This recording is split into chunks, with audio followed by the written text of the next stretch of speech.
Chapter 1080. Boom! Bolts of lightning struck down from the sky, covering the area illuminated by the gigantic crimson moon with a silvery white forest. Lightning flashed as a destructive aura swept through, not leaving a single corner unscathed. The grayish-white dragon that still maintained its human shape protruded once again.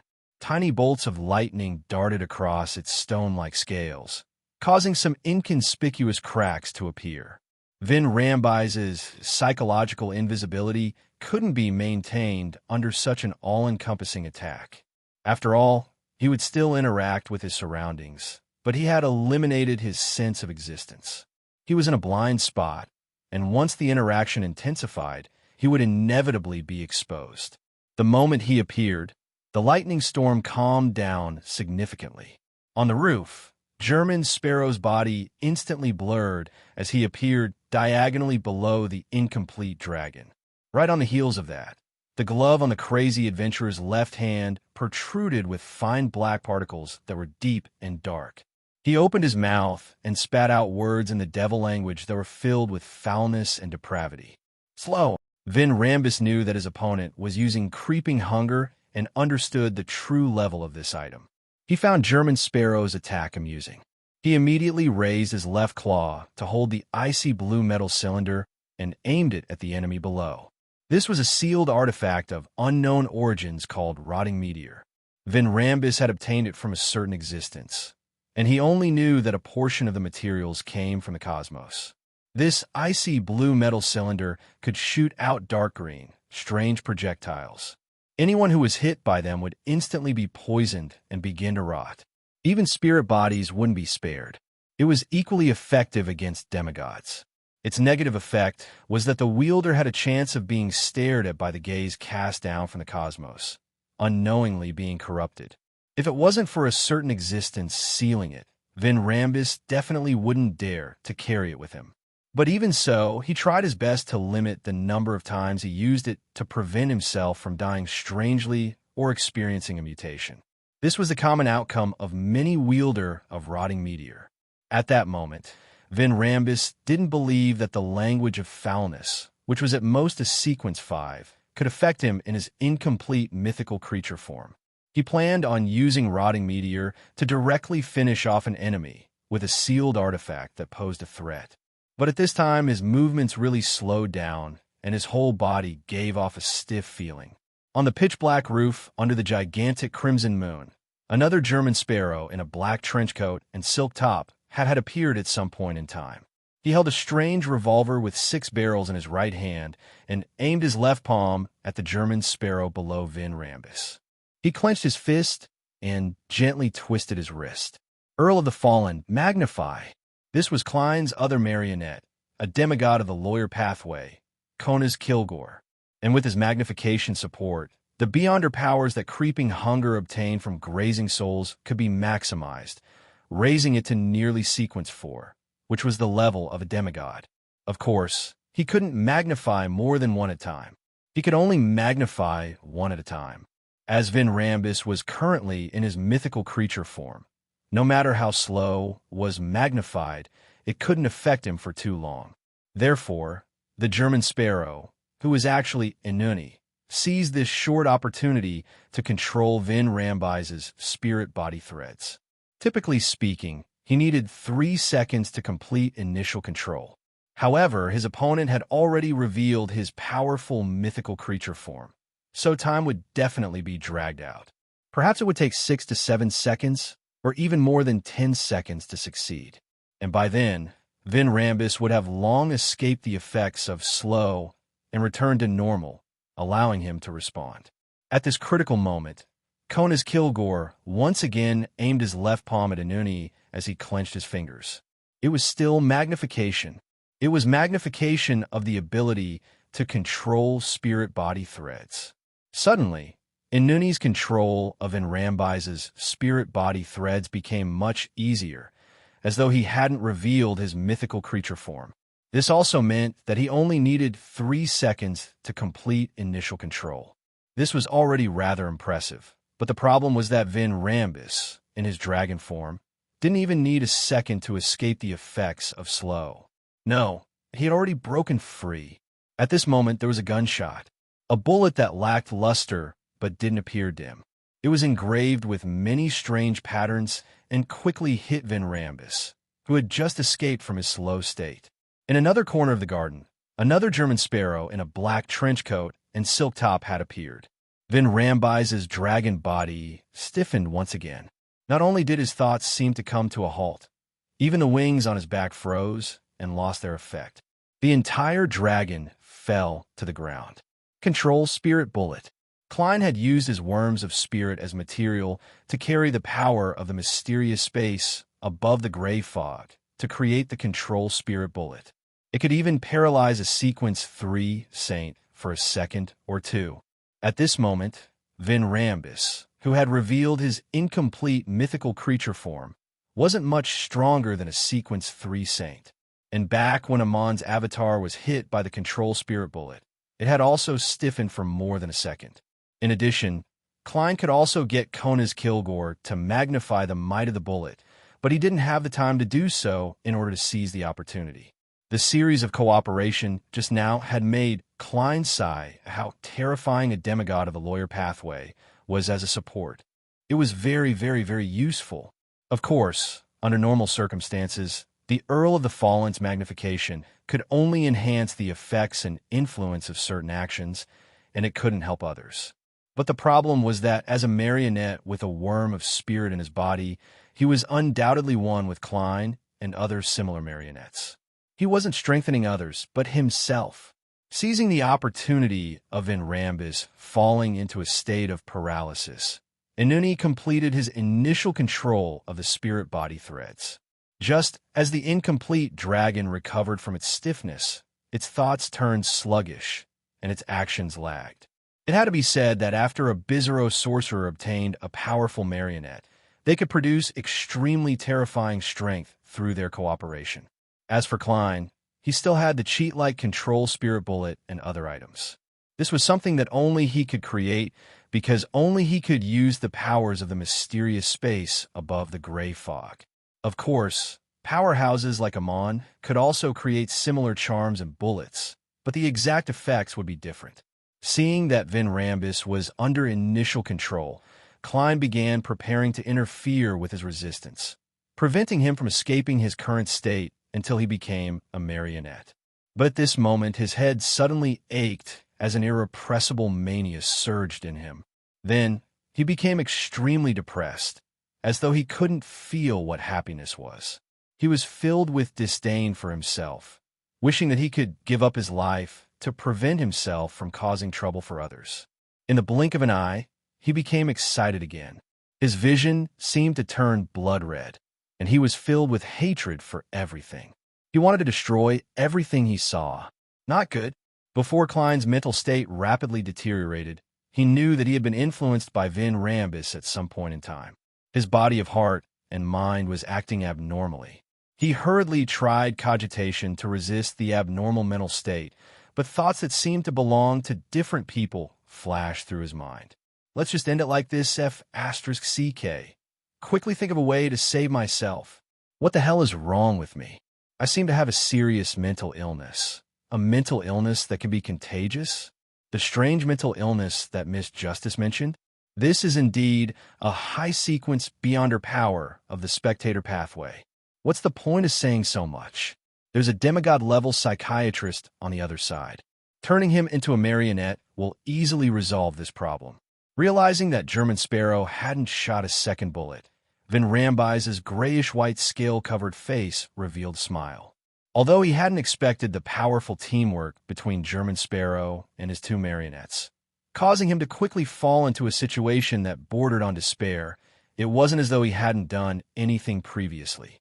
Before he retreated from the sea of collective subconscious, he had secretly planted contagious madness in his marionette. The marionette was essentially a dead person, so it couldn't be controlled by any means other than spirit threads. However, it didn't mean that he didn't have a mind island. It was just that it was dead silent. What Van Rambus had done was to bury a seed in the name of madness.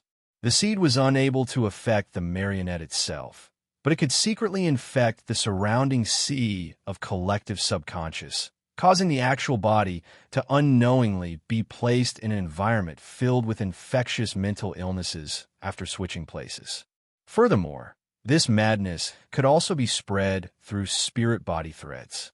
In addition, as this infection originated from oneself, it wasn't something that an angel's blessing could isolate.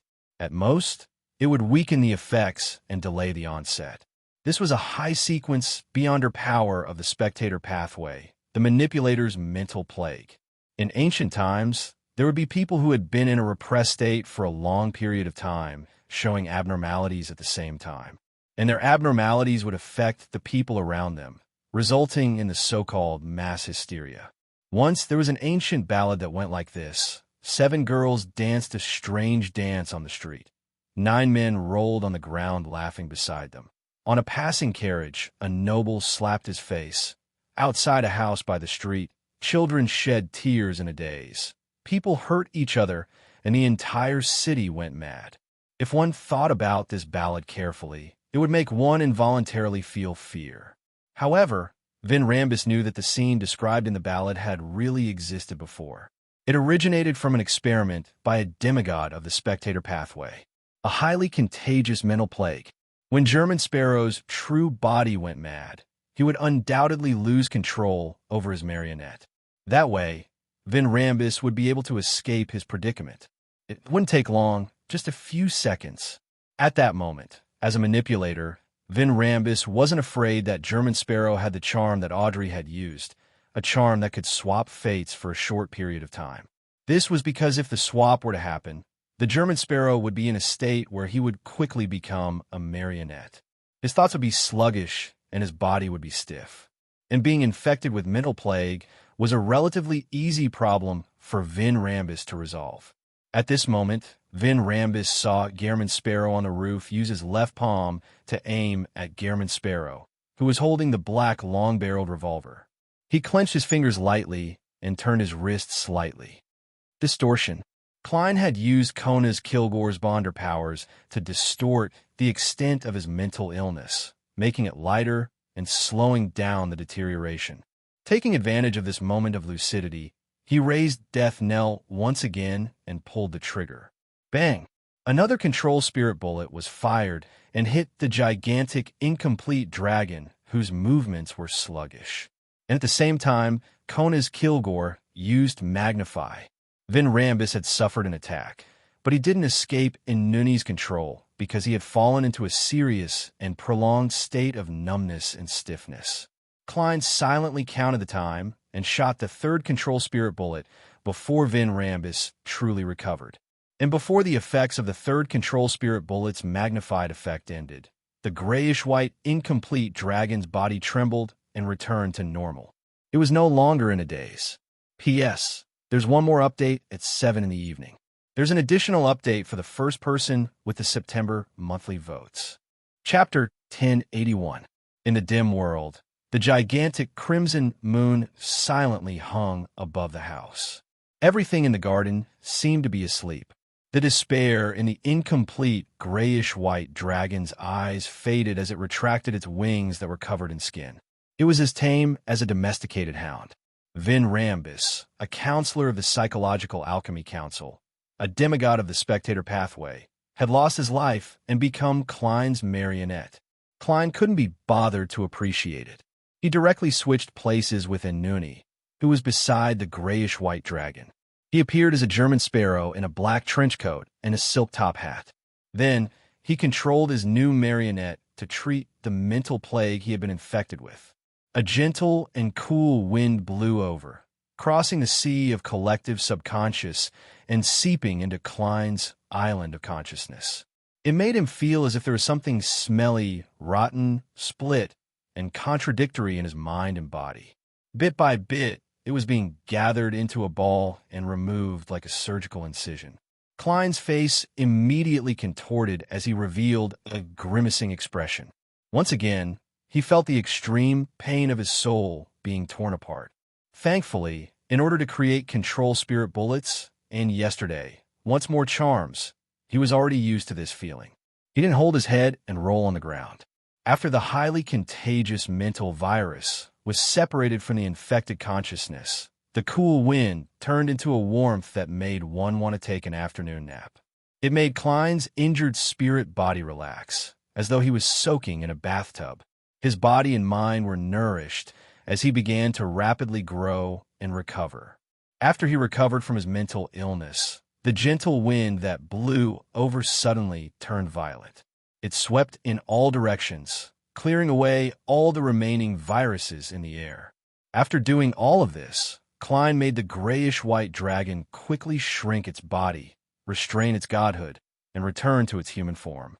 However, as Vin Rambise's clothes had been torn to shreds, the grayish-white scales on his body didn't retract.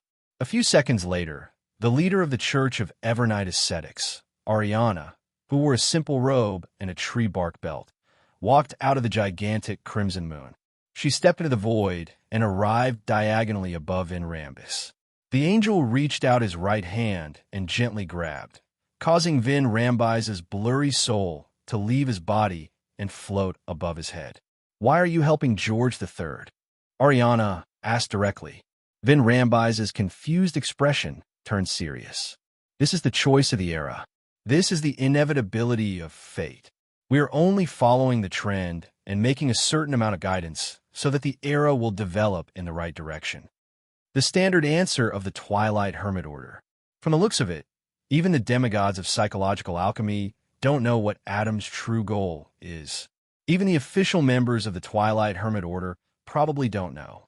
Klein thought without any psychological burden as he relied on the fact that he was hidden in the world. Ariana didn't reveal a surprised expression. "What's the next trend?" Vin Rambise's eyes weren't focused, but he replied with a rather solemn expression. "A war. A war that engulfs the entire world." "This, isn't peace good?" Klein frowned slightly as he couldn't help but mutter inwardly. He knew very well what kind of damage a war the world would bring to humanity. He only hoped that he and the Church of Evernight could quickly grasp the crux of the matter and successfully prevent the war that the Twilight Hermit Order was trying its best to push for. Ariana fell silent for a second before asking, "What's George III's secret?" Vin Rambis fell silent for a second before asking, "What's George III's secret?" A smile appeared on Vin Rambise's face. "Every king is bound by the 3 great contracts. The highest they can reach is Sequence 5, and with our help, he bypassed this obstacle. In essence, he already possesses a higher status. All he needs to do is wait for the tide of the era to come before he can successfully ascend to the position that belongs to him." 3 great contracts. What's that? Yes, it's understandable for a king to only reach Sequence 5. After all, under the premise that mystery doesn't appear in the world, it's best for the king to be replaced normally. The people can understand if they live to 80 or 90 years old, but if they're still alive and kicking after 120, it will definitely cause speculation and panic. George III cooperated with the psychological alchemy and the demonist sect just to live longer? Normally speaking, this is only a restriction from the king. It wouldn't affect the other members of the Augustus family. They should have grounded angels among them, so there's no reason for them to support George III. Many questions surfaced in Klein's mind. George III isn't a demigod yet. He's only obtained a higher status through some means and acted ahead of time. Ariana asked unhurriedly. To the Church of Evernight, this was a rather critical problem. If George III was already a demigod, then they could directly contact the Church of Storms and Steam to capture him. This was because the king's existence was evidence. Vin Rambise's soul nodded. "Yes. What's the exact method?" Ariana continued asking. Vin Rambis slowly shook his head and said, "I'm not sure. The person in charge of this matter is our president. I only remember him mentioning once that he wanted to make George III more talented." More talented? Upon hearing this description, Klein immediately acutely associated it with the contents of Roselle's diary. In the eyes of that emperor, the so-called talent was to make one's mind and soul more like that of an ancestor with a higher status. From there, one could obtain the recognition of the corresponding beyonder characteristic or the mental imprint in the sealed artifact, allowing one to easily overcome the negative effects of consuming the potion and wielding the sealed artifact. This wasn't a perfect method, and it could even be said to be extremely dangerous. This was because the mental imprint would change the soul of the consumer or wielder, causing them to experience a certain mutation. If anyone were to use such a method to advance to a demigod, it was very likely that they would become a stitched monster. Has George III been hypnotized by someone to actually accept such a method?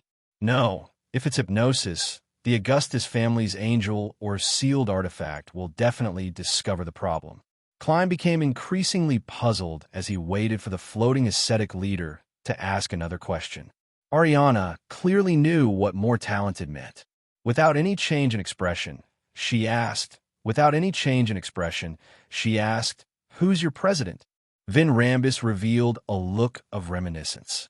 "He has many identities and many names, but as long as I see him, I can confirm that he's the president of our psychological alchemy. His current identities and names are one of the 4 kings of the sea, king of the Black Throne, Barrows Hopkins, the former chancellor of Bakelin Medical College, the royal family's medical consultant, the dead Polly Durlau, the famous recluse of the central Sonia Sea, Eric Drake, king of the Black Throne." Only then did Klein realize that he had heard of this title before. However, he always ignored it and didn't take it to heart. He rarely thought about it. So this pirate king is from the spectator pathway. He nodded in enlightenment. Ariana listened quietly and asked, "What secret is George III hiding in the Blood Emperor's ruins?" What secret is George III hiding in the Blood Emperor's ruin? It's something very important. He wants to grasp it, and this requires a lot of sacrificial rituals. It's an extremely important thing. He wants to control it, which requires a lot of sacrificial rituals. What is it? Ariana asked without any hesitation. Vin Rambus was taken aback. I don't remember." He suddenly raised his hand and covered the head of his soul, appearing to be in great pain. But no matter how hard he tried, he could not remember the answer. Did Adam or an angel of the spectator pathway wipe that memory away? Klein watched with a solemn expression, increasingly feeling that the secret in the ruins might be more important than he had imagined. Ariana was silent for a few seconds before looking down at Klein. "What do you want to ask?" Klein thought for a moment and said to Vin Rambus, "Let's go. What are the names of the high sequence potions of the spectator pathway?" Vin Rambus's soul's pain was alleviated as she slowly replied, "I'm not sure. Sequence 4 Manipulator, Sequence 3 Dreamweaver, Sequence 2 Clairvoyant, Sequence 1 Author." He didn't mention Sequence 0 Visionary, so it was obvious that he didn't know. What is the Manipulator potion formula? Although Klein felt that his question was slightly vulgar compared to Ariana's, he still spoke.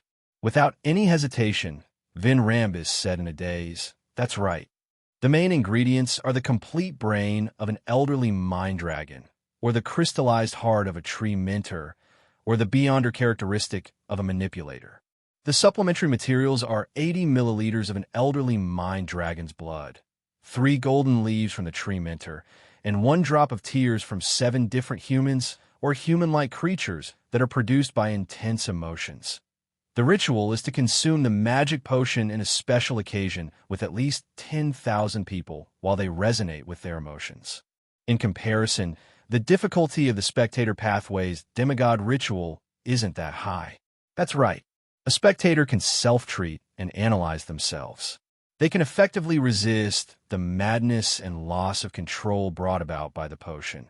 So the ritual can obviously be simplified. Klein nodded in thought. What is the potion formula for Dreamweaver? I don't know. Vin Rambus shook his head. All right. Klein then asked Vin Rambus why she had personally come to Audrey and received the corresponding answer. Then, he said to Ariana, "I have no more questions." Vin Rambus couldn't answer the questions he had.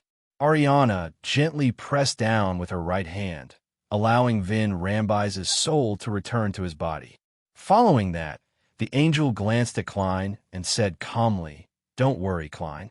Following that, The angel glanced at Klein and said calmly, "Don't use him as a marionette. Don't use him as a marionette. Before his mental imprint is removed, it's best not to use his Beyonder characteristic to create items. Of course, I don't wish for Adam to pay me a visit." Klein nodded sincerely. "I'll keep that in mind. Thank you, Mom, Ariana. P.S.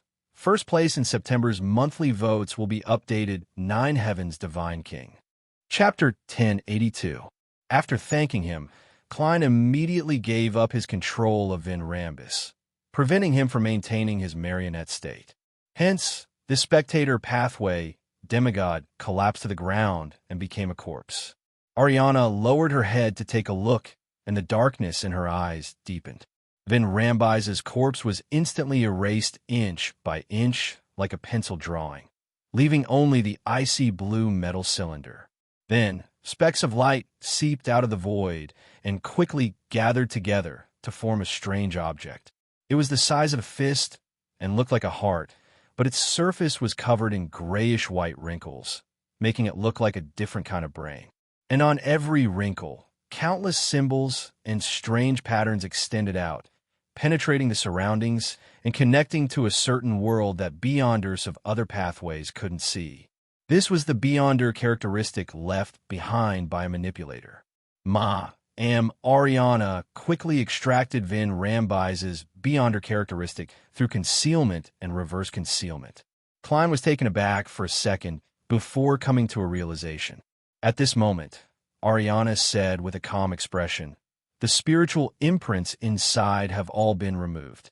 "Thank you, Madam Ariana." Klein was not surprised at all. He bowed as if he was prepared for it. He had decisively abandoned his marionette because he foresaw that something similar would happen. In fact, his original plan was to get Vin Rambus above the gray fog in his marionette state and get him to use the unshadowed crucifix to slowly separate out the manipulator, dreamwalker, hypnotist, and other Beyonder characteristics. This way, not only would Miss Justice not have to worry about where to buy the ingredients before she became a demigod, even her Beyonder dog would have a chance of advancing. Previously, Audrey had mentioned to Don Dantes that Susie had played second fiddle to her escape from Vin Rambis's control. But later, Klein considered that bringing Vin Rambus above the gray fog definitely couldn't be done in the concealed world under Ariana's watch. That would directly expose the fact that he was the fool. And once he left, no matter where he teleported to, Adam might discover Vin Rambis's existence. In that case, directly abandoning the marionette in front of Ariana was undoubtedly a better choice.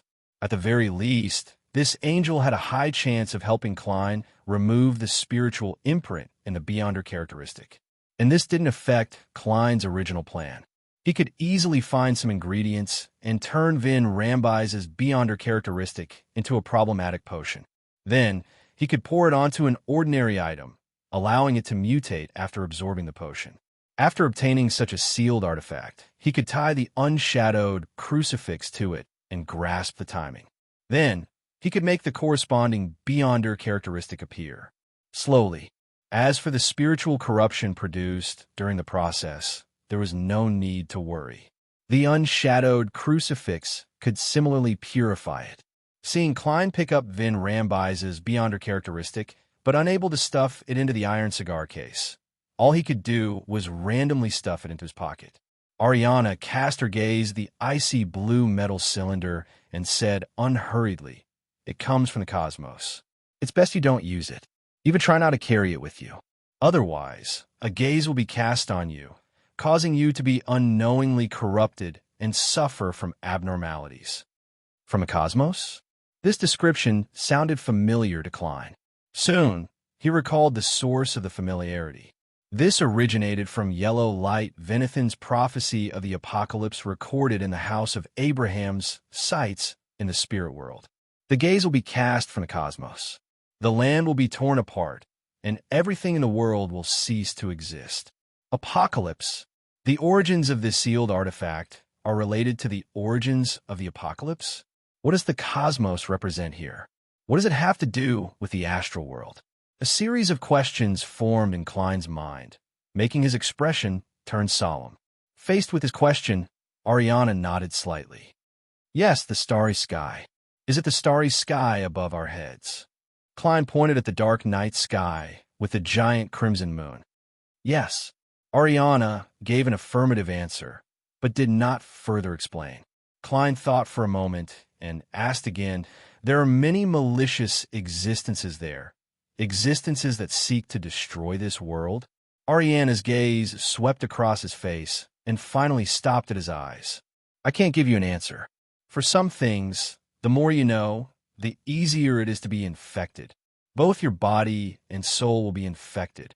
When you become an angel, you can explore the specific answer. The more you know, the easier it is to be infected. Klein felt a chill run down his spine. He hadn't asked Rhodes about the sealed artifacts Van Rambus possessed, afraid that he would leave behind traces that would be discovered by Adam.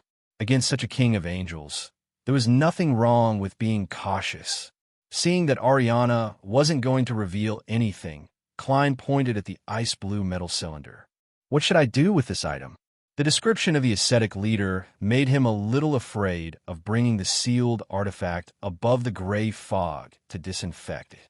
Ariana calmly said, My suggestion is to sacrifice it to the goddess. My suggestion is to sacrifice it to the goddess. Combine it with your previous contributions and exchange it for what you want. Klein nodded slightly. I understand. After expressing his gratitude again, Ariana's figure was quickly wiped away, disappearing from the abnormally huge dark garden under the crimson moon. And this hidden world didn't collapse just like that. Klein watched silently for a few seconds before taking out the candles and other ritual items he carried with him in thought. He quickly set up an altar and sacrificed the ice-blue metal cylinder to the Evernight goddess. At the end of the ritual, the ashes of the herbs and the surrounding soil rose up amidst the howling winds, landing on an empty spot on the altar. The ashes and soil were connected to each other, forming words. Sequence 3, Scholar of your main ingredients, a pair of eyes of a hound of Fulgrim, also known as a Sapphira Castle Keeper, a demonic wolf of Fog's Heart. Supplementary ingredients, 100 milliliters of hound of Fulgrim's blood, 30 grams of demonic wolf of Fog's white frost crystal, a large number of real ancient historical records, advancement ritual, completely separate from reality for at least 300 years. Consume the potion after becoming history and not belonging to the present era. This, Klein couldn't help but blink, suspecting that he had misread the description. The description of not belonging to the present era made him think of one of his honorific names. The fool that doesn't belong to this era. I've been hung on that strange door of light for more than 300 years. In a sense, have I already completed the ritual and am just waiting to consume the potion? The mysterious space above the gray fog is really closely related to the seer pathway. Could it be a manifestation of the uniqueness? Klein was instantly delighted and solemn. This was because he didn't know what price such a gift had. Phew, I really want to jump to a neighboring pathway at the step of becoming an angel and not follow the planned path. To other Bizarro sorcerers, the greatest difficulty in this advancement ritual is likely to be how to live past 300 years. After all, this isn't a pathway that's famous for its long lifespans. Also, being separated from reality for 300 years can easily make a person go crazy. To a Bizarro sorcerer who's at the forefront of having a split personality, the danger of losing control isn't too small. Klein looked at the scholar of your potion formula as thoughts flashed through his mind.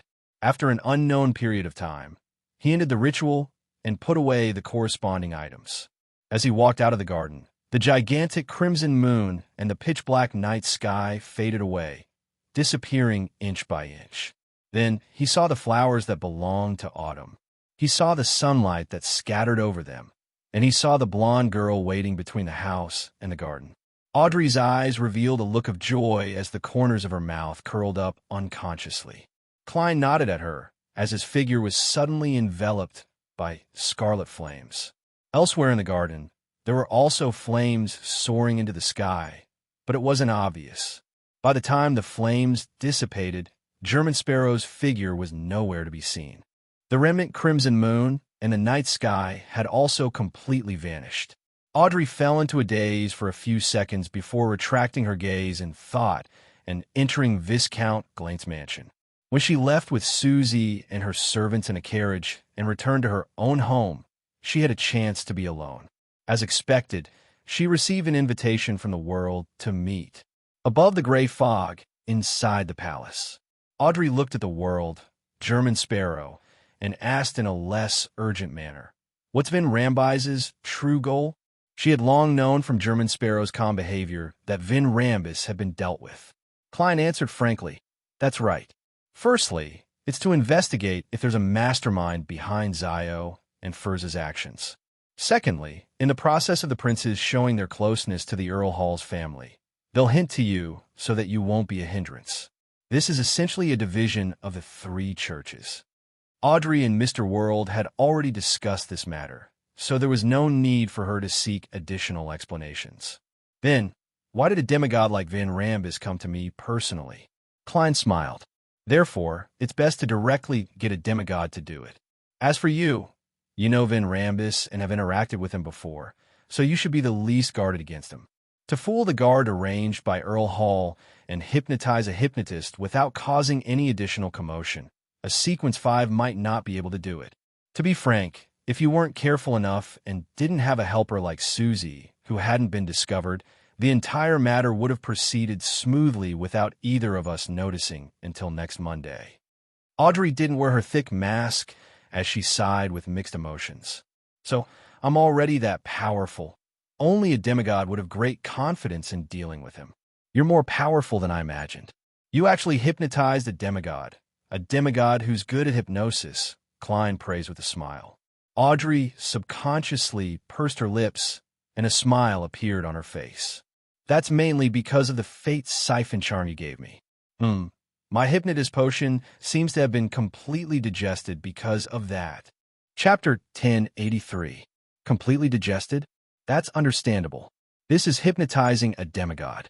Although the fate siphon charm played a part, it only helped to open the door to the body of heart and mind. The subsequent modification and implantation of consciousness still needs to be handled by him.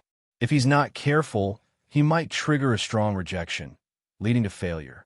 Extreme acting will definitely speed up the digestion process. Klein nodded slightly and said approvingly, "This is a good thing, and it is even more so in the current situation." Audrey understood what Mr. World meant. Under the storm that originated from the angel of imagination, Adam, and King George III, even though she was at the periphery, she felt her own weakness and powerlessness. She couldn't wait to improve herself. She grunted and said, "Yes. I'll urge Sun to give me the conditions to complete the transaction and advance to Sequence 5 as soon as possible. When the time comes, I hope to receive Mr. Fool's blessings and maintain my lucidity in the dream." Klein was already prepared for this as he smiled. "Actually, you don't have to wait that long. Tomorrow at the earliest, Friday at the latest, I can sell you a Dreamwalker Beyonder characteristic." Since it was a private conversation, Klein didn't pretend to be World and deliberately made his voice hoarse. He only sounded a little reserved. "Really?" Audrey's eyes widened, not concealing her surprise. Klein nodded. "This actually came from Vin Rambis. Mr. Fool's newly obtained cross can allow the Beyonder characteristic to be gradually purged." His explanation was very brief. He did not go through the specific steps, nor did he explain too much. He maintained a bit of the German Sparrow's coldness. "Is that so?" The corners of Audrey's mouth suddenly curled up as she beamed. She pressed her chest and said, "Praise Mr. Fool. Also, thank you, Mr. World. Double the gratitude." Klein chuckled in his heart, but on the surface, he said calmly, "It's just a deal. You need to pay." He silently cursed in his heart. Audrey's smile didn't diminish. "Then what do you need?" "A Sequence 5 Beyonder characteristic, 8,000 pounds. Klein chose the item that Miss Justice could gather in the shortest time possible. Audrey didn't care about the price. Her eyes turned slightly as she pondered. "Can you sell me the hypnotist characteristic that you've separated out?" At this point, she smiled a little embarrassedly. "This is for Susie. It's all thanks to her this time. The higher her level is, the more help she can provide. I will also help her in return. No problem for £1,000.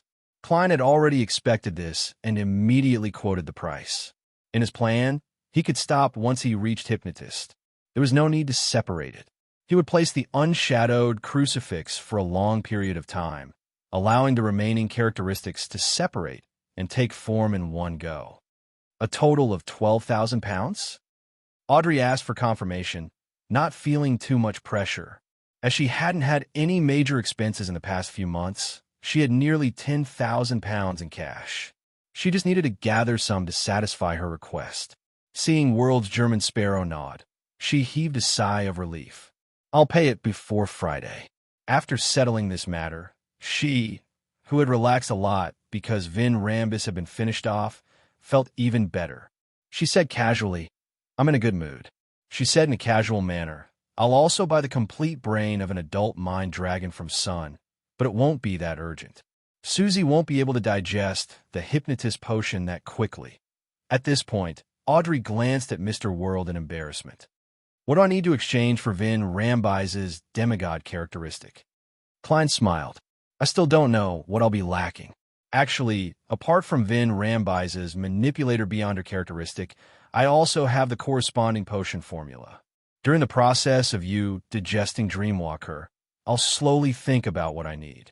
From time to time, I'll get you to do something and gather some supplies, so as to allow you to accumulate enough to exchange for their contribution points as soon as possible.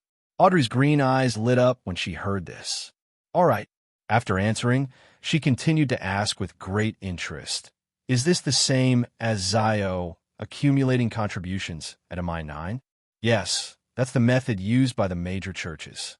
Klein gave an affirmative answer. Audrey nodded and asked curiously in the end, Mr. World, do you know the names of the high-sequence Beyonder potions of the Spectator Pathway? Klein gave a simple answer. Manipulator, Dreamweaver, Perceptor, Author, and Sequence 0, Visionary. I'm looking forward to hearing these names, especially Author and Visionary.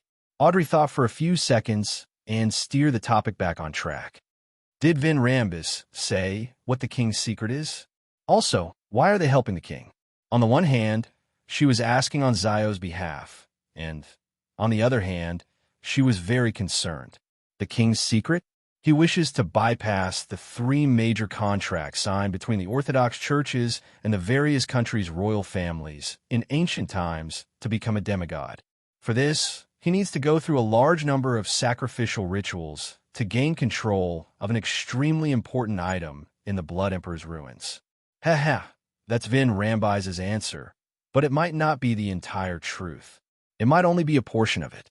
Klein gave his opinion as he answered. As for the psychological alchemy or the Twilight Hermit Order, what they need is a war that engulfs the entire world. This is what they're trying their best to push for, and it's the trend of the times they wish to see. A war that engulfs the entire world.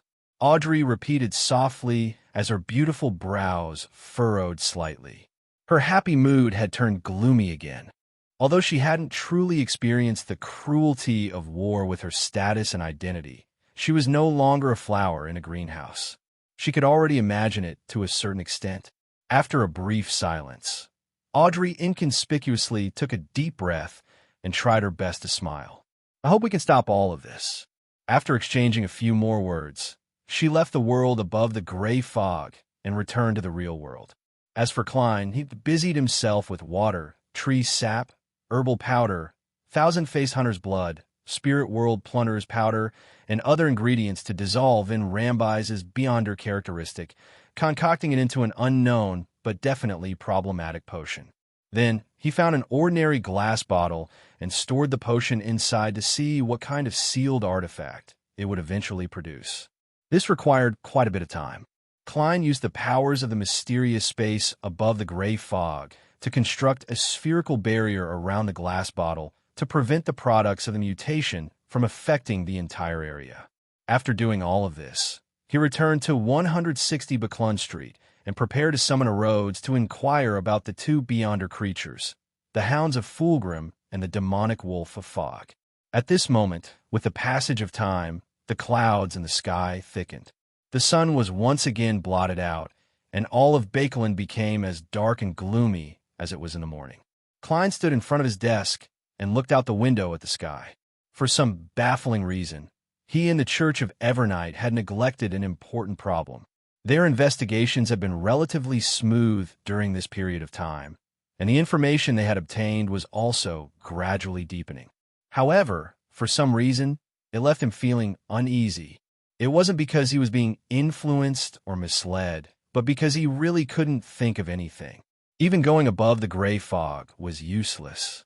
Divination would likely point to, Klein hurriedly reined in his thoughts, spread out a piece of paper, picked up a fountain pen, and drew a complicated symbol that was a mixture of concealment and prying. 1 second, 2 seconds. After a full 8 seconds, the full-body mirror in the room turned dark. Aqueous light floated and condensed into silver words. Exalted, great, and benevolent master, your loyal and humble servant, Rhodes, is here to answer your summons. I seem to be late. I'm already considered a Grade 1 sealed artifact. To bypass the quarantine, I need some time. I seek your understanding, Great Master. You're a Grade 1 sealed artifact? Klein asked in surprise. He could already imagine the news that had been circulating within the Church of Steam recently. The mirror that liked to play question-and-answer games had suddenly gone crazy. On the full-body mirror's surface, the silver words squirmed and reformed, forming new words. Great Master, is this considered question? Klein originally wanted to answer no, but in order to maintain his image, he nodded. Forget it. Rhodes immediately conjured lines of words. I'm not a real Grade 1 sealed artifact. I've only enjoyed the treatment of a Grade 1 sealed artifact in advance. This is mainly because a Grade 1 sealed artifact needs to be reported to the other churches and have their numbers rearranged. The Church of Steam doesn't wish to do that. If that's the case, it's understandable. Klein nodded slightly. Got it. On the full-body mirror's surface, aqueous light floated again as new silver words formed. Supreme Master, what question do you have to test your loyal servant, Rhodes? What do you know about the Hounds of Fulgrim and the demonic wolf of Fog? Klein asked without any politeness, completely unaware that these were actually two questions.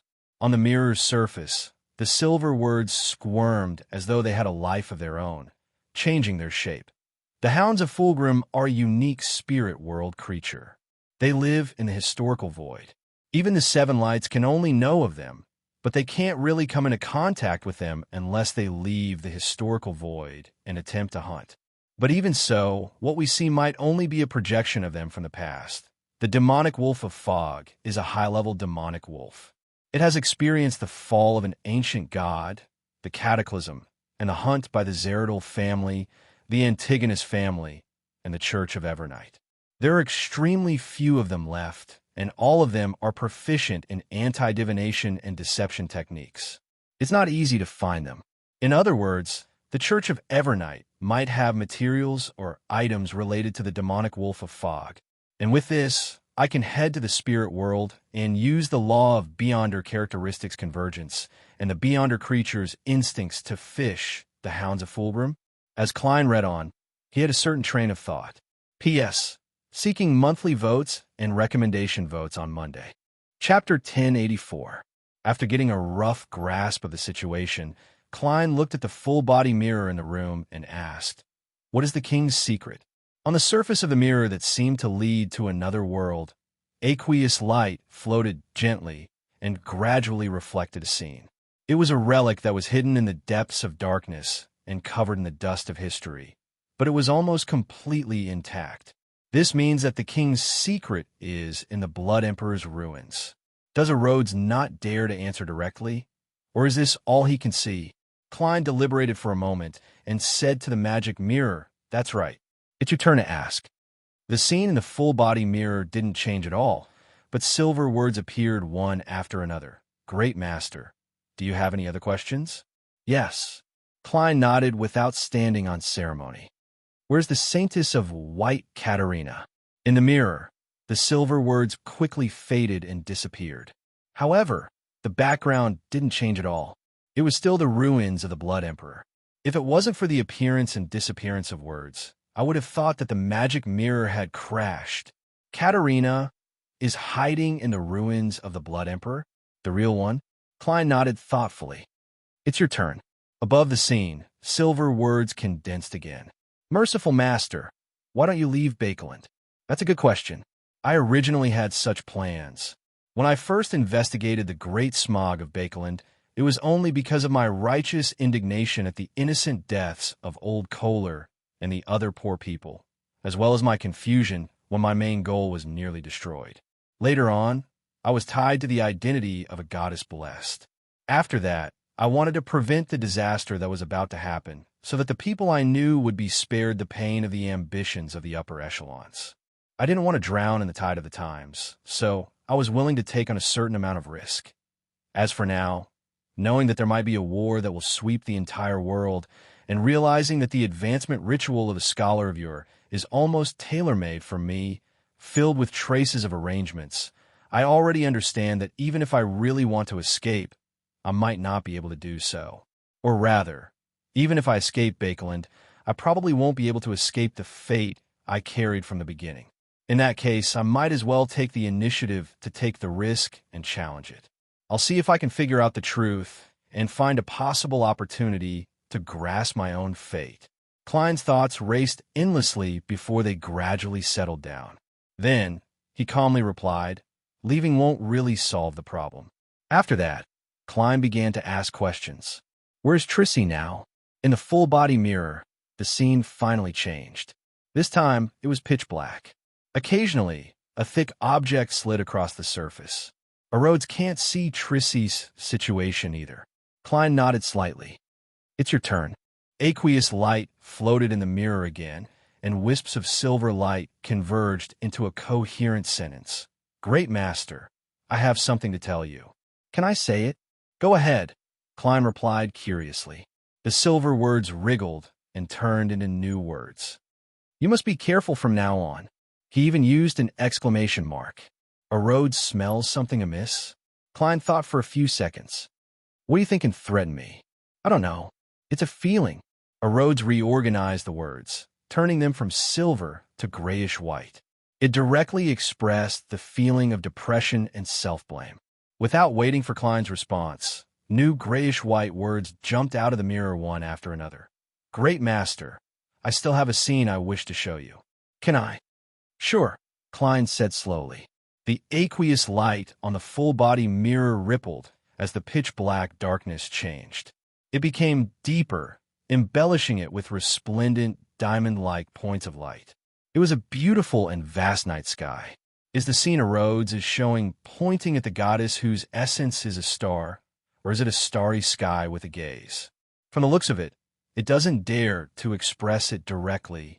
Klein thought for a moment and didn't attempt to ask any more questions. Let's end it here for today. All right.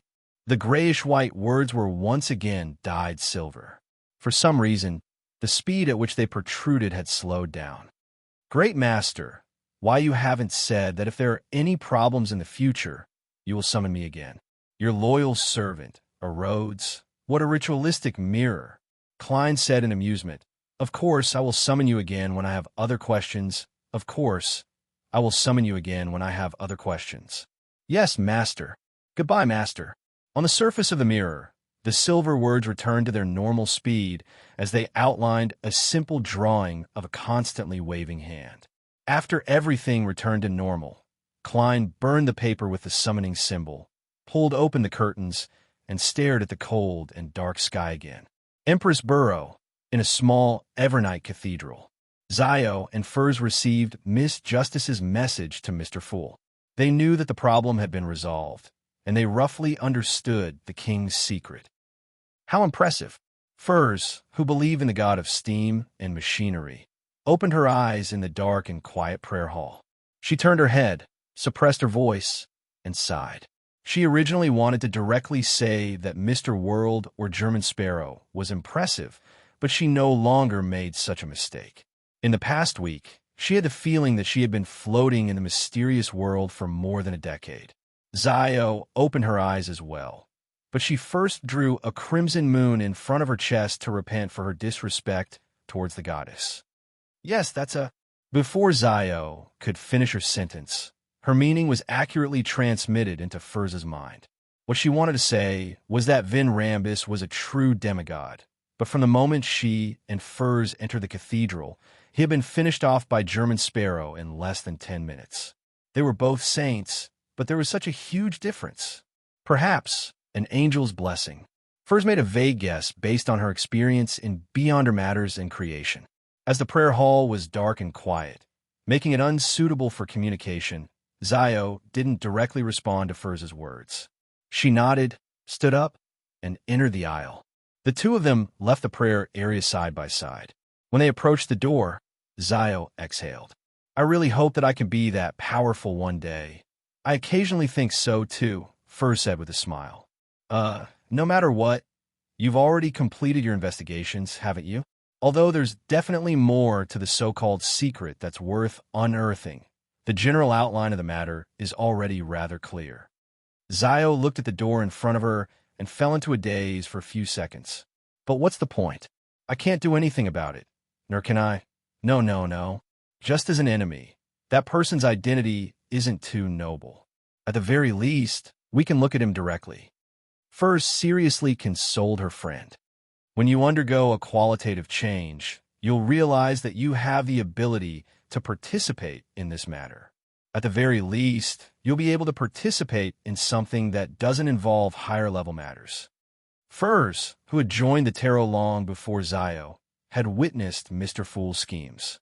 Through his blessed and the members of the tarot, he had destroyed the true creator's descent, uncovered Banshee's secret, obtained a portion of the Storm Domain's authority, and interfered with 0-08's fate.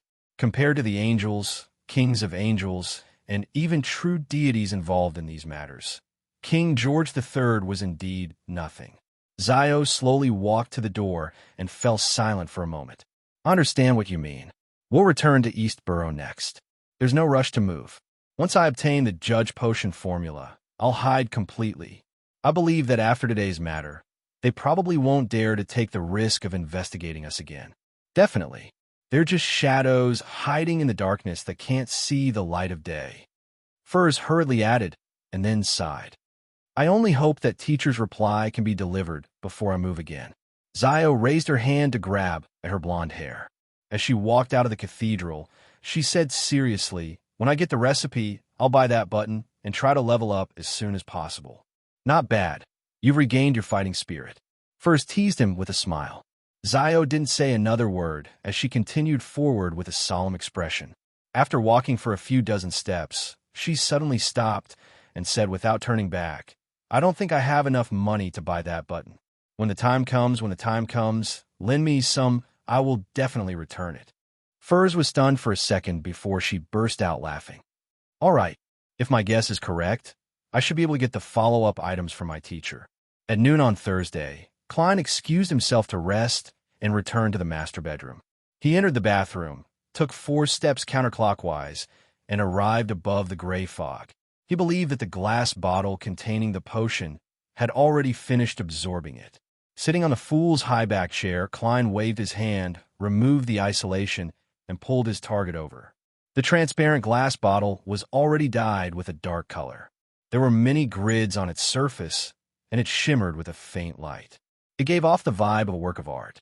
It was empty inside, without a single drop of the potion left. The relatively wide mouth of the bottle was covered in a layer of fog that floated with light. It made Klein feel like his gaze was being sucked in the moment his gaze landed on it. Vaguely, a voice sounded from inside the bottle. Invest 100 gold coins and you can fulfill a wish. Invest 100 gold coins and you can fulfill a wish. Where did you learn this from? I have to say, this monotonous repetition is indeed helpful in hypnosis. If I really invest 100 gold coins, it's equivalent to opening the door to the body of heart and mind.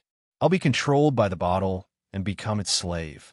After some analysis, Klein summoned the unshadowed crucifix. With a gray-fogged pressure, he inserted it into the bottle's mouth. You devil! The voice in the bottle screamed before it was blocked by the gray fog. P.S. Seeking monthly recommendation votes on Monday. Chapter 1085. After dealing with the mutated glass bottle, Klein took out his golden pocket watch, opened it, and memorized the current time. He had to return in 3 hours and separate the unshadowed crucifix from the bottle of enslavement.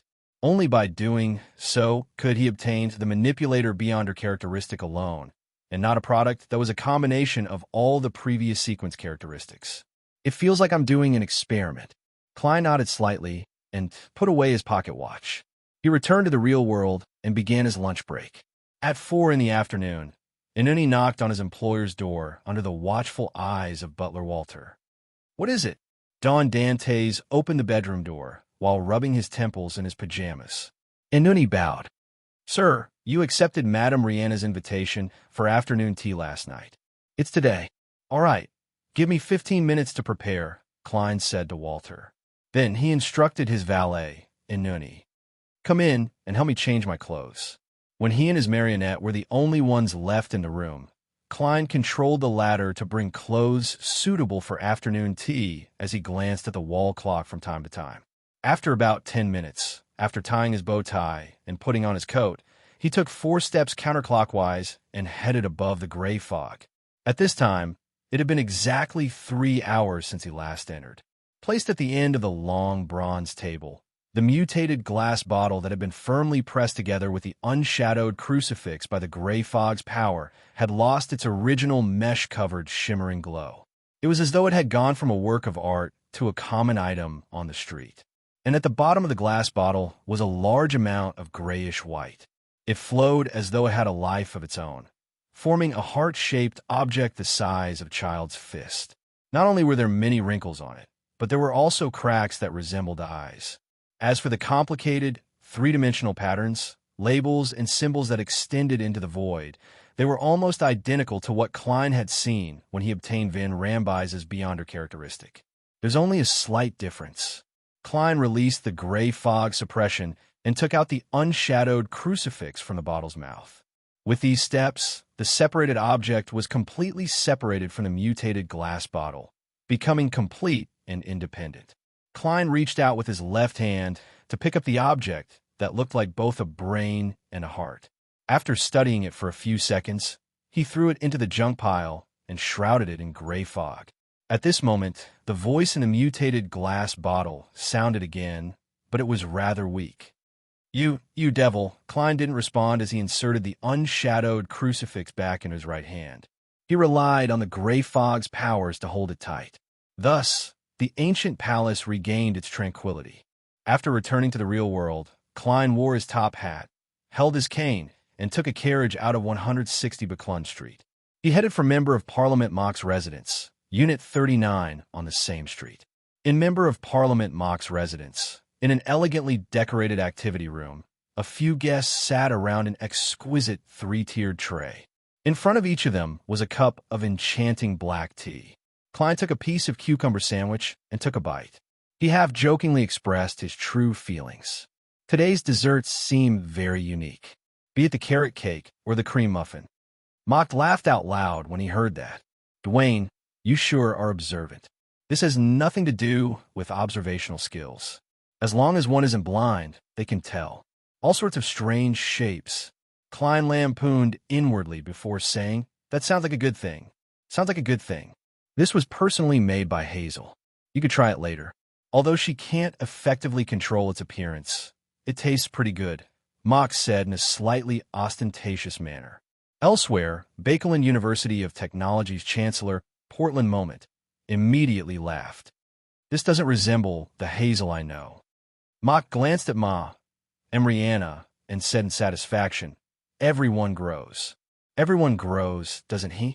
Hazel has really matured recently. Not only is she willing to learn the social and marriage lessons that she was very resistant to in the past, but she will also occasionally make snacks and play a piece of music for us. Furthermore, she often takes the initiative to accompany her mother to concerts, horse racing, and shopping at department stores. She also quietly listens in all kinds of salons and banquets. According to Miss Justice, Hazel's treatment process had already reached the stage where she could recall the immense shock and pain she once suffered.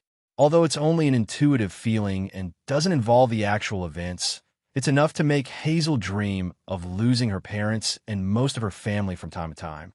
This made her unconsciously cherish her family. As such, she changed herself to a certain extent. Klein nodded in thought and smiled. That's a good thing. Yes, Mocked replied with mixed emotions. I was once very worried about Hazel's character. I was worried that she wouldn't be able to have a good marriage or interact normally with people in this circle. After our deaths, she wouldn't be able to find anyone to help her when she encountered trouble. Now, I'm finally at ease. Mocked revealed a heartfelt smile, revealing a rare worry from the past. He then raised his arm, waved it lightly, and said in a very heroic manner, why do I have to be enemies with the darn smog and pollution? Why do we have to vie for colonial interests with Fasak in East Balam and Intis in West Balam? Isn't it to let our descendants lead better lives and have fewer worries? Hazel's maturity is more meaningful to me than the contributions I made in East Balam or the struggles I made in the House of Commons. Klein silently listened to Mock's recount as he couldn't help but turn his head to look out the window. Dark clouds covered the sky outside, and the sun was nowhere to be seen. At this moment, Portland Moment replied to Mocked in a half-joking manner. No, those things are also for the betterment of ourselves. Having said that, he looked at Klein. Dwayne, have you thought it through? Do you want to invest in my mechanical laboratory? Klein chuckled. Mr. Chancellor, why are you as eager as a young man? I've already flipped through the information you gave me. I have a general impression of the benefits and income one can obtain from investing. To be frank, I'm very interested. I'm very satisfied that this mechanical laboratory can allow talented youths to be tempered. This is where I should invest the most. What's the most valuable thing in this era? Talent. Roselle the Great said that before. Portland Moment said with a chuckle. So, how much do you plan on investing? Klein raised his porcelain teacup and drank a mouthful of black tea. The initial plan is 10,000 pounds. As expected of the most famous tycoon in Bakeland. I can't even guess how much you have. First, you donated shares worth more than 10,000 pounds. Then you spent 20,000 pounds to buy Mager Manor. Now, you're investing in Portland's mechanical laboratory. It's a total of 10,000 pounds. Amriana couldn't help but marvel. Portland Moment gave a thumbs up. That's a truly discerning investor. Klein smiled. But I'll still find a team of lawyers and accountants to verify the situation and draft the terms. Professional things have to be done by professionals. Also, I have to consider whether to invest directly or set up a company or fund to complete it through. Well, Portland, I think you're not thoughtful enough. Such an important laboratory isn't protected at all. Aren't you afraid of commercial espionage or sabotage by foreign forces? Portland Moment was taken aback for a moment before he slowly nodded. That makes sense.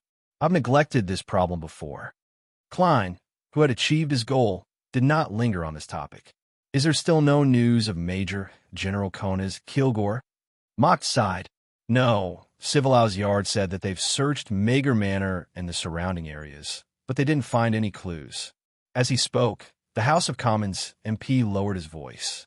I suspect that the Major General met with an accident during a secret mission. The atmosphere up there has been a little strange recently.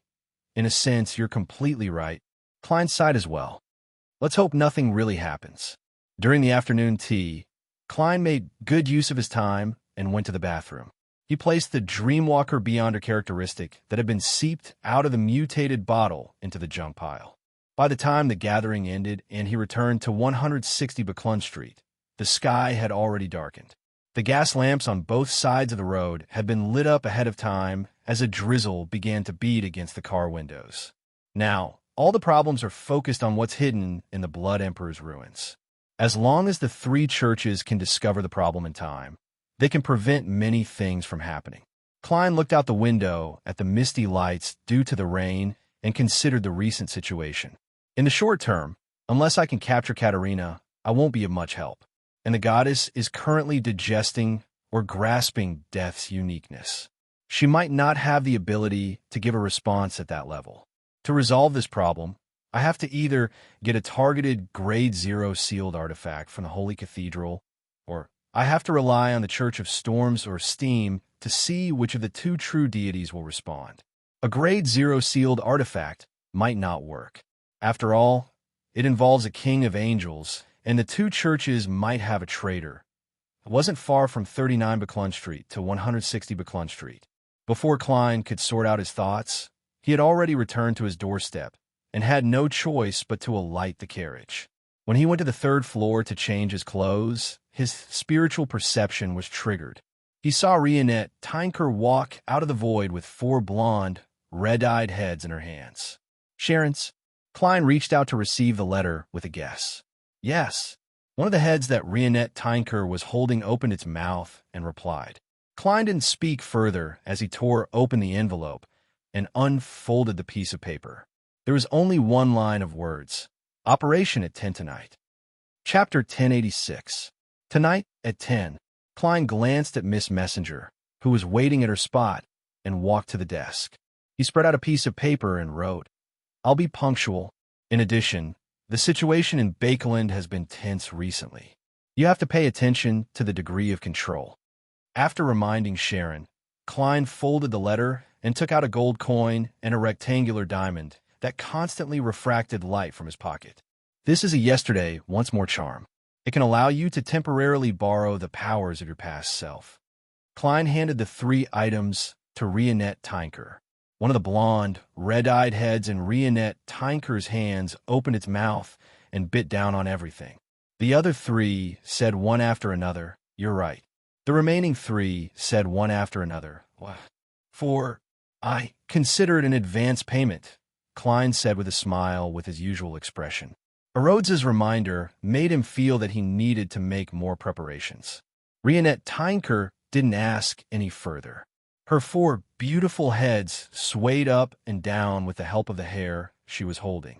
Following that, she stepped into the void and disappeared from the room.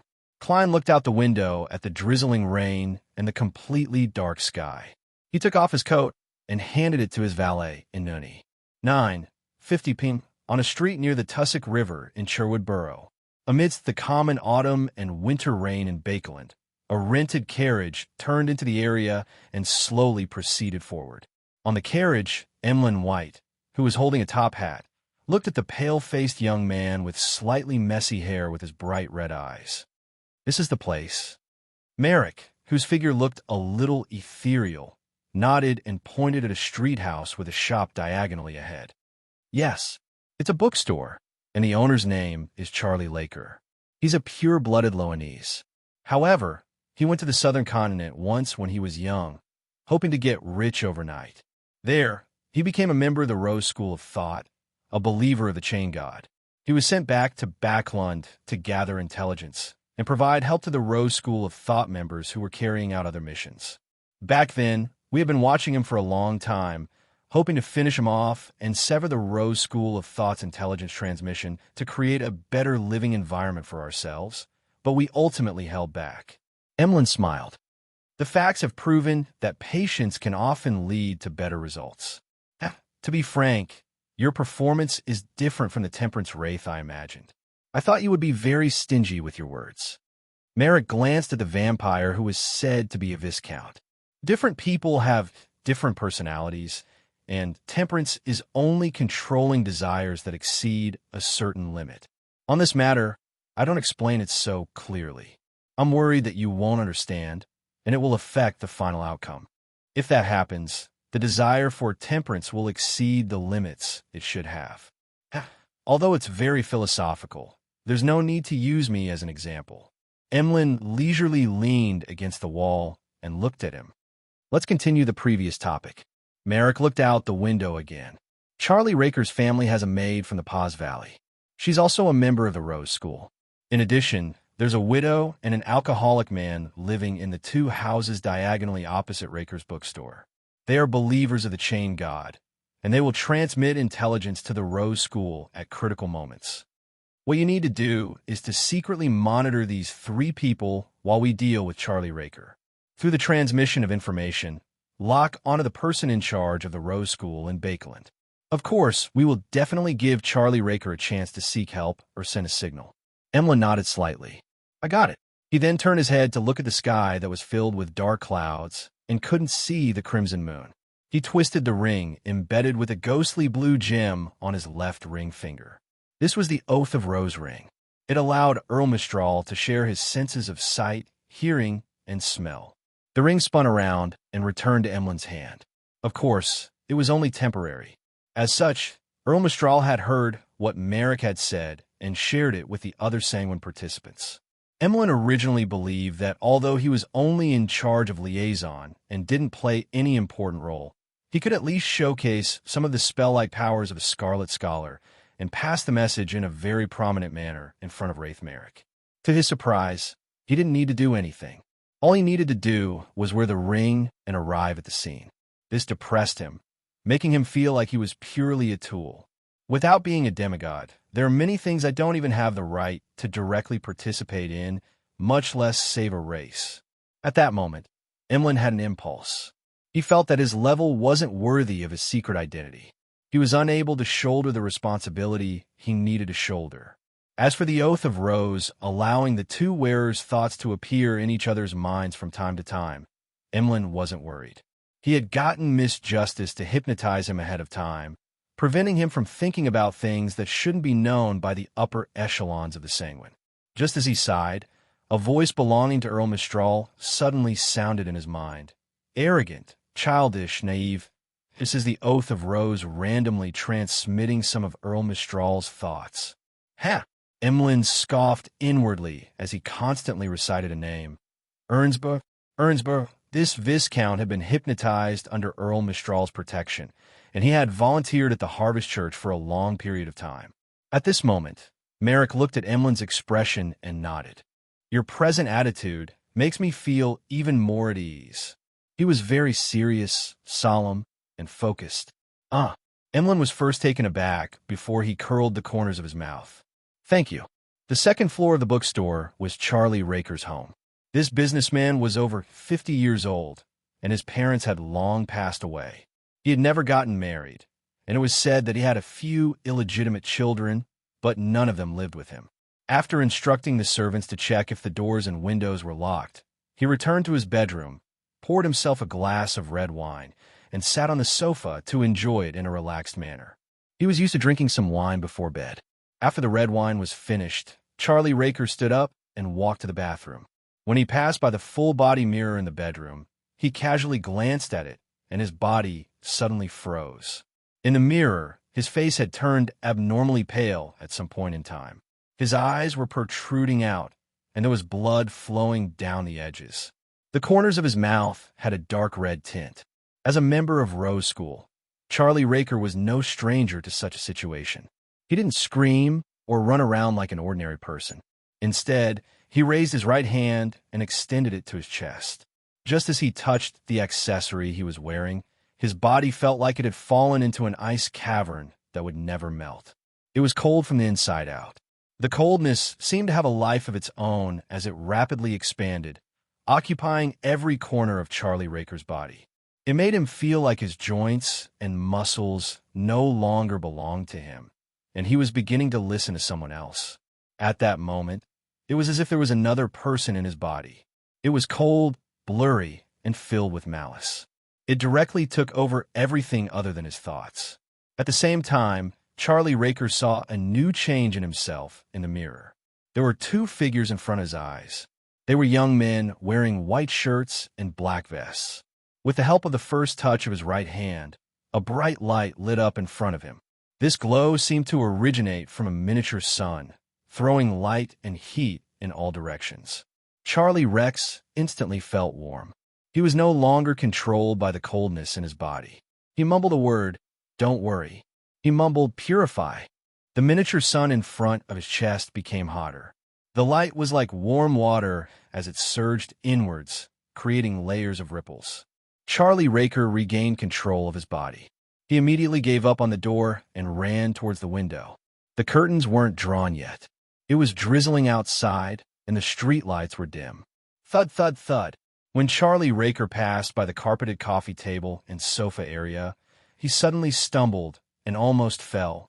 The carpet seemed to have come to life and wrapped around his ankles. Bang! The coffee table flew up, along with the porcelain teacups and documents on it.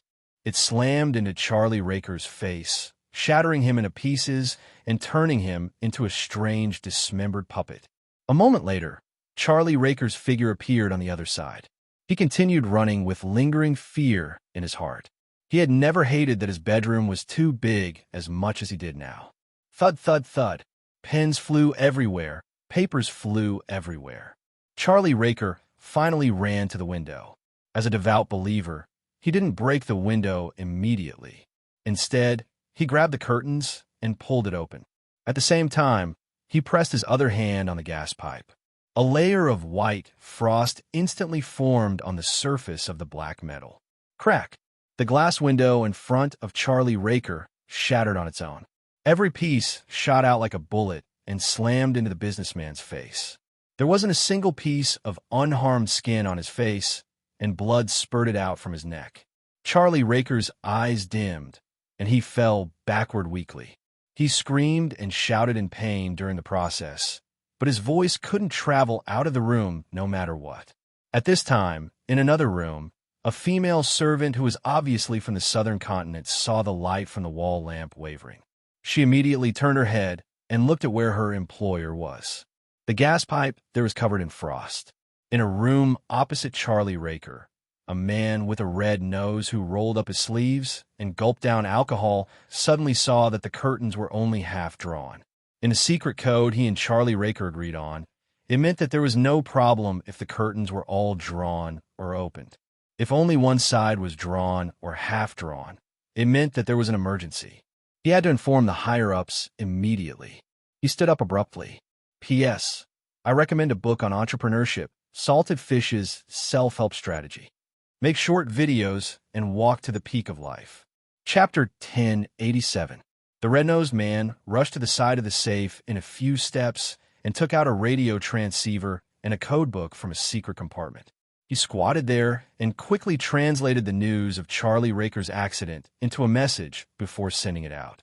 In the building where Raker's bookstore was located, a brown-skinned maid rolled up her sleeves and poured a bottle of indigo liquid onto her left arm. The skin there immediately changed color, but under the indigo blue, wisps of black light appeared like swimming nematodes.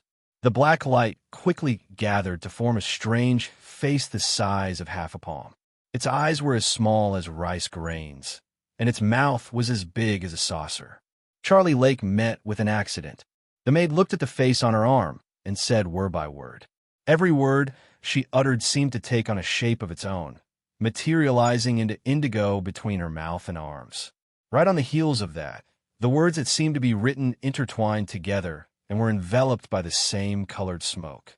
At this moment, the mouth of the strange face on the maid's arm opened bit by bit, sucking in the indigo smoke and words. All the abnormalities disappeared, leaving only the skin on the maid's arm that had yet to return to its original color. In the darkness outside the window, a tiny, ordinary bat flapped its wings, changed its motionless state, and flew off to an unknown location. On another street, less than 500 meters away from Raker's bookstore, a restaurant that specialized in southern continent delicacies floated in midair. One by one, tiny bats flew out of the darkness and gathered together, causing thick smoke to rise. The smoke and bats seemed to be illusory as they vanished in the blink of an eye, leaving behind the figure of a man in a tuxedo without the corresponding hat. The man was thin and tall, and he was extremely tall. His hair was relatively light, almost silver, and his eyes were bright red as though they were filled with blood.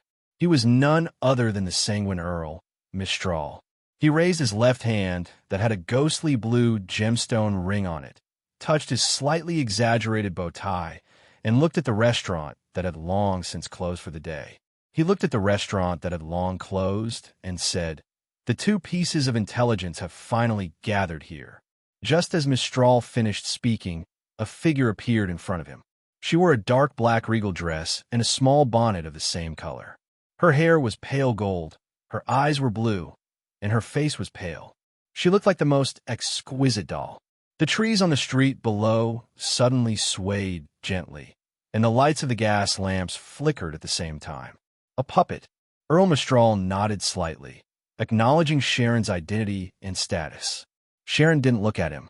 She looked at the second floor of the restaurant. There are remnant feelings of worship towards the mother tree of desire. Then there's no problem. Mistral turned around in midair and nodded at the area with the densest darkness. Lord Nibs, please seal this area. An old and heavy sigh sounded, and a pair of wings covered in dark skin and countless patterns and symbols suddenly stretched out from the darkness. They grew larger and wider, and in 2 to 3 seconds, they completely enveloped the surroundings. The restaurant fell into an abnormal darkness, as if it had been moved out of the world of reality. Mistral no longer hesitated, nor did he attack directly. He took out a bronze box embedded with many rubies and took out an item from it. It was a transparent glass ball shaped like an eyeball. Then, the Sanguine Earl's expression contorted in pain as he let the glass ball leave his fingers and fall down. The glass ball emitted a tiny bit of light in the darkness, as though it was being attracted by something as it constantly adjusted its direction in midair. Finally, it landed in a room on the second floor of the restaurant. A dazzling white light erupted, and it was as though a sun had risen in the room, illuminating everything, causing all the filth, corruption, evil, undead, and darkness to rapidly melt away. Mistral, who had long closed his eyes, suddenly frowned and let out a puzzled sound. He didn't sense any signs of resistance in the restaurant, although Sharon, who had changed her gaze from looking down to level, didn't have any change in expression. Her tightly bound light blonde hair seemed to sway slightly. After the sun rose, it quickly fell. The blazing white light helplessly fell silent in the darkness.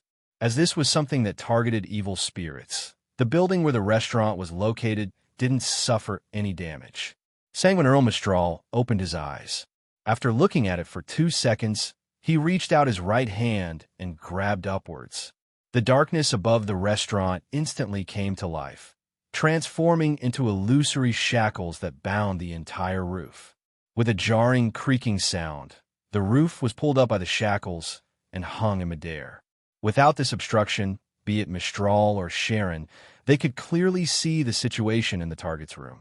A radio transceiver was placed on a square table covered with a tablecloth. Beside it was a translated message. Opposite it, there was an indigo charred mark on the ground. On the other side of the room, there was a rather old piano. The piano stool was brown, as though it had just been moved. On top of the piano was a glass of red wine. There was a flesh-colored, sticky, and strange figure soaking in it. The rest of the furnishings and decorations were like those of a normal house. The only difference was that there were some herbal powder and essential oils that had been splattered. This made Sharon, who could directly obtain revelations from the spirit world, have a vague thought. The people here had just left. Before she, Earl Mistral, and Marquis Nibs could react, the red wine with the flesh-colored figure soaking in it emitted a blurry glow. The glow instantly expanded and became bright, forming a seemingly huge crimson moon in the room. The crimson moon's glow dispersed the darkness in the area, making the demigods who were participating in the battle feel like they were on the ground and looking up at the sky. Sharon's blue eyes seemed to freeze for an instant. She suddenly raised her left hand and flipped it, revealing a dark red accessory in her palm. The accessory was shaped like a full moon. It was embedded with crimson gems, and in the middle was the symbol of the moon and many mysterious labels. This was the scarlet lunar corona that Sharon had obtained with the help of Sherlock Moriarty. It constantly emitted a tranquil glow, making the wielder immune to the effects of the full moon. However, the crimson moon in the restaurant wasn't as simple as a full moon. It was closer to a blood moon, or even exceeded it. An indescribable spirituality was born as a result, causing the area isolated by Nibs's huge wings to produce a demonic and silent feeling. Even though Sharon was holding the scarlet lunar corona, she could feel the evil in her heart swell. She felt as though an unimaginable change was brewing in her body. She instinctively wanted to transform into an evil spirit and hide in the trees and gas lamps. But reason stopped her impulse.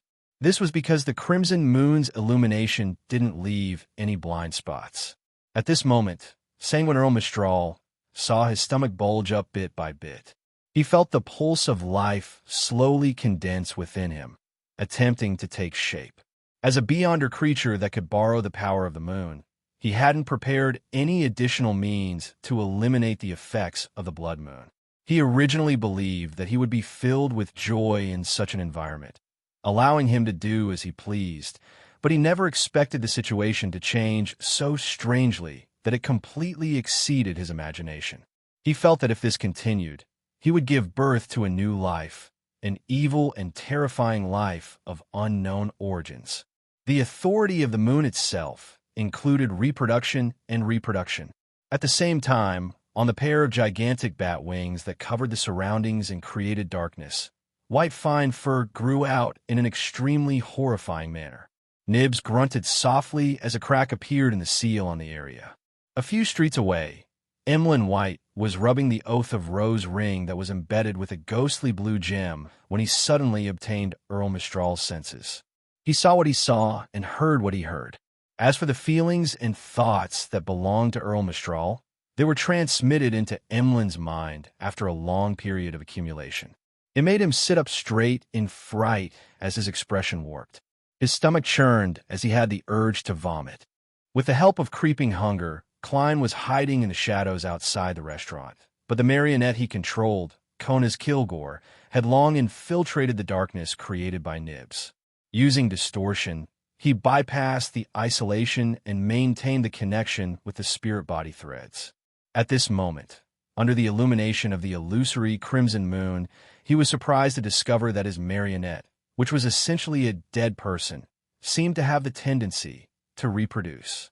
And that new life was definitely a child of the mother tree of desire.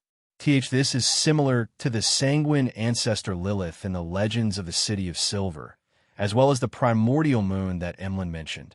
Indeed, the mother tree of desire has already grasped a portion of the moon's authority.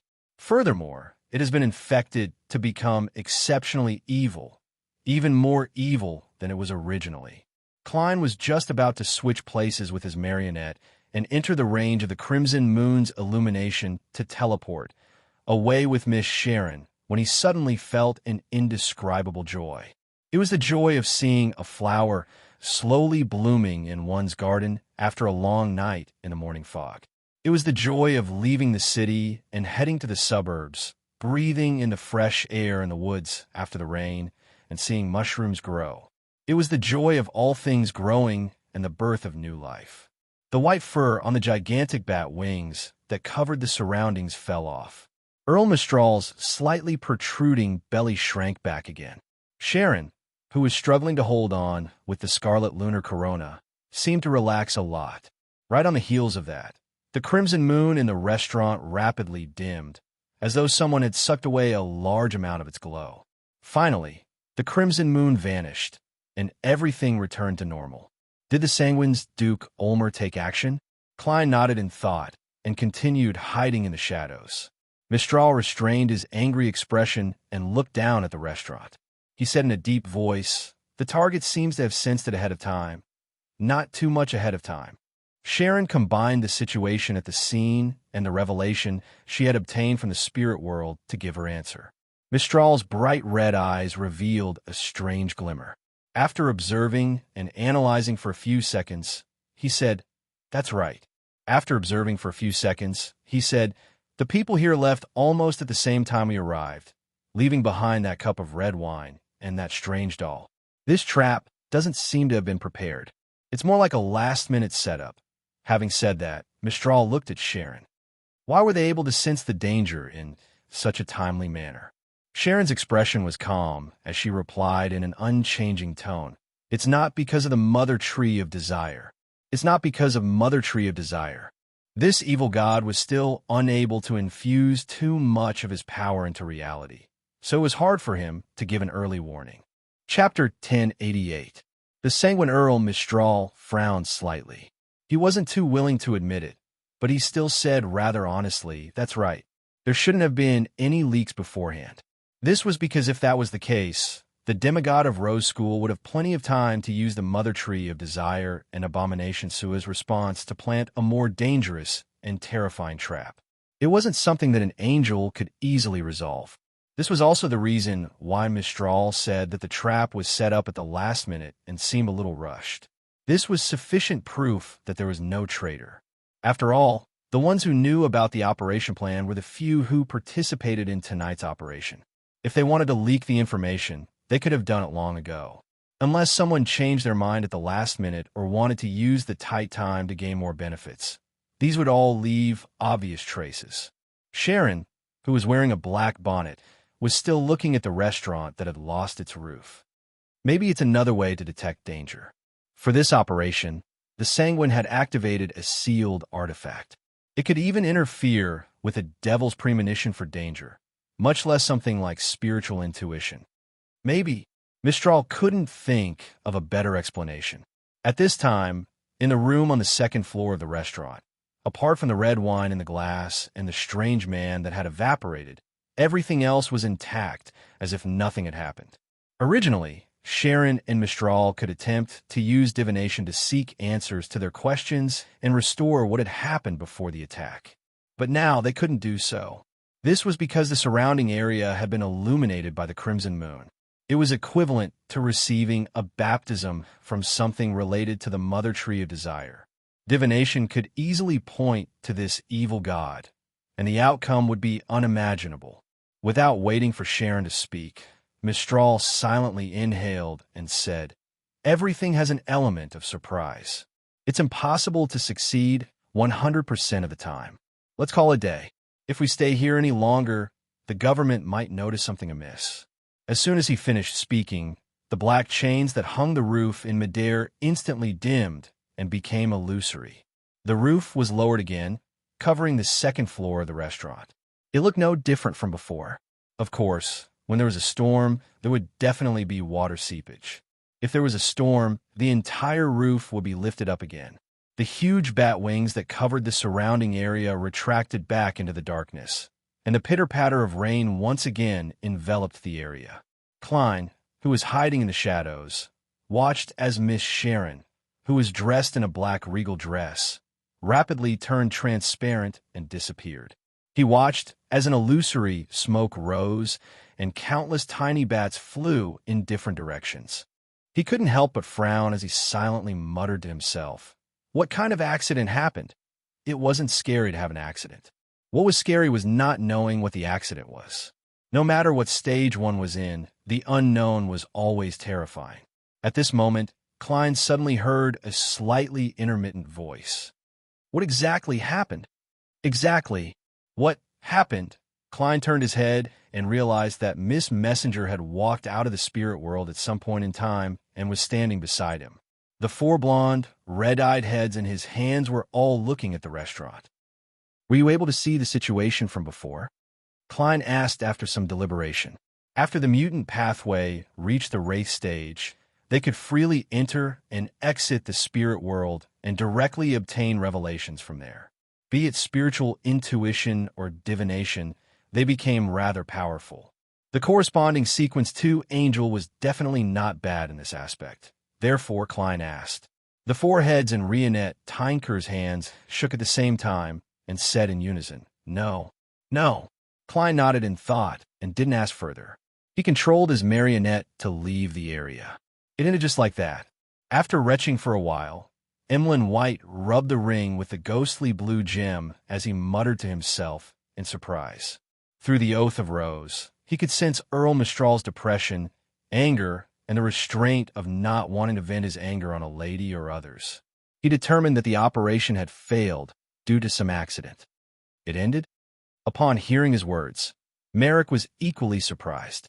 He had actually wanted to ask Emlyn White why he suddenly felt nauseous. His expression had warped to a certain extent, but he managed to restrain his curiosity and the corresponding urge, and didn't find the target. Emlyn tried his best to recall what Earl Mistral had seen and heard, but due to Marquis Nibbs's lockdown, he was only able to see the situation with the help of the Oath of Rose when the crimson moon rose. And this was quickly rendered ineffective by the abnormal feeling he had. At the same time, Emlyn mumbled inwardly. That demigod from the Temperance faction came by possessing a puppet's body? Which master's work is this? It's simply art. Didn't find the target? How could that be? Merrick couldn't help but frown.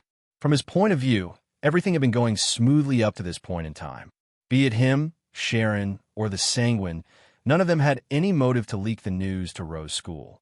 As for Sherlock Moriarty, he had proven his credibility through multiple collaborations. Suppressing his great disappointment and doubt, Merrick said without any change in his expression, "Don't worry. Then let's leave this place as soon as possible." As soon as he finished speaking, his figure began to fade, truly displaying the characteristics of a vengeful spirit.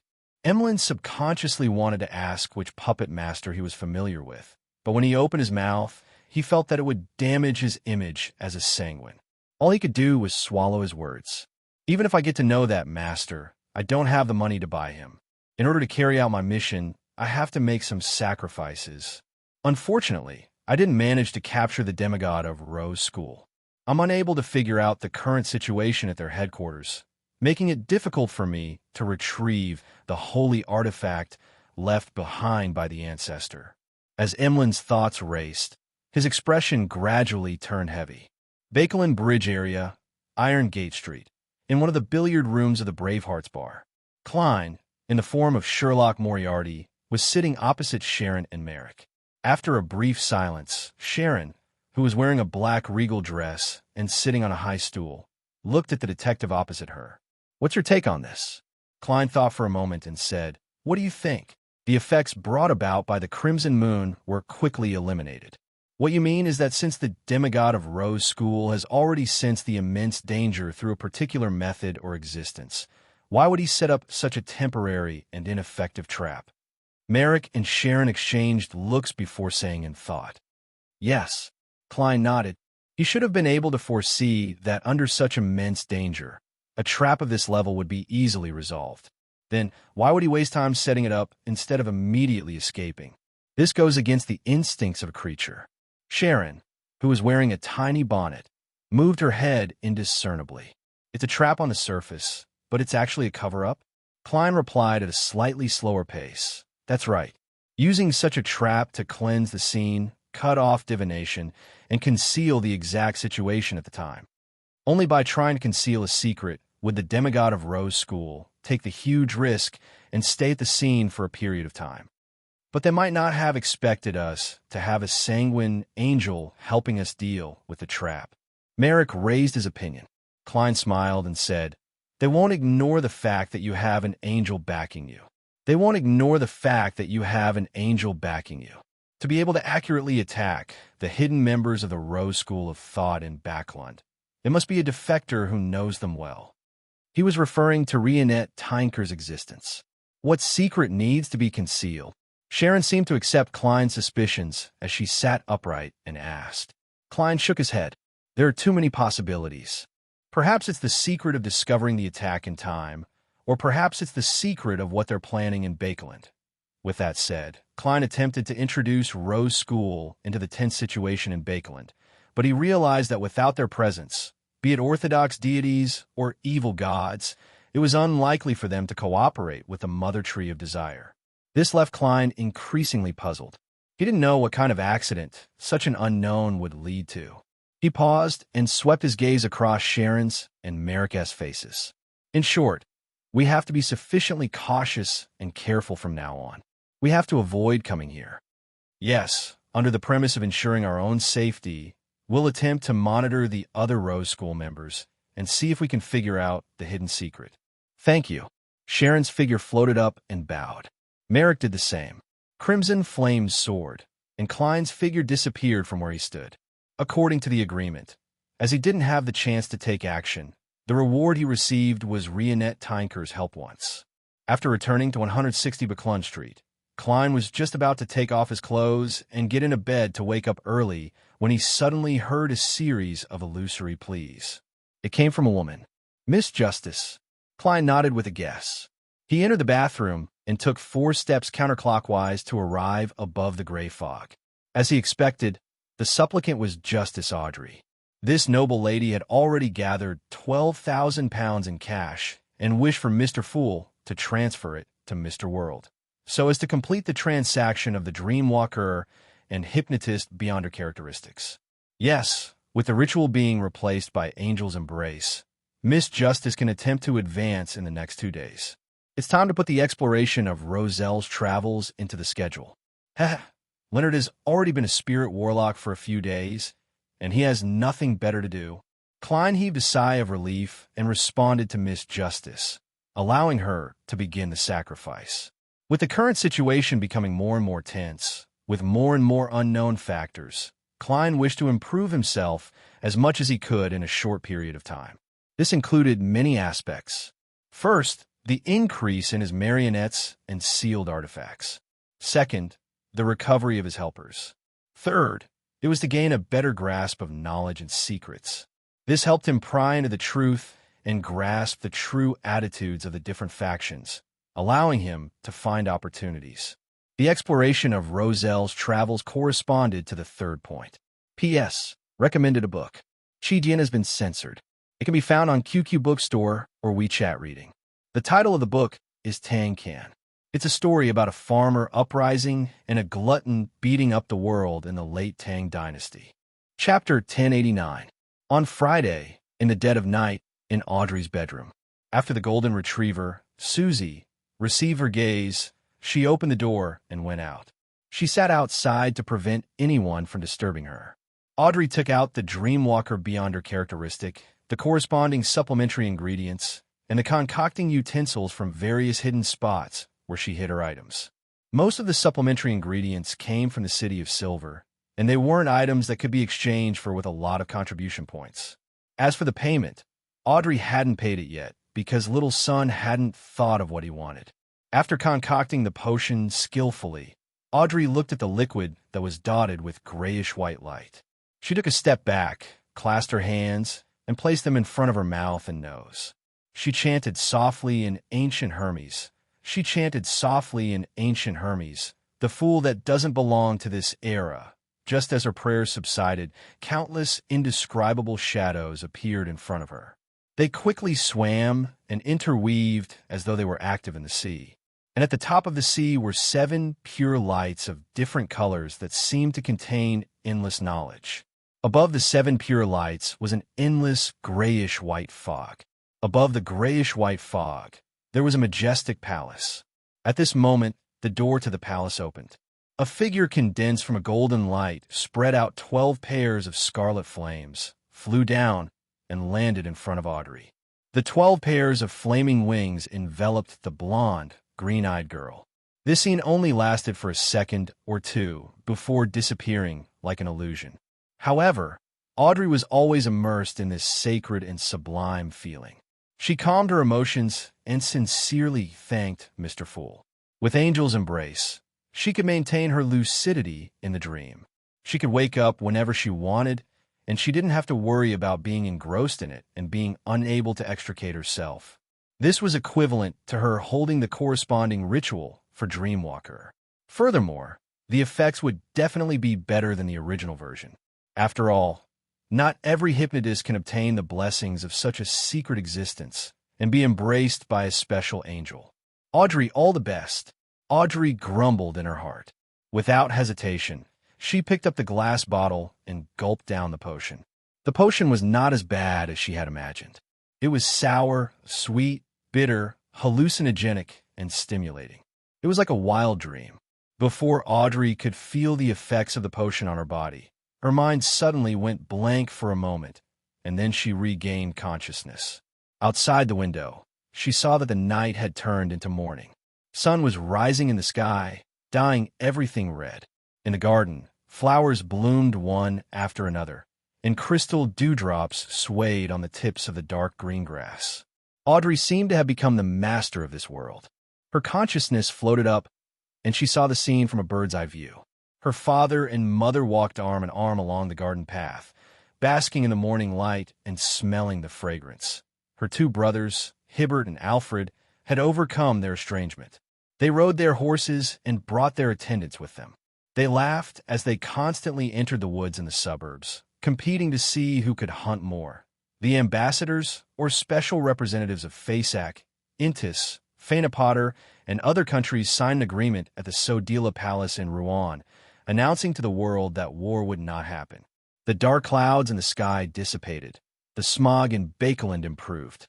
One factory after another passed the dual inspections of the Alkali Industries Prosecutor and the National Atmospheric Pollution Council, and such standards were extended to other countries. The maximum working hours and the basic working conditions of the workers were satisfied. Various industries were developing better and better, and the number of nomads had dropped to an unimaginable level. The various security programs led by the kingdom covered everyone. More and more workers could afford bicycles. On the streets, bicycles gathered like an army, driving in different directions amidst the tinkling sounds. Children didn't need to enter the factory at a young age. They laughed and played as they ran into classrooms with bright windows and clean tables and chairs. They flipped open their textbooks and began to listen carefully. If they didn't study, it was only because they didn't want to, not because they didn't have the means. Women were no longer discriminated against because of their gender. Even if they were just a laundry worker, they could rely on their studies to obtain knowledge and find a better job. They were reporters, teachers, police officers, soldiers, miners, and government employees. They could be seen in every formal industry. All kinds of machinery appeared on the streets and alleys, bringing convenience and joy to the people. In the square in front of the Evernight Cathedral, white pigeons flew up and landed from time to time. People were either sitting, standing, or playing music, enjoying life to the fullest. This was the future that Audrey dreamed of. Unaffiliated Beyonders didn't need to be afraid anymore. As long as they received regular physical checks and mental evaluations, they would be able to walk under the sun and use their Beyonder powers to legally earn money. This is really beautiful. If I wasn't maintaining my clarity of mind, I might have been engrossed in it.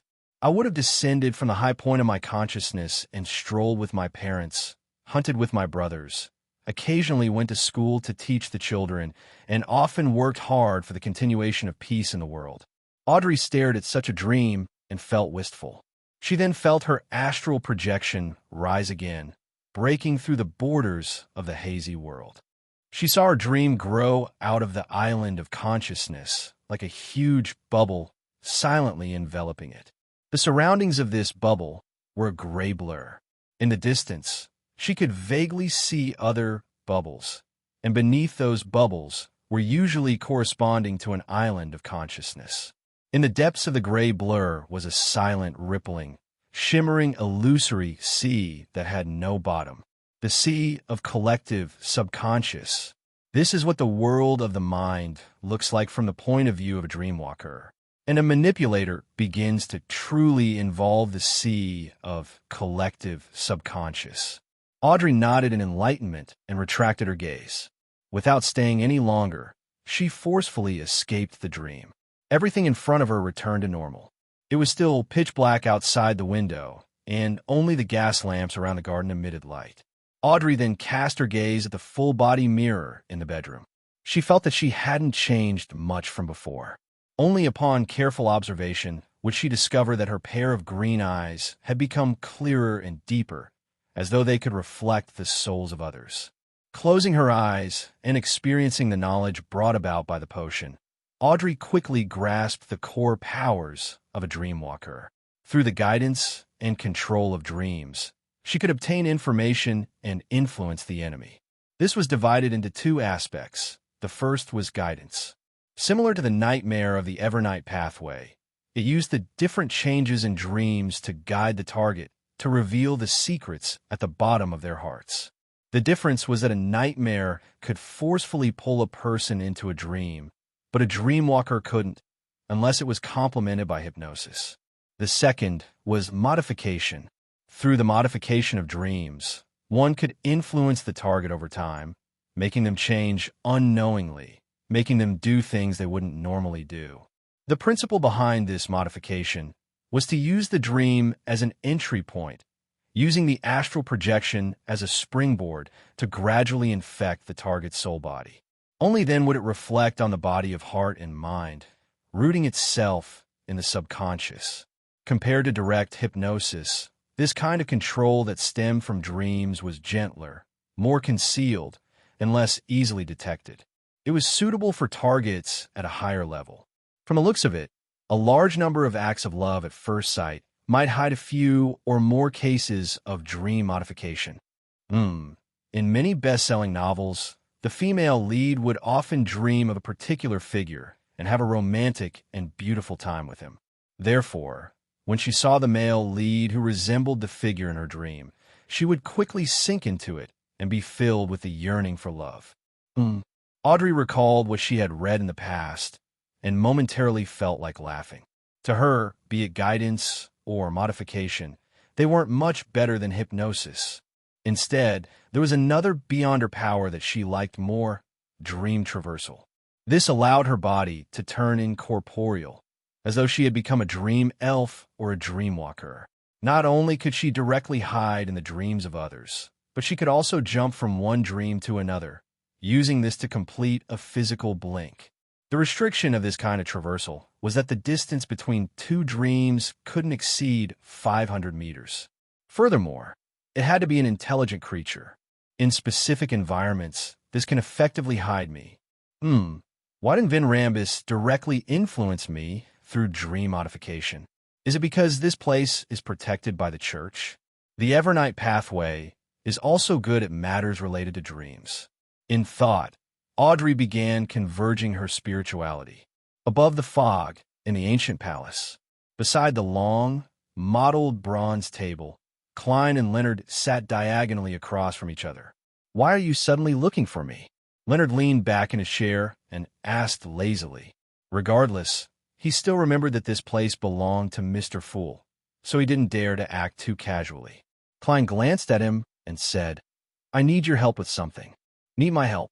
Leonard pointed at himself and asked in surprise, "You're referring to Palez, right?" He didn't think he could help Klein, who had already become a demigod. "You know your position very well." Klein sked. "However, I'm indeed looking for you this time. It mainly involves a few dreams." "Dreams?"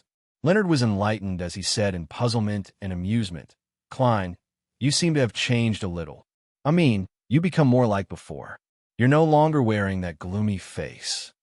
Without waiting for Klein's response, he combed his slightly messy, illusory hair and smiled. "That's pretty good. Yes, I'm still good at dreams." "Whose dreams are they?" Klein replied without batting an eyelid. "A Rouen soldier from more than 100 years ago, a noble from the 4th epoch, an ascetic from the 3rd epoch, as well as an elf and a giant from the 2nd epoch." "What?" Leonard asked blankly with his green eyes, suspecting if he had heard wrongly. Ignoring the elves and giants from the 2nd epoch, even a noble from the 4th epoch had to choose a specific beyonder pathway and become a saint to survive to this day. It can't be that apart from the Rouen soldier, all of them are angels, right? Entering an angel's dream. It's better to find old man. Leonard's thoughts instantly churned as though he was in a dream. Divine King of the 9 heavens. Chapter 1090. Klein glanced at Leonard and said with a smile, "Those targets aren't demigods. Those targets aren't even demigods yet. It's only because of certain influences that they've lived until now. This is exactly the secret I want to discover through my dreams." He deliberately emphasized the word lived. Without waiting for Leonard's response, Klein continued, "That 4th epoch aristocrat is a member of the Zoroast family. That noble from a 4th epoch is a member of the Zoroast family. You might be able to use his dream to gain a better understanding of Palez Zoroast. Old man's descendant." Leonard's heart stirred as he looked forward to Klein's suggestion. Although he had a rather pleasant time interacting with Palez Zoroast and had gradually developed a certain level of trust in this angel, he still had the most basic level of wariness. After all, he was an outsider who was living in his body. "Don't mention this to Palez Zoroast for the time being," Klein added at this moment. "Am I such an unreliable person in your mind?" Leonard lampooned and replied in a bad mood, "There's no need to remind me. There's no need to remind me." Seeing that Leonard had agreed, Klein smiled and said, "Give me a few drops of blood when you return. Give me a few drops of blood when you get back. This is necessary for exploring the dream." He didn't specifically mention how to give him the blood. After all, Leonard had at least two methods. One was to sacrifice it to Mr. Fool and ask him to bestow it to the world. The second was to summon the mysterious messenger and place the blood into a bottle before delivering it along with the letter. Blood. Leonard subconsciously repeated the word. In mysticism, one's blood was a rather important and crucial item. It was best not to hand it over to others easily. Otherwise, one wouldn't even know how they died. And sometimes, death wasn't the most terrifying outcome. After a brief hesitation, Leonard nodded. Will the exploration begin? Klein, who was already prepared, replied. Sunday night, close to midnight. He wanted to give Miss Justice time to converge her spirituality and grasp her powers. All right. Leonard didn't say anything else. Following that, Klein earnestly explained the skills of speaking so that the poet could go back and perfunctorily answer the old grandpa. After returning to the real world, Leonard was deliberating over his words when Palazro's slightly aged voice sounded in his mind. Why is your ex-colleague looking for you? Is there anything that can't be explained in a letter? Leonard adjusted his sitting posture and chuckled. He's afraid that the letter will be leaked. After all, it might involve that person. Of course, Klein is mainly guarding against you. What I see is what you see. As soon as he finished speaking, Leonard muttered in his heart. That Palaz seemed to understand who he was referring to. Yes. Leonard picked up the cup on the table, drank a mouthful of malt beer, and said he found an ascetic from the third epoch, hoping to explore the history of that era through a dream. Leonard was speaking the truth, but it was only a partial truth. This was the technique that Klein had just taught him. An ascetic from the third epoch? He's still alive? Palaz asked in astonishment. Of course, he wasn't too surprised. After all, at his level, even if he didn't know 100 ways to allow people to live from the third epoch to the present, he had at least 5 or 6. The most convenient way was to steal the time or life of others for a target. He should still be alive, but in a very special state. Leonard explained what he knew. Palaz fell silent for 2 seconds before chuckling. Is that so? Then I can only wish you all the blessings of not seeing scenes you shouldn't see in your dreams. Of course, your ex-colleague has the protection of a secret existence. He's definitely prepared. Leonard didn't continue the topic as he suddenly exclaimed, Old man, aren't you curious at all? Don't you want to know the reason for the cataclysm? Don't you want to know the true appearance of the orthodox deities in the third epoch? This was the second verbal technique that Klein had taught him. Instead of being asked, it was better to take the initiative to ask. I can roughly guess the situation, Palaz replied with a sigh in German. Palaz replied with a sigh in German. Then he scoffed. You took the initiative to control the rhythm of the conversation today. This is different from your usual behavior. This means that you're hiding a certain secret in your heart. Not bad. It's much better than before. At least, it's not something that can be seen at a glance. Leonard's expression froze. Palaz then chuckled. Look, I just gave it a try, and you exposed yourself. You still lack training. Your ex-colleague is really TSK. Leonard could only respond with a dry chuckle. He put down his cup and leaned forward. He picked up a ritual silver dagger and made a cut, producing a few drops of blood. At the same time, at the Earl of Hall's house, Audrey, who was prepared to fulfill her promise of free help, also held a dagger embedded with gems and moved the tip to the back of her hand.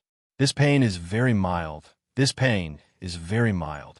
As she hypnotized herself, she forcefully pulled out a wound. Without using strength, it was impossible to tear through her current skin, even if she didn't reveal her dragon scales. On Sunday night, after attending a ball, Klein returned to 160 Buckland Street. Using the excuse of being tired, he went to bed early. When it was almost midnight, he got out of bed, set up a ritual, and summoned himself. After some work, he sat in the seat that belonged to the world's German sparrow. He also confirmed that once he ended the summoning, he could use the gray fog's level to forcefully escape Roselle's travels. At this moment, there were 3 metal bottles and a silver mask in front of him. The former contained his, Leonard's, and Audrey's blood, while the latter was sacrificed by Justice Audrey ahead of time. As she already knew that Mr. Star would be participating in this dream exploration, she planned on wearing the mask transformed from lie the entire time to hide her true appearance and prevent her identity from being exposed. After examining it for a while, Klein made the hard-covered, dark brown Goo Roselle's travels fly out from the junk pile and land on the long bronze table. At the same time, he stored the unshadowed crucifix into his body. Right on the heels of that, he pulled Justice Audrey and Leonard above the gray fog. Two crimson beams soared up at the same time, condensing into blurry figures. Audrey and Leonard cast their gazes at the bottom of the long, mottled table, sizing up the items in front of Mr. World. Then, their attention was attracted by the book that looked rather ancient. Audrey's eyes darted around slightly as she asked curiously, "Is this exploration related to this book?" "Yes, our goal is in this book," Klein replied with a smile. "In the book?" Leonard asked in surprise. Even as a red glove, even though he had read a large number of Beyond a Case files, he had never heard of anyone being able to communicate with the characters in books. Klein nodded gently and said, "Yes, this is a magical book. Yes, this is a magical book. Inside is an imaginary world. Some of the things that happen in that world are the contents of the book." Imaginary? Audrey acutely grasped the keyword. A few days ago, she had learned from Mr. World that the Spectator Pathways Sequence 0 was called Visionary. In addition, she had long known that the King of Dragons, the ancient god Anquelt, was known as the Dragon of Imagination. Klein deliberated for a moment and said, "My description just now might not be accurate enough. My description might not have been accurate enough. It might be a world created from imagination or a real dream. The only thing I can be certain of is that it was created by the second epoc's ancient god, Dragon of Imagination Anquelt. I obtained it from Vice Admiral Iceberg, an ancient god's relic. It's no wonder it can allow the giants and elves of the second epoch, the ascetics of the third epoch, the human nobles of the fourth epoch, and the Ruan soldiers of the fifth epoch to live to this day." Leonard was enlightened as he couldn't help but size up the world German Sparrow. It was hard to imagine how much he had experienced after leaving Tingen. At this moment, Klein surveyed the area and pushed Lie to Miss Justice. "Let's go in." "All right." Audrey wore the silver mask on her face. Leonard looked around and nodded. "All right." Klein immediately picked up the 3 metal bottles, poured out a bit of the blood inside, and smeared it on the cover of Roselle's Travels. So this is the effect of the blood. Just as this thought flashed through Audrey's mind, a white blizzard suddenly appeared in front of her. Amidst the snowflakes the size of goose feathers and the biting cold wind, a city with walls that were more than 15 meters tall stood not far away. The soldiers wearing leather armor were hiding in a spot that could shelter them from the blizzard. As long as there weren't any caravans, they were unwilling to intercept ordinary pedestrians. This is the imaginary world. It's just like the real thing. As Leonard looked around, he spread out his palm and caught a few snowflakes. He found them ice cold and quickly melted into water. After confirming the environment, Leonard suddenly realized something. Klein maintained the image of a cold and refined German sparrow. As for Miss Justice, she wore a silver mask, revealing only the lower half of her face, green eyes, and blonde hair. It made it impossible to imagine what she looked like. As for himself, he didn't disguise himself at all. This was also a habit of official Beyonders. They carried out missions openly and didn't need to disguise themselves. Mr. Star is indeed undisciplined. His hair is combed very casually. What a pity. Otherwise, with his looks, he could be on the cover of a magazine.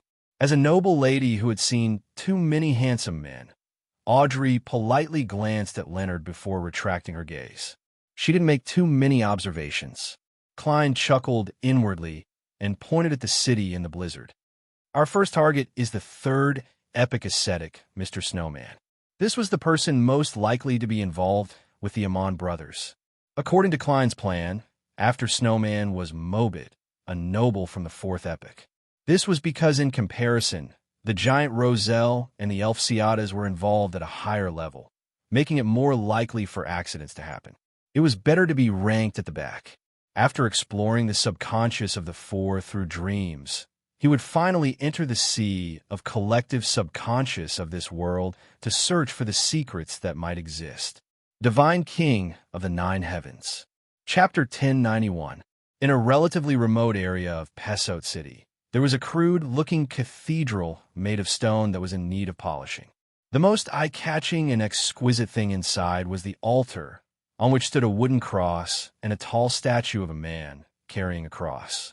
The ascetic snowman was sitting in the front row, facing the statue. He had his head buried and his eyes closed as he prayed intently. He was a middle-aged man who wasn't considered old, but had some wrinkles. He wore a simple white robe that had been washed countless times. He had short brown hair, and his exposed arms, shoulders, calves, and feet were covered in all kinds of old scars. At this moment, two men and a woman entered the cathedral. The men were wearing black trench coats and trousers that were completely different from their surroundings. However, one of them was wearing a vest, a half-top hat, and a formal bow tie. The other was casually wearing a white shirt.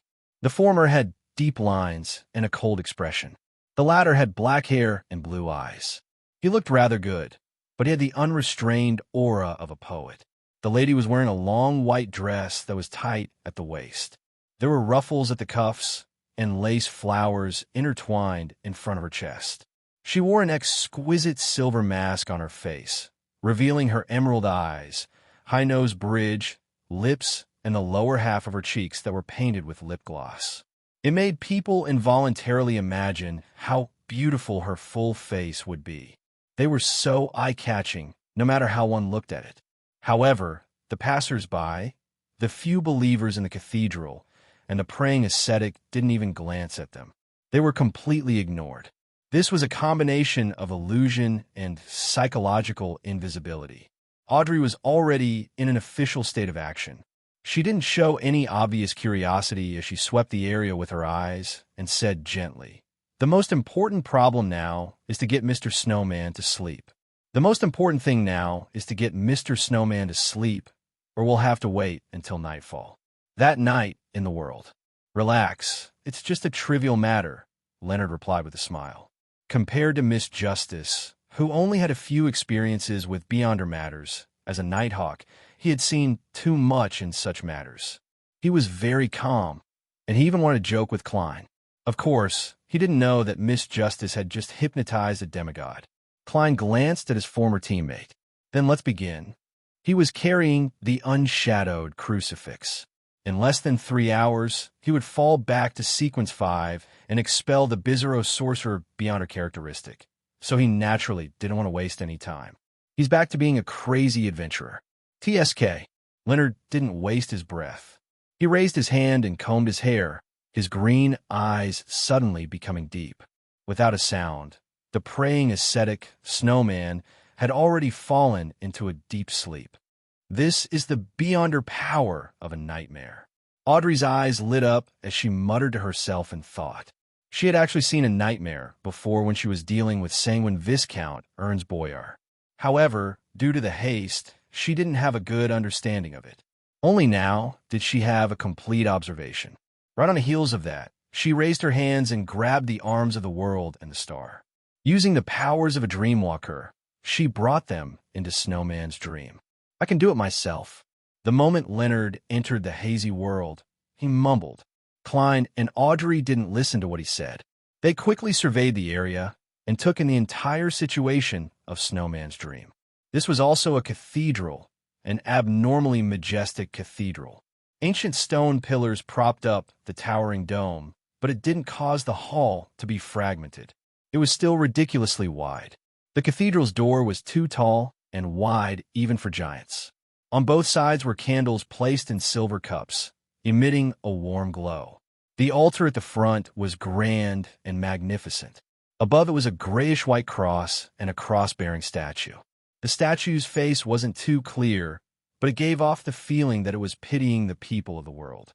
Snowman was also sitting in the first row, facing the altar with his head lowered and eyes closed as he focused on praying. This place is very similar to the abandoned cathedral in Afternoon Town that Little Sun showed us. It should be a building from the same era, Audrey swept her gaze across the brick arches as she whispered. At the same time, she tried hard to calm her curiosity, telling herself to remain calm. Little son? How is it small? That fellow is clearly taller and stronger than me. Afternoon, town's abandoned cathedral. Leonard thought in puzzlement while lampooning. When he joined the tarot, Sun had long returned to the City of Silver. Although he would occasionally mention the matter of exploring the giant king's court, he didn't conjure the corresponding scene. Indeed, Klein retracted his gaze and agreed with Miss Justice's words. Then he said to her, "Try to guide Snowman's dream and make him divulge the important information in his subconscious. The main point is related to the King of Angels. This mission could be completed by a nightmare or a dreamwalker." The reason why Klein got Miss Justice to do it was to give her more chances to digest the potion. After all, Leonard had long passed that stage. Besides, no matter what, when it came to matters that involved the subconscious, beyonders of the spectator pathway were definitely more professional. Their operations would also be more precise and effective. It was only at this moment that Leonard realized a problem. The powers that Miss Justice showcased involved the domain of dreams. This also meant that she had already advanced to a Sequence 5 Dreamwalker. Isn't that too fast? Leonard was secretly alarmed and found it unbelievable. He remembered that when he joined the tarot, Miss Justice had mentioned that she had become a hypnotist in less than a month. It had only been about 3 months since then. She has indeed attempted to purchase the advancement ingredients at the tarot gathering, but to be able to completely digest the Sequence 6 Hypnotist potion in less than 4 months is already astonishing enough. Thoughts flashed through Leonard's mind.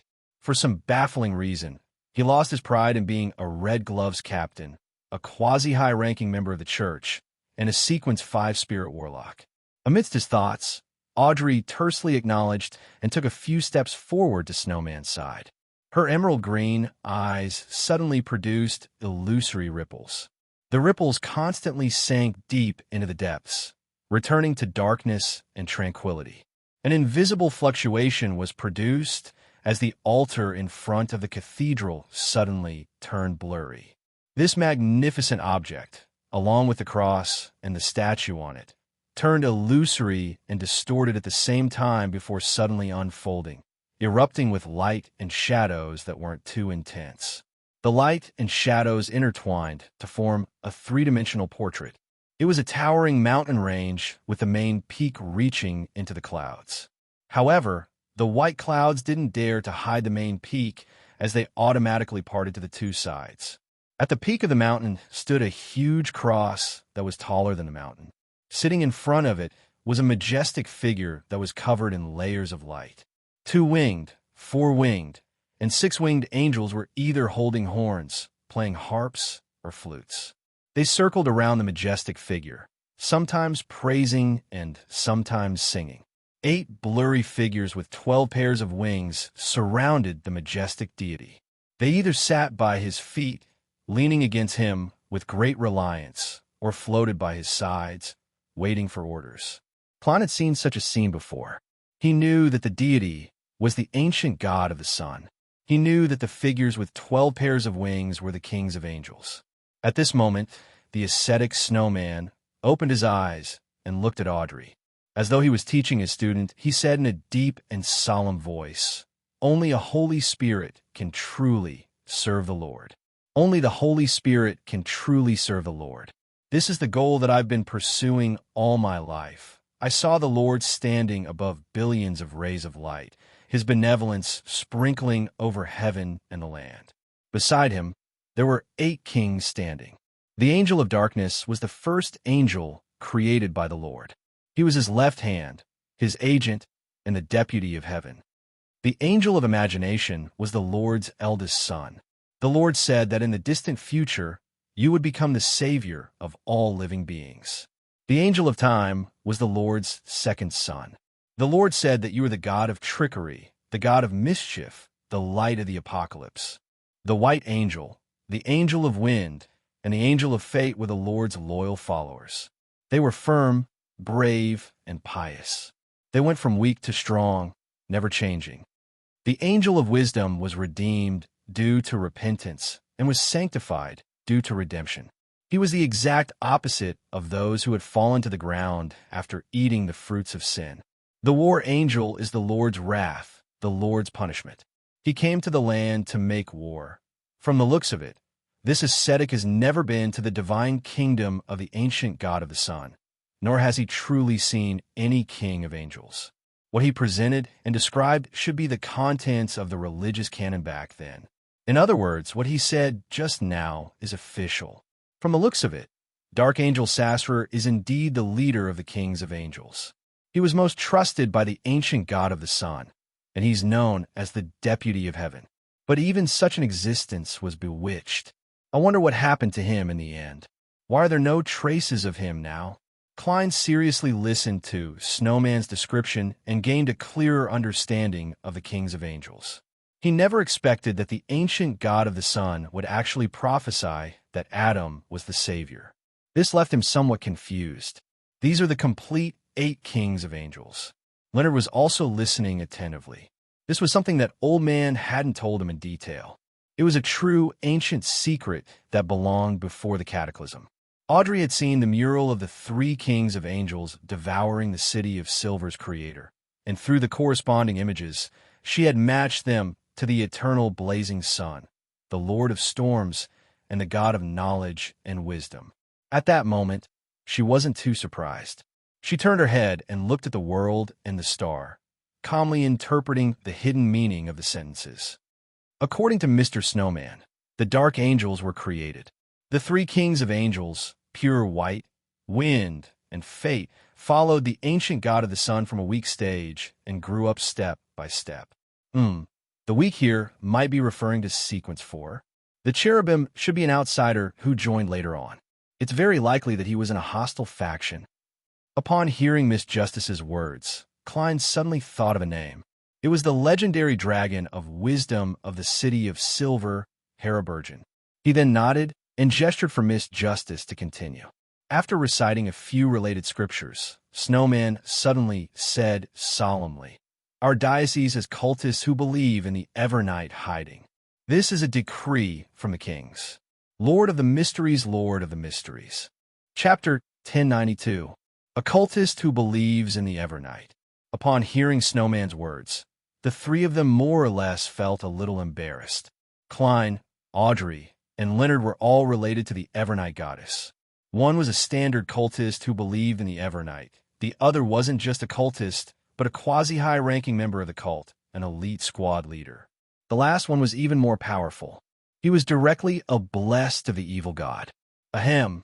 From the looks of it, the Church of Evernight appeared earlier than recorded in history. It can be traced back to a long time before the cataclysm. However, back then, it existed in the form of a secret organization. Klein cleared his throat and made a simple analysis to break the sudden silence. Audrey pursed her lips and nodded.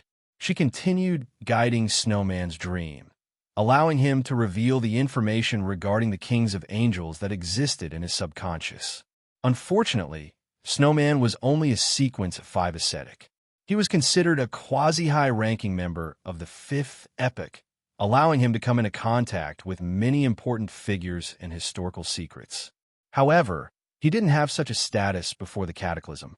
He couldn't even enter the divine kingdom on earth, so he naturally didn't know much about the kings of angels and the ancient sun god. What he knew was limited to what was recorded in various religious texts. However, Klein acutely noticed that he had mentioned something. There were traces of giants in the northern mountain range. This mountain range was now known as Antares, and it was located in Fasak. This made it easy for Klein to link this piece of news to the Fasak citizens claiming to be descendants of giants, and the god of combat's true form being a giant. Seeing that there was nothing related to the kings of angels, Audrey turned to guiding Snowman's dream, presenting him with the most important matters that had the deepest impact on him. The majestic cathedral they were standing on began to shake as it silently changed. In just a few seconds, the size of the cathedral shrunk. Outside was a square that had been renovated. Snowman knelt down in front of the cross and the statue, his body bathed in pure sunlight. A vague figure in a simple priest's robe appeared on his side and said in a loud and solemn voice, "Don't worry." He said in a grand and solemn voice, You willingly chose the path of ascetic cultivation. You gave up love, distanced yourself from enjoyment, and didn't wield power. You tempered your body and tempered your mind. Step by step, you walked into heaven and approached my Lord. Snowman kissed the ground devoutly and said, I willingly chose the path of asceticism. I gave up on love, distanced myself from enjoyment, and refused to wield power. I tempered my body, tempered my spirit, and served my master. From today onwards, this will never change. From today onwards, this will never change. The more Snowman spoke, the more determined he became. In the end, he repeated his promise with a solemn expression. This is the matter that left the deepest impression on him and has the greatest impact on him. Audrey turned her head and said to the world and the star, recalling Snowman's performance all this while, recalling that even though he was trapped in the world of the book, he hadn't given up on his faith and stopped his ascetic cultivation. Klein nodded slightly and sighed. He was a true ascetic. Audrey retracted her gaze and guided Snowman to say or present the matters that were more important to him. Then she walked back to the world and the star side and said in a gentle voice, That's right. There shouldn't be anything else. Klein glanced at Snowman. Let's go to the next location. In a particular house in Pessoat City, Mobit, who had flaxen hair, dark brown eyes, a high-nosed bridge, and thin lips, was wearing a slightly furry pajamas. He lay on the bed that was half high and half low. He opened his eyes to look at the ceiling and muttered to himself. That's right. He opened his eyes to look at the ceiling and muttered to himself. This year's winter is much colder than before. It's even starting to snow. Although it's almost noon, I don't want to get out of bed at all, Ciatas as an elf. Why are you lazing around in bed? You even press your hands and feet on me. I really miss the life when I was single. I could roll around freely in bed, and every corner was mine. It's not like now. Sigh. On the bed, elven songster Ciatas had her body turned sideways as she slept comfortably. Not only did she occupy nearly half the space, but she also left a large amount of space on her side. She was closer to Mobit as she placed her hands and feet on him, squeezing him to the edge of the bed and nearly falling off. After pulling up the blanket from where he was pressed down, Mobit sighed and closed his eyes, preparing to sleep again. Then he really fell asleep. In the dream, he sat in front of the bar counter of a tavern, occasionally sipping hard liquor and gulping down beer. He didn't return home as he waited for Ciatas to plead with him. Is this the aristocrat from the fourth epic? At the entrance of the tavern, Leonard glanced at Klein. Klein gave an answer that was without a doubt. Yes. Mr. Starr's tone and actions indicate that he's more nervous than before. He seems to care a lot about this aristocrat from the fourth epic. According to the information previously revealed by Mr. World, someone Mr. Starr knows might have seen the second blasphemy slate, and this is a very ancient divine item. Although I can't rule out the possibility that it was seen in the fifth epic, in comparison, powerhouses from the fourth epic have a greater chance of coming into contact with it. Therefore, this aristocrat from the fourth epic is definitely related to the person Mr. Starr knows. Through careful observation and interpretation, Audrey gained a preliminary understanding of certain matters. With this premise, she quickly made a judgment. Mr. Starr would take the initiative to suggest that he guide the dream this time. As expected, the fourth epic advocates asymmetrical beauty. This outfit really makes me uncomfortable. After Leonard teased, he looked at Miss Justice and the world Klein Moretti and said, I'll do it this time. Okay. Audrey smiled and responded in a light tone. And this was a development that Klein was happy to see, so he naturally would not stop it. No problem. Leonard straightened the collar of his shirt and walked to the bar counter. He sat beside Mobit and ordered a glass of locally produced Sanjen beer. After gulping down a mouthful, he suddenly said, You look like a member of the Zoroast family. Everyone here knows. No, it's not just people. Mobit took a sip of his wine and continued looking ahead. Leonard smiled and shook his head. Let me introduce myself. I'm Palez's Zoroast student. He planned on using this identity to build a closer relationship and lower the level of ostracism, so as to facilitate the subsequent guidance. Indeed, the person that Mr. Star knows is also a noble from the fourth epoch, a member of the Zoros family. I wonder what level he's at. So Mr. Star's secret identity is the student of some important figure. No, he doesn't sound confident enough. He thinks of himself as a student. Audrey confirmed her guess, and the smile on her face became even more obvious. After listening to Leonard's self-introduction, Mobit finally turned his head and sized him up before scoffing. He scoffed and said, "Student, you're the target of the parasite, right?" Leonard's expression instantly froze. The target of the parasite. Although Audrey was already mentally prepared, she couldn't help but twitch her eyebrows. As for Klein, he had a hard time holding back his laughter. Of course, he didn't believe that there was anything wrong with Leonard pretending to be Palez Zoro's student. If he were in Leonard's shoes, he would have said the same. He couldn't directly say that he was a parasite, right? Furthermore, their relationship as friends would appear too distant, making it difficult for any further inquiries. The problem this time was that no one expected Mobit to directly guess the truth. After chuckling, Mobit looked at Leonard's slightly stiff face and said, "Don't worry. You aren't a member of our Zoros family. How can you become old man student? You can only be the target of the parasite." At this point, he slowed down a little. "Don't worry, old man isn't too bad. He won't really occupy your body. After the parasite ends, he'll at most take away a few years of your life. After all, you're still young. Raising a sequence will make up for it." Haha. In fact, most Beyonders don't live to the end of their natural age. "Why must I take away a few years of my life?" Leonard subconsciously asked. Mobit picked up his wine glass and gulped down a mouthful before replying in a slightly dazed manner. "That's right." He replied in confusion. "Since I've already been parasitized, I have to steal something." Leonard snapped to his senses and asked in surprise, "You also call him Old Man?" "Of course, we all call him Old Man, haha." He never expressed any objections. Mobit suddenly sighed and said, "He is my great-grandfather. I haven't seen him in a long time. It's been 1,000 years, no, 2,000 years, so Old Man indulges me in calling him Old Man because it allows him to recall certain beautiful memories of the past. I wonder if any of his direct descendants are still alive." Leonard suddenly felt wistful. As for Audrey, while she was amused by the phrase, "I have to steal something," she was rather surprised to grasp the word him. This meant that old Mr. Palez Zorost was an angel. Indeed, Audrey had already expected this. At this moment, Mobit acutely noticed a keyword. "Also? Why did you say also? Do you also call him Old Man?" Leonard nodded seriously. Mobit was immediately puzzled as he carefully sized up Leonard. "Could it be that you have the bloodline of our Zorost family?" "I don't know," Leonard answered truthfully. Mobit shook his head. "Doesn't look like it, doesn't look like it. Perhaps Old Man suffered a huge blow and changed to a certain extent." "I know that," Leonard deliberated and said, "Him was nearly killed by Blasphemer Amon. He was nearly killed by Blasphemer Amon. He still hasn't recovered. Rosel's travels was currently above the gray fog. It didn't matter which deity's true name was mentioned inside, as it wouldn't be sensed anyway. Therefore, Klein, Leonard, and Audrey could freely talk about Amon and Adam.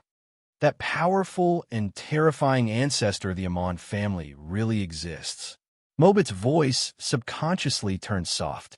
Leonard finally grasped the initiative and began asking. "The nobles of the Solomon Empire seem to be very cold and evil. Why isn't the Zoroast family the same? P.S. Recommended book, Becoming an Immortal with Paywalls. The story of a lousy game producer who transmigrated to a world of cultivation and magic. 9 Heavens Divine Emperor." Chapter 1093. Mobit glanced at Leonard and said doubtfully, "It's not too cruel and evil." He immediately picked up the wine glass and gulped down a mouthful. "Don't you know that the higher the sequence, the colder and more serious the tendency towards madness? Which noble family of the Solomon Empire did not have an angel? They were definitely different from normal people. As for the degree of evil and coldness, it has to do with the anchors chosen and the characteristics of one's Beyonder pathway. In this aspect, I'm not sure about my great-grandfather's situation. All I know is that he is very kind to us, and his words and actions are relatively casual. In addition, the rules that His Majesty the Emperor made have a key point, which is that they are not coordinated. If all the great nobles have the same style, he will definitely not be satisfied. I thought of the first reason, but the second one was a little unexpected. It was a little funny. Did the Solomon Empire's Dark Emperor turn himself into an obsessive-compulsive disorder? It has to be uncoordinated. Klein didn't wear a mask that was too thick. The corners of his mouth curled up slightly. At this moment, Audrey turned her head to look at him and voiced the question that she and Mr. Starr shared. Anchor? They all knew that the aesthetics of the fourth epoch were asymmetrical and uncoordinated.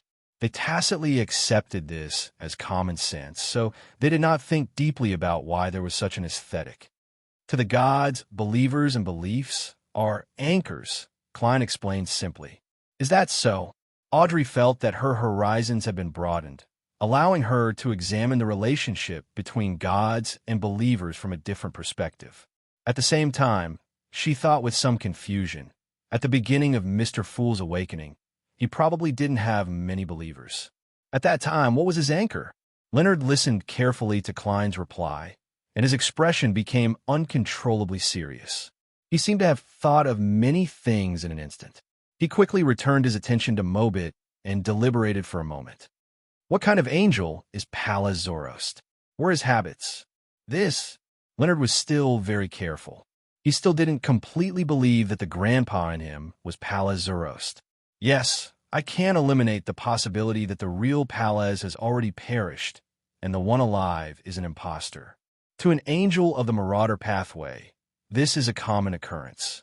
And from the point of view of a secret existence, replacing that identity is equivalent to having that identity. They wouldn't deliberately expose it.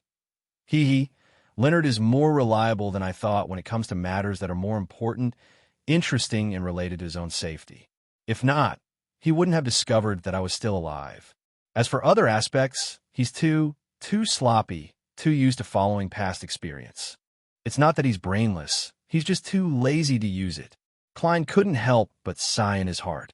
Mobit was stunned for 2 seconds before drinking another mouthful of distilled spirits. Old man acts like an ordinary old man at home. He's a little naggy, likes to discourage his descendants, and loves to enjoy life. If I didn't know about it ahead of time, no one would have guessed that he's a Sequence 1 angel. He and His Majesty the Emperor's aesthetic standards are a little different. He is obsessed with categorization and emphasizes cleanliness and neatness. When facing enemies, he's good at deception. He likes to deal with his target in a way that makes him break down. This is in line with the characteristics that Old Man has shown so far. Leonard nodded slightly and asked, Do you have a portrait of him? How can I bring a portrait with me? It's not like I'm looking for someone. Mobit shook his head in amusement. At this moment, Leonard suddenly pointed to the side. Isn't that it? Mobit turned his head in confusion and puzzlement and realized that an oil painting had appeared on his right hand at some point in time. As he picked up the oil painting, the content on it gradually became clear, revealing an old man with dark brown eyes. The man's hair was completely white, and it wasn't too sparse. It was neatly combed back. There were almost no wrinkles on his forehead, the corners of his eyes, and the corners of his mouth. He didn't look that old. It was obvious that he looked pretty good when he was young.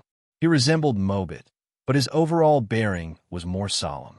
I really can't tell that he's a Sequence 1 angel. Is this also because he didn't reveal his mythical creature form? Audrey tiptoed and glanced at the oil painting. After Leonard memorized the contents of the portrait, he raised a few more questions related to the Zoros family and received a rather satisfactory answer. The only exception was the names of the potions from Sequence 3 to Sequence 0. Mobit wasn't sure either. He only vaguely knew that Sequence 1 seemed to be called Worm of Time. After ending the topic, Leonard asked about the Solomon Empire. In your era, we're the great nobles of the empire. There aren't many families with dukes. Mobit put down his wine glass and spread out his palms. Our Zoros family, the House of Abraham, the Zerdal family. In addition, although the Medici family and Lord Ouroboros don't have a noble title, their status isn't inferior to the great nobles. With every word he said, He curled a finger and clenched it into a fist. Then, he smiled and said, "Back then, although Tutor and Trensostel were His Majesty's most loyal angels, they were still ranked below us, alongside Augustus and Castilla." The history of the Augustus family can actually be traced back to the era of the Solomon Empire. While feeling somewhat surprised, Audrey listened even more attentively. Leonard thought for a moment and continued asking, what was the situation like in the northern continent in that era? All living beings were subservient to His Majesty. Even deities acknowledged His Majesty's rule in order to resist the opposing forces. Mobit chuckled and said, "They all had their own countries attached to them in relatively barren places. In short, Evernight, the god of combat, and death were in a standoff. The three gods of storm, blazing sun, and wisdom had great conflicts with each other. The attitude of the land was ambiguous, but it was more inclined towards the god of combat. This caused them to be unable to work together in a stable manner, making it difficult for them to resist the alliance of His Majesty and the true Creator." At this point, Mobit sighed. It was also for the sake of balance that His Majesty didn't attack the southern continent. He allowed death to unify the harvest plains and the ancient forest, establishing the Balam kingdom. No, in the end, the six deities came to an agreement. Hence, the Black Emperor perished, and the Tudorlin-Sostal United Empire was established. Leonard recalled some of the things that Palazurost had mentioned, and for some baffling reason, he felt the vicissitudes of history. At this moment, Mobit turned his head again and looked at him. "Do you have a cigarette? This little thing that came from the believers of the true Creator isn't bad." Leonard immediately mobilized his dream and conjured a cigarette before handing it over. "Is this an improved one?" Mobit reached out his right hand and stole a ball of fire from the kitchen behind the tavern. He lit the cigarette and took a deep puff. Seeing the smoke puffing out of his nostrils, Leonard asked curiously, "The believers of the true Creator like to smoke?" "Yes. Even Lord Medici occasionally smokes a few, although it's just a habit for him," Mobit answered without hiding anything. Leonard nodded slightly and asked, "Which deity do you believe in?" "Of course it's His Majesty. All the nobles of the Empire believe in His Majesty. Other than Lords Medici and Ouroboros, they believe in the true Creator. Also, Duke Bethel Abraham might just be a fake believer. As far as I know, he only believes in himself," Mobit said casually. "Bethel Abraham." Klein's heart stirred. Just as he was about to signal Leonard to ask further in this regard, he heard the poet ask, "Is Duke Bethel Abraham very powerful?" Clearly, the ancestor of the House of Abraham was very eye-catching due to his completely different performance from the other nobles of the empire. Very powerful. Even Lord Medici and Lord Ouroboros are wary of him. Mobit puffed out another ring of smoke and said, "In the era of strife, he is publicly recognized as one of the angels most likely to become a god." "Era of strife?" Leonard asked in puzzlement. Mobit looked at the slowly burning cigarette in his hand. "The smell isn't stimulating enough." "Ha ha. The era of strife refers to the period from the end of the cataclysm to the establishment of the empire. It's about 112 years. The ancestor of our Zoroast family, who first became an angel, perished during the era of strife. Fortunately, we had the help of His Majesty, who had yet to become a god, so we didn't lose our beyonder characteristic." "Who did it?" Leonard immediately pressed.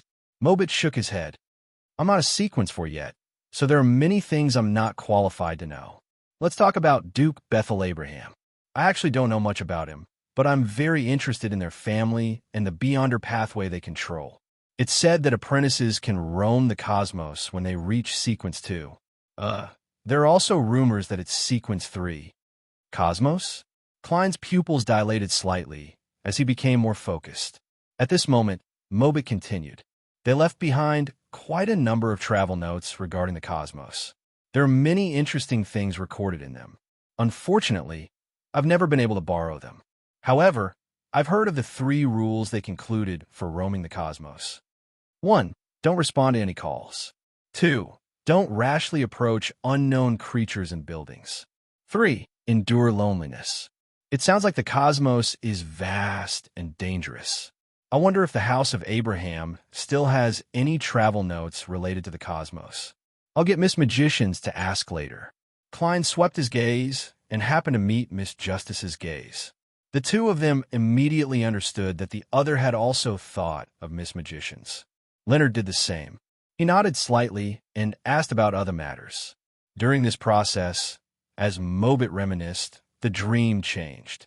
Following that, they saw the appearances of Medici, Ouroboros, and other high-ranking figures. Of course, as Mobit rarely interacted with the Black Emperor and Bethel Abraham, he didn't dare look at them directly. Their images were a blur. Towards the end, Audrey grabbed Klein and Leonard's arms and jumped into Ciada's dream with them. This elvish songster was standing in the garden, holding her stomach as she frowned at Mobit. "Can you steal the fetus in my stomach and stuff it into your body?" "I can, but even if it's stuffed into my body, I won't be able to give birth to him," Mobit replied with a look of fear. Ciada's thought seriously. "Then should we steal the corresponding organs as well? It's still possible to succeed if it's just stealing, but there's nothing I can do after that. This is beyond my capabilities," Mobit said in a trembling voice. The conversation between the human and elf left Klein, Leonard, and Audrey dumbfounded. "Shall I do it this time?" After a few seconds, Audrey took the initiative to suggest, "Lord of the Mysteries, Lord of the Mysteries." Chapter 1094.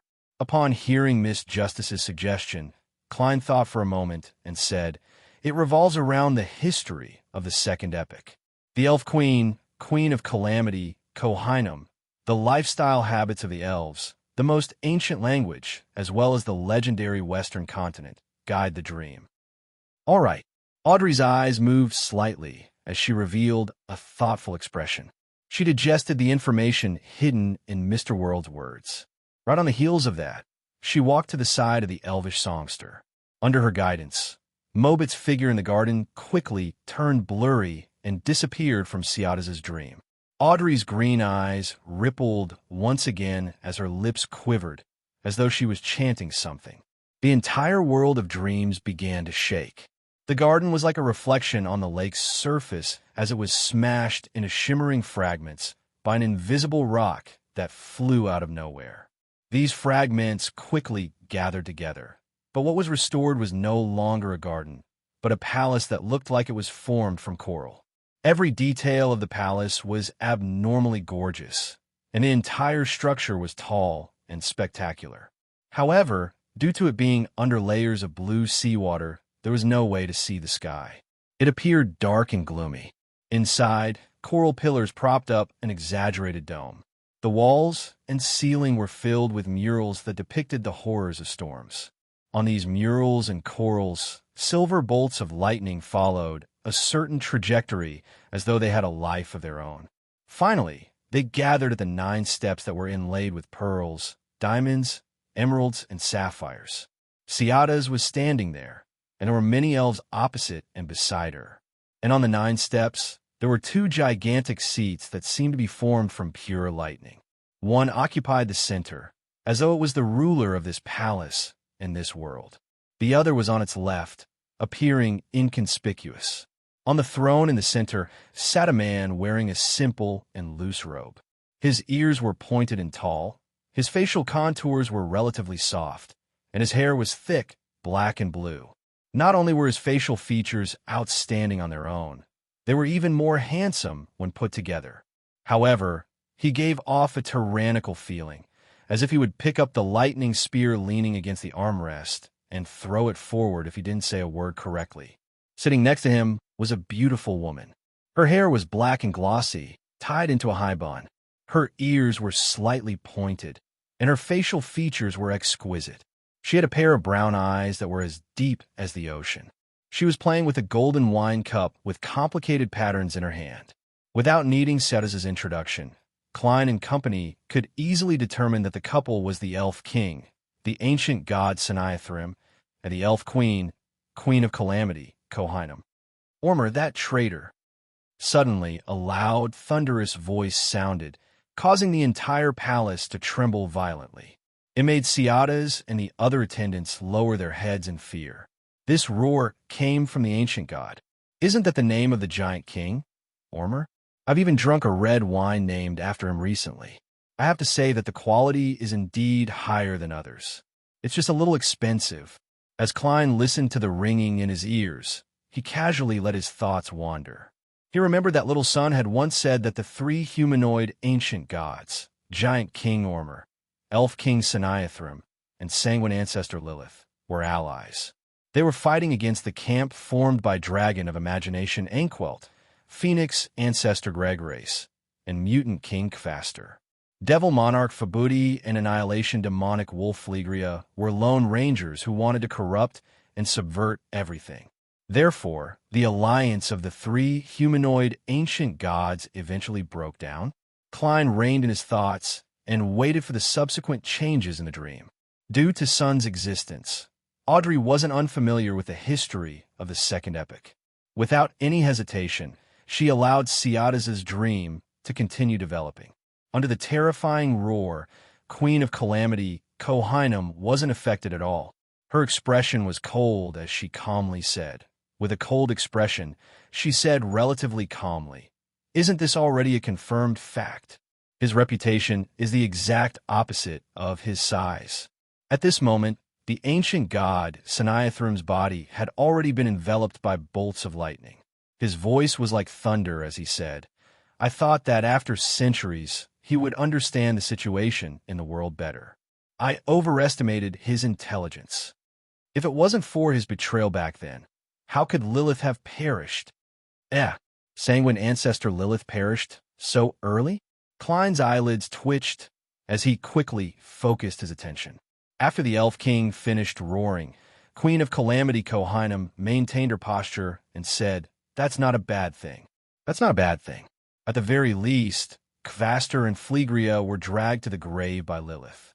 All the gods no longer trust each other. Even if we don't form an alliance with anyone, we can still rule over the seas, lakes, and rivers." Upon hearing these words, as a spectator, Audrey couldn't help but feel astonished. She couldn't help but use placate on herself.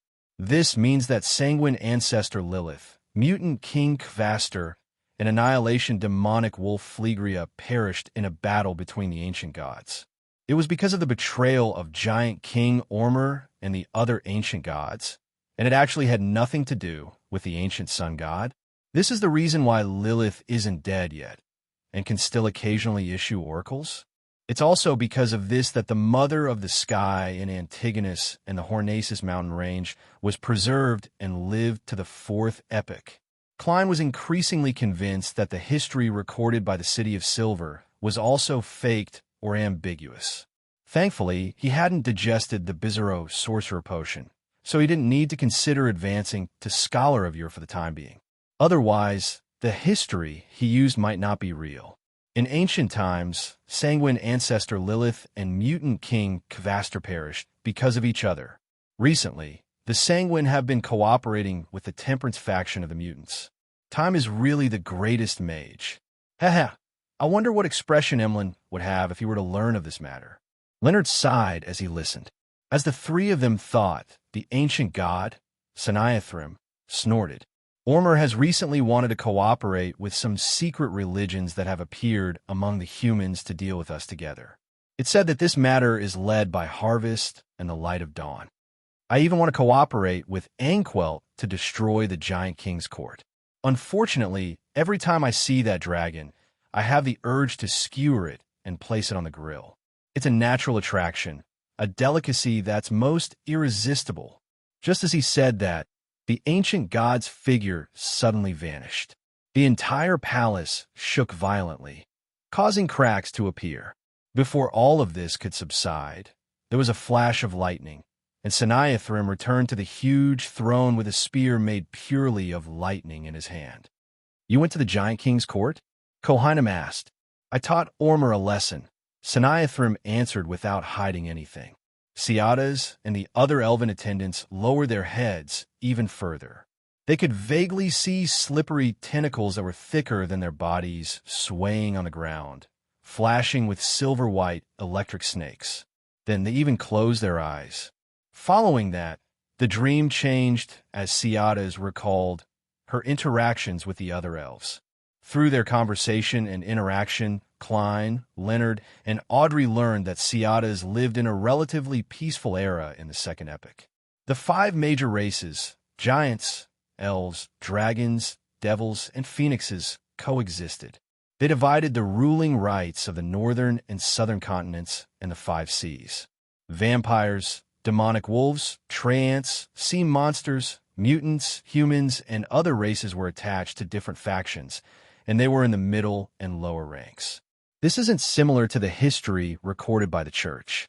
Even the myths and legends of the City of Silver don't have such matters. Leonard sighed when he heard that.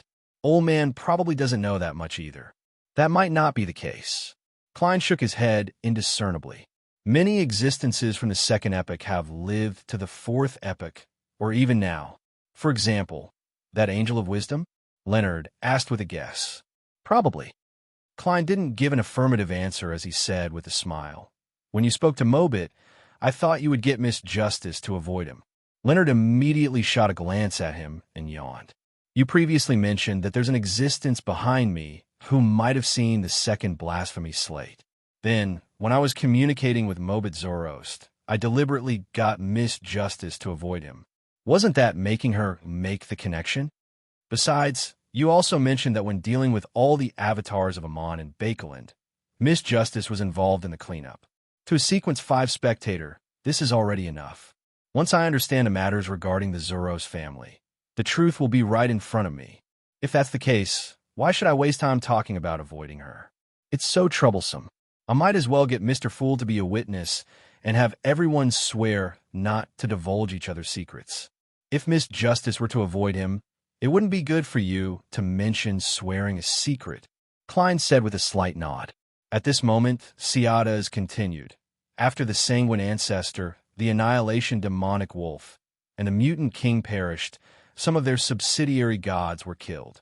Some sided with other ancient gods, while others disappeared and lurked in the shadows.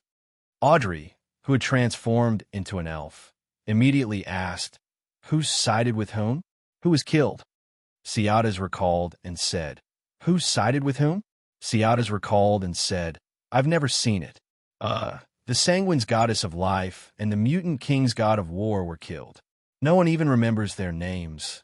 The annihilation demonic wolf's god of the dead, Salinger, sided with the phoenix ancestor. The Sanguine's goddess of beauty, Alnia, sided with us. The mutant king's god of phase, Tolsna, and the annihilation demonic wolf's goddess of misfortune, Ammonizes, vanished. Salinger, Alnia, these two names made Klein's forehead twitch. He instinctively used his clown powers to maintain his expression. Alnia was the Blood Moon Queen, the wife of the Fourth Epic's Night Emperor, the Empress of the Toluan Sostal Empire. And Salinger was the founder of the Balam Empire, the Fourth Epic's Emperor of the Underworld, Death, Nine Heavens' Divine Emperor. Chapter 1095. The subsidiary gods of the Second Epic are truly filled with hidden talents. Previously, there was the Dragon of Wisdom, Haraburgen, and later, there was the God of the Dead, Salinger. These were all important figures who eventually became Sequence 0 and ascended to the divine throne. Of course, I can't be certain about the Dragon of Wisdom, but it's quite possible. Yes, there's also the God of Dawn, Badheil, and the Goddess of Harvest, Omabella. I can't rule out the possibility that they have lived to the Fifth Epic and are living very well. I wonder if the god of spiritual creatures, Tolsna, and the goddess of misfortune, Ammonizes, escaped the deity war at the end of the Second Epic when the City of Silver's creator retracted their authority. If they escaped, what role did they play in the Third Epic or even the Fourth Epic? After a moment of shock, Klein sighed inwardly. Thinking back to the betrayal of the kings of angels in the Third Epic, he couldn't help but lampoon fire, theft, and protection against subsidiary gods. At that moment, Audrey, who didn't know much about the true names and authorities of the subsidiary gods, didn't show any emotions. She acted as one female elf after another in Ciadas' memories and constantly chatted with her, allowing her to tell her everything she knew about the second epic. According to Ciadas in the Annals of the Elves, there was no concept of the first epic and second epic. In the beginning, it was chaotic, dark, and crazy. There was a lack of written information. It was only when the supernatural races gradually gained a certain level of rationality and had their own written language that living beings began to have a certain level of understanding of history. In that era, the ancient gods appeared one after another. The sky, land, sea, and underground slowly transitioned from absolute disorder to a certain level of order.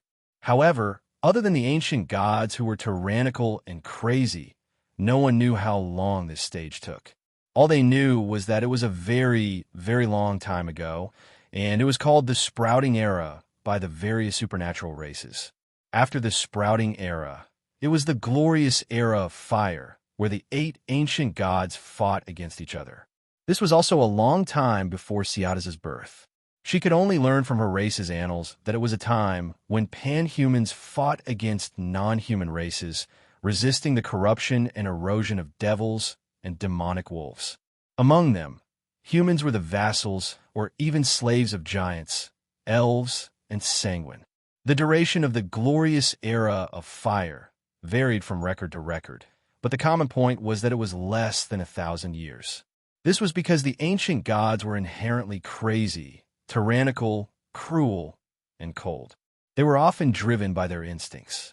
After Blood Race primogenitor Lilith, mutant King Kvastion, and annihilation demonic wolf Phlegria fell in a betrayal, the glorious era of fire came to an end. Wars broke out frequently, and the world suffered damage that didn't stop for centuries. World of giants and dragons with of dragons. When the 5 races formed a new balance, the northern continent, southern continent, eastern continent, and 5 seas restored a certain degree of peace.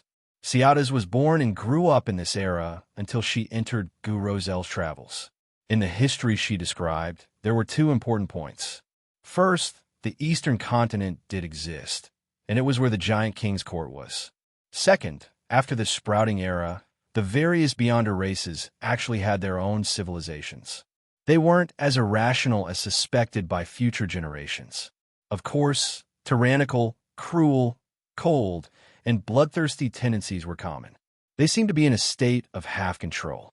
It was only after the Twin Era that the new generation of elves and giants became more rational and possessed emotions, just like Ciadas and Gurozel. The eastern continent seems to be the forsaken land of the gods. It was abandoned during the Cataclysm. Similar thoughts surfaced in Klein, Leonard, and Audrey's minds. They were very interested in this, but unfortunately, Ciadas had always lived in the Elf King's court. She would occasionally head out to cruise at sea, and she had never been to the eastern continent. She lacked sufficient understanding. Influenced by Justice Audrey, Ciadas' dream began to show the origins of the elves' living customs and language. In the legends that the queen's maidservant had heard, the elvish language was created by the king in the Sprouting Era. Every word was accompanied by the birth of a first-generation elf, and the number of elvish words corresponded to the number of first-generation elves. And the living customs of the elves weren't very uniform. It was heavily dependent on the surrounding environment. The elves in the sea and the elves in the forest were undoubtedly very different in various customs. What they had in common was that they believed in the king, who was an ancient god, and his queen. They liked to use the blood of prey to make food. They had a wide range of cooking techniques, and even the sea elves would often come to the reef for a bonfire party.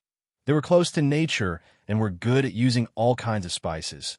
They revered the strong, and they were proud that their actions were faster than their thoughts. Myths and reality are mixed together, making it difficult to tell which is real and which is fake.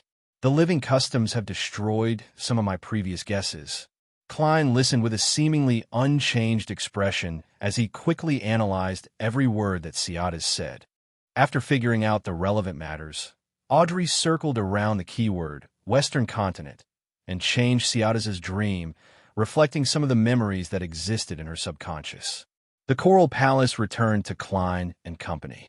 Ciadas followed behind Queen of Calamity Kohinum and walked to a crystal window.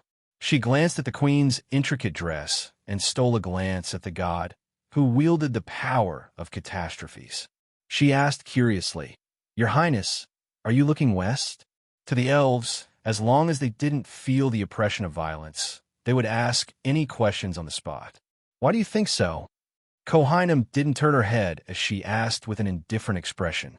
"I just learned a legend. Us elves originated from the western continent," Ciadas replied. "Your Highness, does the western continent really exist? Is it really the birthplace of the first elves?" The corners of Kohinum's mouth curled up slightly as she said with a slightly ethereal voice, "The western continent might exist, but might not exist either.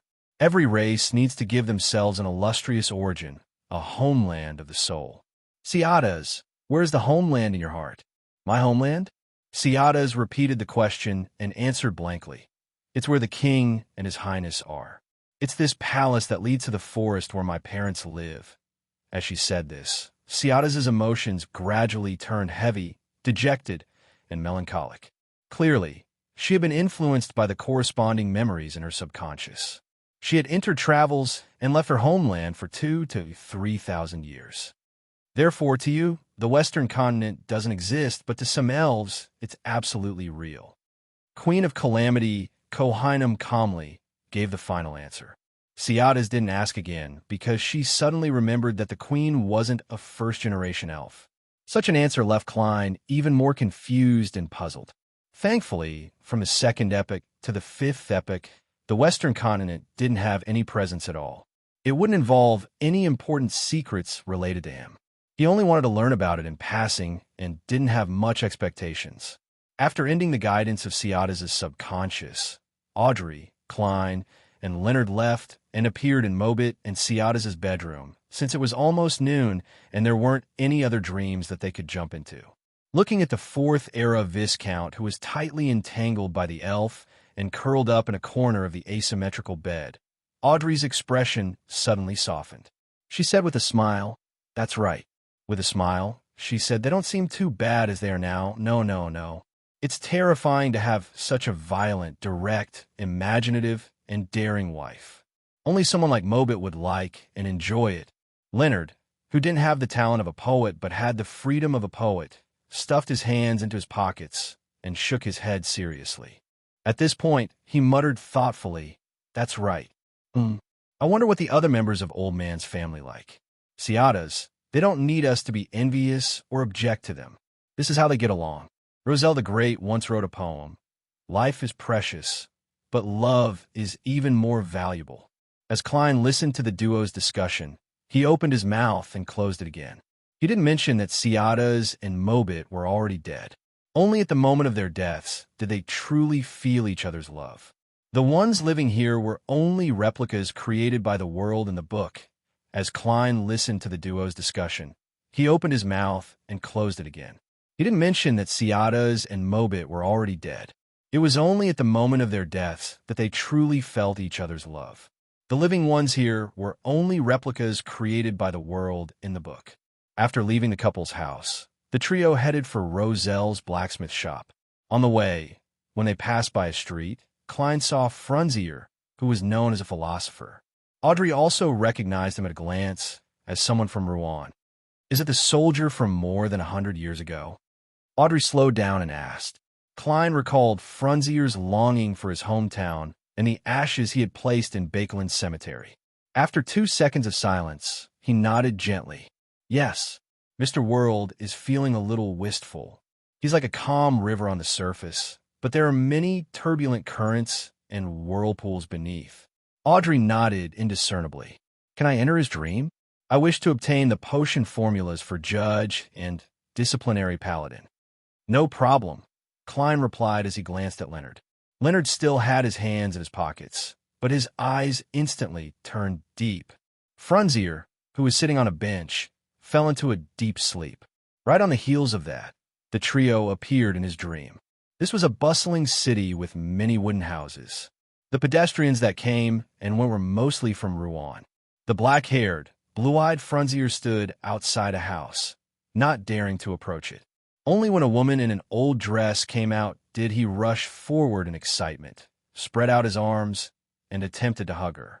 His hug passed through the woman, and the two of them didn't interact at all. Frunzier froze on the spot as he shouted in a daze. Mommy, Audrey, who had wanted to directly guide the dream, silently watched this scene. Then, she sized up her surroundings and discovered the iconic clock. Bakelin. Audrey pursed her lips, turned her head, and looked at Klein with a converged gaze. Are they unable to leave the world in the book? Too much time has passed. If they were to leave, they would directly age, die, or even be eroded by the elements. Klein's tone was like a calm, surging river. I've sent an item from Frunzier back to Bakelin. This, as a spectator, Audrey acutely sensed the cruel reality hidden behind those words. She couldn't help but raise her head and look out of the dream, towards where Mobit and Ciadas were. Leonard originally wanted to ask what it was, but after looking around, he maintained his silence. Following that, Audrey seriously guided the dream. After obtaining 2 potion formulas, she allowed Frunzier to return home and live happily with his parents, siblings, and sisters. This was a beautiful dream. After leaving Frunzier's location, Klein, Leonard, and Audrey quickly saw Roselle's home. This was the last stop of their exploration. After obtaining the information from the giant Roselle's subconscious, they would enter the world in the book's sea of collective subconscious to seek the secrets behind the book's existence. Note 1. Quoted from Hungarian poet Petafai's Freedom and Love P.S. Seeking monthly recommendation votes on Monday. Chapter 1096. Which one is Roselle? In the dream, Leonard looked ahead blankly. There was a huge bonfire, and around it were more than 10 grayish-blue-skinned cyclopes that looked no different from each other. To be honest, I wouldn't have been able to recognize them without the powers of a faceless. To me, if there's no difference in age, hairstyle, height, scars, clothes, or maturity, giants all look the same. Klein mumbled inwardly as he calmly turned his head to look at Miss Justice, as though saying that she was a spectator and that this shouldn't be difficult for her. Audrey raised her hand and pointed at a giant who was gulping down alcohol and would occasionally roar in praise. That's Roselle. It looks like in the traditions of the giants, the way to express affirmation and praise isn't by clapping, but by roaring. The louder the roar, the higher the level of praise. Miss Justice is acting like a folklorist. Thankfully, it's just roaring and not singing. Otherwise, the noise would be worse. It's obvious that the giants here aren't good at music. Their roars didn't have any sense of rhythm. Klein nodded slightly and said to Audrey, "Begin the guidance." As Audrey went forward, Leonard retreated. He raised his right hand and stroked his chin. Tell me, in the second epoch, which Beyonder race widely possessed the Beyonder characteristics of the Evernight pathway? Isn't it the demonic wolf? Klein glanced at Leonard, wondering if his poet had contracted the traditional disease of the Nighthawks, a bad memory. I know. Leonard maintained his posture as he said, with a slightly odd expression. Then how did they act as the Midnight Poet?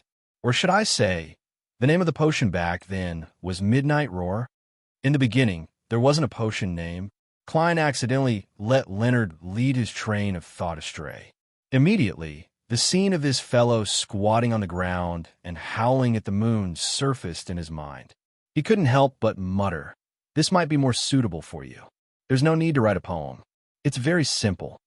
The corners of Leonard's mouth twitched. There are different types of poets, too. I'm a reciter. As the two of them chatted, Audrey's guidance gradually advanced. Roselle's dream revealed the waning forest, the barren tunnel, a corner of the Giant King's court, Dawn Town, the Kingdom of Gold, and other places. As Roselle wasn't a servant of the Giant King and the other deities, he could only occasionally see these high-level existences when he was on duty in the waning forest or certain palaces or passageways of the king's court. Furthermore, he didn't dare look at them directly and had to kneel on one knee and bow his head to welcome them. Therefore, the images of Giant King Ormer, Giant Queen Omabella, and the eldest son of the Giant King, the god of dawn, Badheil, didn't directly appear in the dream. They only existed in the form of portraits. Similarly, Roselle knew very few secrets. His grasp of history and the situation in the world was completely inferior to elvish songster Ciadas. However, an interesting point was that in the Giant King's court and among the giants, the traitor was synonymous with Sinaithrim.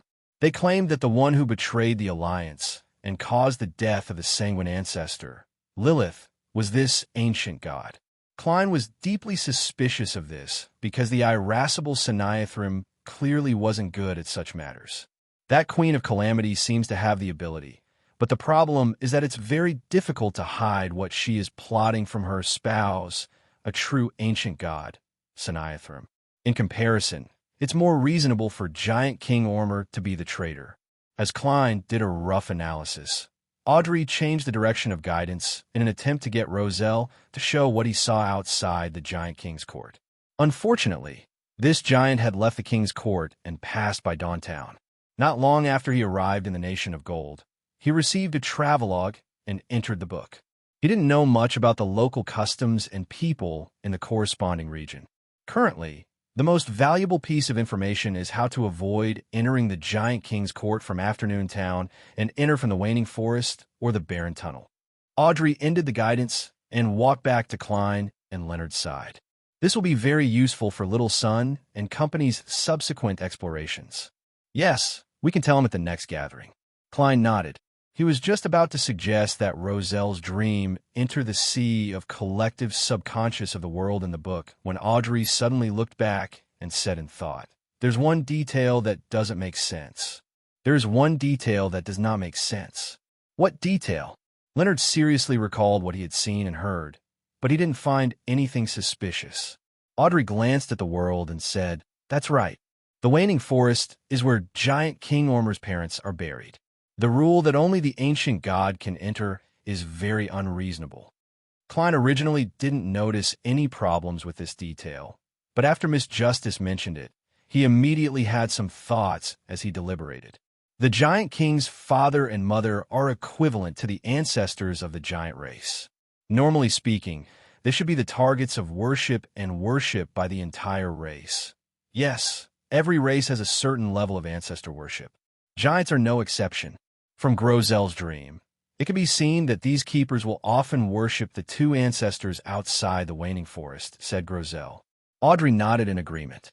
If there are no other factors affecting it, the Giant King should occasionally organize the clan's key groom targets to pay respects to the ancestor, and not make it a rule that only he can enter. Perhaps the Waning Forest hides great danger. Weren't the most ancient giants crazy, tyrannical, and irrational? After they died, their corpses would pollute the surrounding environment and affect the entire forest. It's not something too difficult to understand. Leonard gave his guess. Audrey and Klein shook their heads at the same time, rejecting this theory. If it's just danger or pollution, Giant Queen Omabella and the god of Dawn Badheil can clearly resist it effectively. With the help of the Giant King, there's almost no problem. However, they are still not allowed to enter the Waning Forest, even if they follow the ancient god. Klein simply shared his thoughts and guesses. Perhaps the parents of Giant King Ormer aren't the only ones buried there. There are other secrets as well. That's very likely. Audrey nodded seriously. On her silver mask face, her green eyes darted around slightly, revealing a hint of curiosity. If that's really the case, what kind of secret can't be known by his wife, children, subsidiary gods, or the clansmen? Interesting. Leonard smiled and allowed his thoughts to wander. After discussing for a while, the three of them made good use of their time to pass through the Barren Tunnel and enter the Giant King's court. They attempted to enter the palaces that were frozen in the glow of dusk. According to Klein's experience, this was actually the path to the periphery of Roselle's dream. This time, there was no need for him to activate creeping hunger and use the power of a zombie to open the heavy door to the giant guard's residence. Audrey directly affected the dream, causing the 10-meter-tall door to open like paper. Due to the repulsion of the unshadowed crucifix, Klein wasn't actually wearing the human skin glove. Outside the door was the gray world. In front of them was no longer the Giant King's court, but a cliff. After discussing the various situations they might encounter when entering the sea of collective subconscious, Audrey conjured a staircase at the edge of the cliff. The staircase twisted and turned as it went deep into the dark, gray, silent, and bottomless world of the mind. The three of them didn't delay as they stepped on the staircase and walked down step by step. In this lonely and quiet environment that could drive one crazy, Audrey would use placate a few times every time she went down a certain distance. This wasn't only to placate Klein, Leonard, and herself, but it was also to placate the grayish-white cliff, Roselle's subconscious. It was to prevent it from becoming agitated and contaminating their astral projection or body of heart and mind. The countless rotting giant palms that Klein had encountered previously didn't appear again. Even the most unbearable loneliness, silence, and endless feeling in the world of the mind didn't seem that terrifying because they were moving in a team and could speak to each other. This is the world of the mind, the domain of the consciousness. It's indeed different from others. Leonard looked around as though he wanted to use a few lines of poetry to express his feelings, but he ultimately chose to give up. If it were any other place or mission, Klein might have gotten his poet to remain silent. But here, he felt that anything he said was fine. Audrey didn't reject the exchange either, as she said in all seriousness. She said seriously, what we intuitively feel is the essence of this environment. The cliffs, and gray world we see are a reflection of our subconscious. If it were any other race, it might not be the same. Only now do I find psychology rather interesting, Leonard said with piqued interest after hearing that. Klein glanced at him and resisted the urge to say that with his personality and habits, he really wasn't suitable for the spectator pathway. As they conversed, the three of them descended for an unknown period of time before they finally stepped on solid but blurry gray ground. Looking up from here, they could see swaying figures of light. They were densely packed and overlapped, forming an illusory sea. Klein, Leonard, and Audrey were just about to walk forward when a water current surged past them. A rather blurry figure of light stood up. It was a grayish-blue giant that was 6 to 7 meters tall. Its chest and abdomen were wrapped in dragon-scaled leather. The exposed areas were covered in indescribable patterns, symbols, and labels that exceeded the scope of the normal senses. His vertical eye was bloodshot, and he didn't hide the violent aura it emitted. It had a clear inclination towards destruction, and in his mouth was a bloody human leg. This was a demigod-level giant. He was a remnant phantom in the sea of collective subconscious. Perhaps it came from an actual encounter of the ancestors of humans or other races, or perhaps it came from what Roselle and the other giants had seen. The moment he appeared, the crazy emotions spread to Klein and company like a contagious plague. This was the world of mind, consciousness, and heart. P.S. Seeking recommendation votes and monthly votes on Monday. Chapter 1097. The giant with bloodshot vertical eyes that was biting at the human leg didn't actually exist. He was essentially an intense emotion produced by a particular person or creature. This emotion that stemmed from an extremely deep impression entered the subconscious, spreading from the mind island to the surrounding illusory sea. It gradually settled down and turned into a brand. Not all emotions and consciousness would eventually settle down. Most of them would be obliterated by time and washed away by the seawater. Only extremely intense or repeated emotions would remain. And once it became a brand, it would be a drop of water in the sea of collective subconscious. It would then be able to affect the surrounding creatures of the same species, becoming an ancient memory that was engraved in their bloodlines. Therefore, the mythical creature form that the illusory giant displayed wasn't clear enough. Furthermore, there were many mistakes that were filled in based on subjective consciousness. Normally, it wouldn't make Leonard and Audrey unable to look straight at it, causing their spirituality to be in chaos, or causing them to have a mental breakdown. However, the madness that accompanied it, as well as the extreme fear that came from an unknown source, seemed corporeal. It could infect every living being's body of heart and mind, astral projection, and even soul body. This was the essence of the danger in the sea of collective subconscious. It didn't originate from strength, level, but from the emotions and feelings that were imprinted. Of course, if one encountered a high-level creature or a brand left behind by a deity, they could really see one or a few mythical creature forms. However, the outcome definitely wouldn't be good. They would either have a mental breakdown and go mad, or they would be completely corrupted by the emotions and feelings of a deity or high-level creature. No one could guess what they would become in advance. In short, here, in this sea of collective subconscious, the way of combat was different from the outside world. At times, the more anxious one was to destroy the phantom. The more likely one was to be corrupted due to the stirring of emotions. It was precisely because of this that Klein immediately controlled his emotions when he saw the 7-meter-tall, grayish-blue giant rush over. Then, he used an illusion. The target of this illusion was Leonard and Audrey.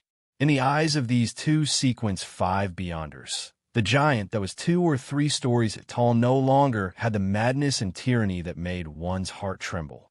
It appeared ordinary and ordinary. Therefore, before the true extreme feeling of contamination hit them, Leonard and Audrey were very calm and did not show any emotional fluctuations. Then, with one hand in his pocket, Leonard stretched out his right hand and slightly opened his mouth. He originally wanted to use the Archbishop's help to seal the first spirit in his teeth after he became a spirit warlock, a terror demoness. This was a powerful spirit world creature with a beautiful face and rotting body. It had a pair of gigantic eagle wings and was adept at sucking the consciousness of others and instilling fear in them. However, he quickly recalled that he was not only an astral projection, but he had also experienced the gray fog's baptism. How could there be another spirit in his body? Left with no choice, he switched to using the powers of a soul assurer. His green eyes were deep. The giant phantom immediately slowed down, and its emotions seemed to have been somewhat relieved. At this moment, Audrey calmly opened her arms and used placate. An invisible wind blew past, and the giant phantom paused. The infection in its surroundings instantly weakened significantly. During this process, Klein took out the bronze-green cross with many spikes. As he opened the bottle containing his blood, he poured a few drops onto it and said with a solemn expression, "That's not a problem." He said with a solemn expression, "Light." Brilliant, pure, and flawless light burst forth. As Klein's black trench coat fluttered slightly, it drowned the giant phantom. Without putting up any resistance, the grayish-blue giant quickly melted away. One of the main abilities of the unshadowed crucifix was to remove or purify remnant mental imprints. This was also the reason why Klein had brought this sealed artifact with him. And when using the cross that came from the ancient sun god, Klein had dispelled the illusion, allowing Leonard and Audrey to directly see the true appearance of the giant phantom, so as to enhance their experience in this aspect. Although it only took less than a second for the giant phantom to be drowned by the endless light, Audrey and Leonard still felt dizzy. Uncontrollable horror surged out from the depths of their hearts, and their minds nearly collapsed. This didn't last long. Audrey instinctively used placate on herself to calm her emotions. Following that, she treated Mr. Star and Mr. World's psychological problems. How terrifying! Is this a demigod-level giant? When the light dissipated, Audrey looked around and sighed with emotion. At that instant, she had a deeper understanding of the sentence. Do not look directly at God. Even at the level of a saint, a demigod who only had remnant memories of others couldn't see them directly, much less a true deity. Leonard was rather experienced as he gave a self-deprecating laugh. Sequence 4 is indeed the level of a qualitative change in life. However, that fear just now was nothing much. It wasn't as intense as the emotions I felt when I faced a pregnant woman.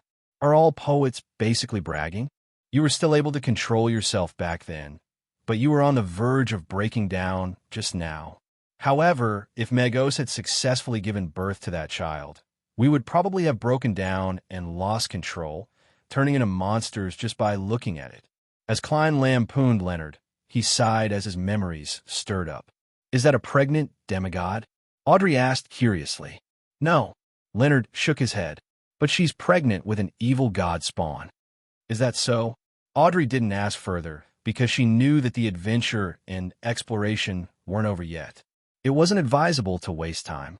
She then looked at Gehrman Sparrow, who was wearing a black trench coat and holding a bronze cross and a metal bottle.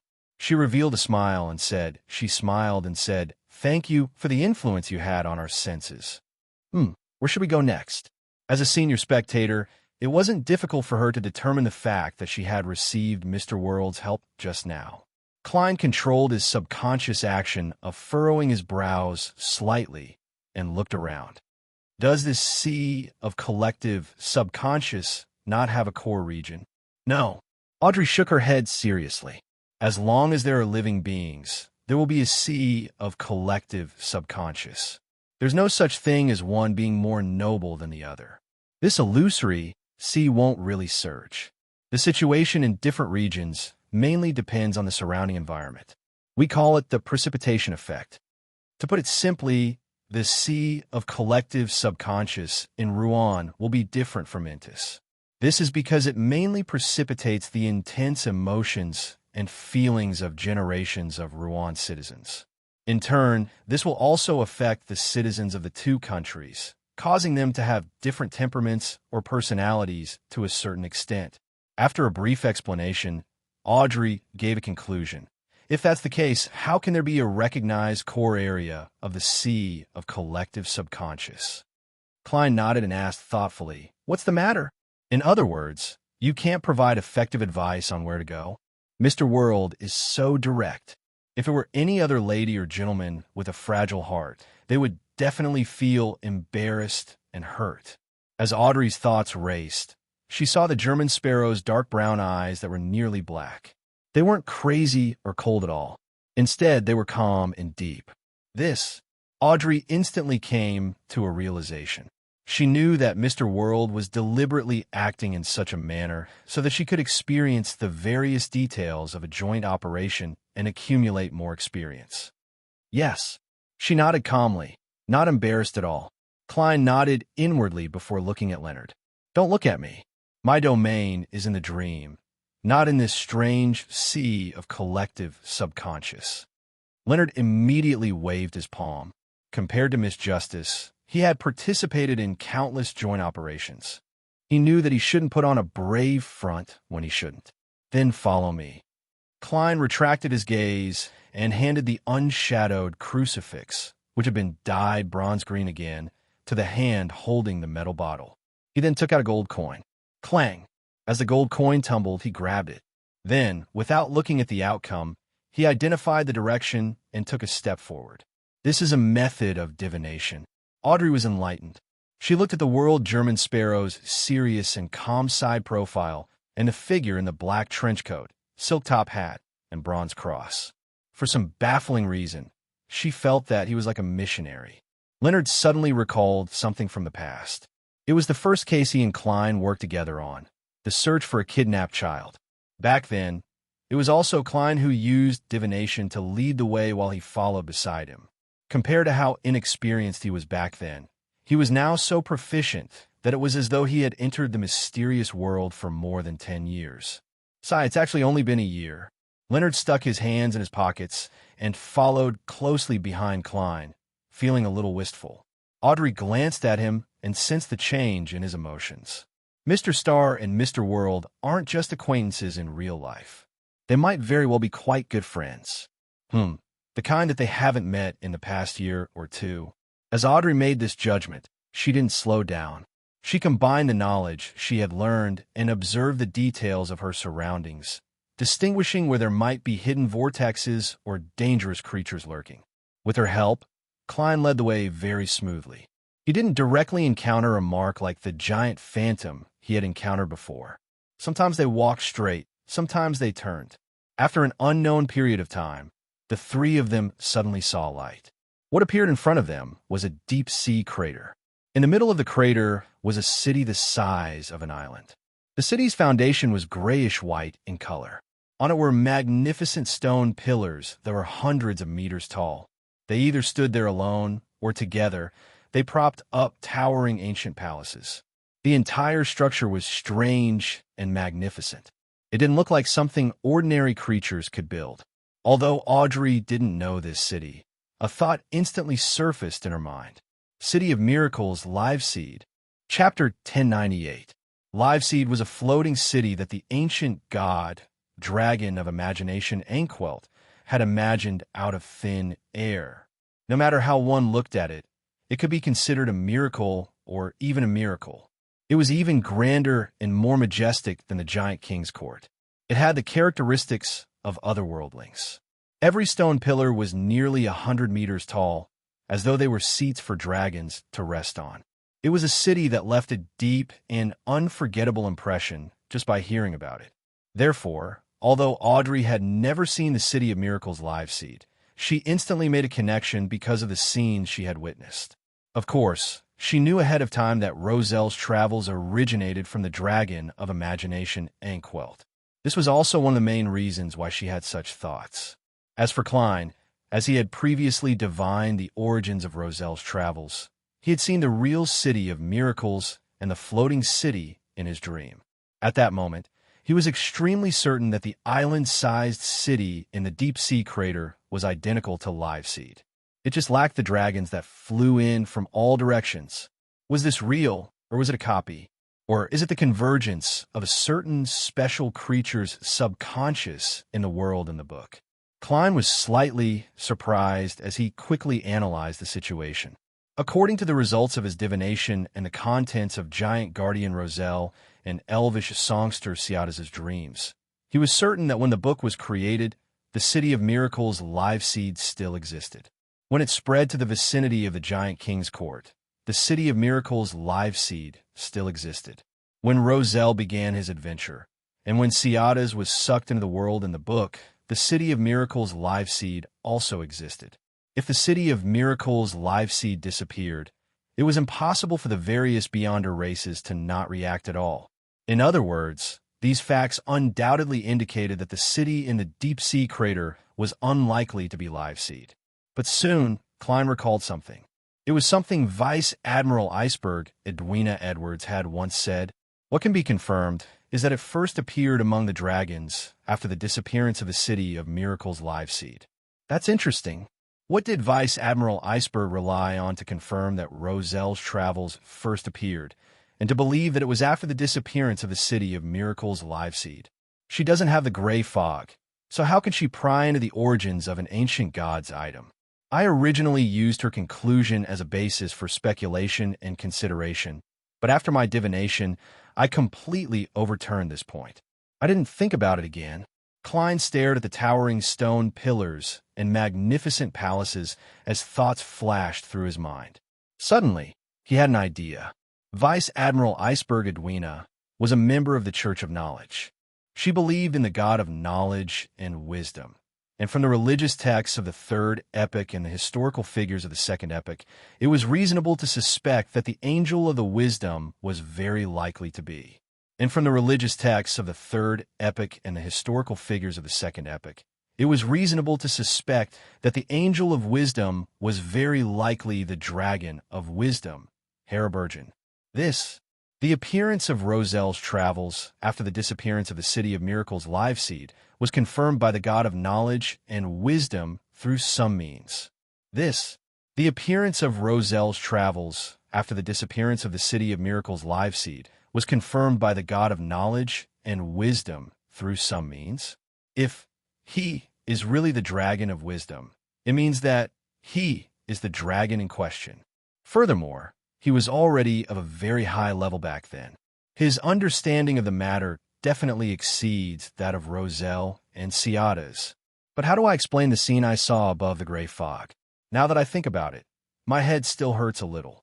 What I saw was definitely the true form of the ancient god, the dragon of imagination. For a moment, Klein felt enlightened as he strung the pieces together. But at the next moment, he fell into deep confusion. He kept tossing gold coins and quickly came up with a guess.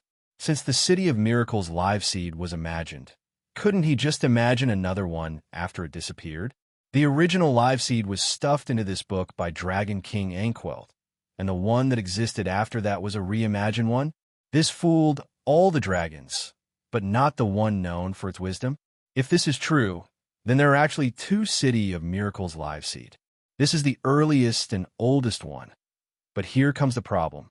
Why didn't the Dragon of Wisdom personally enter the world of the book?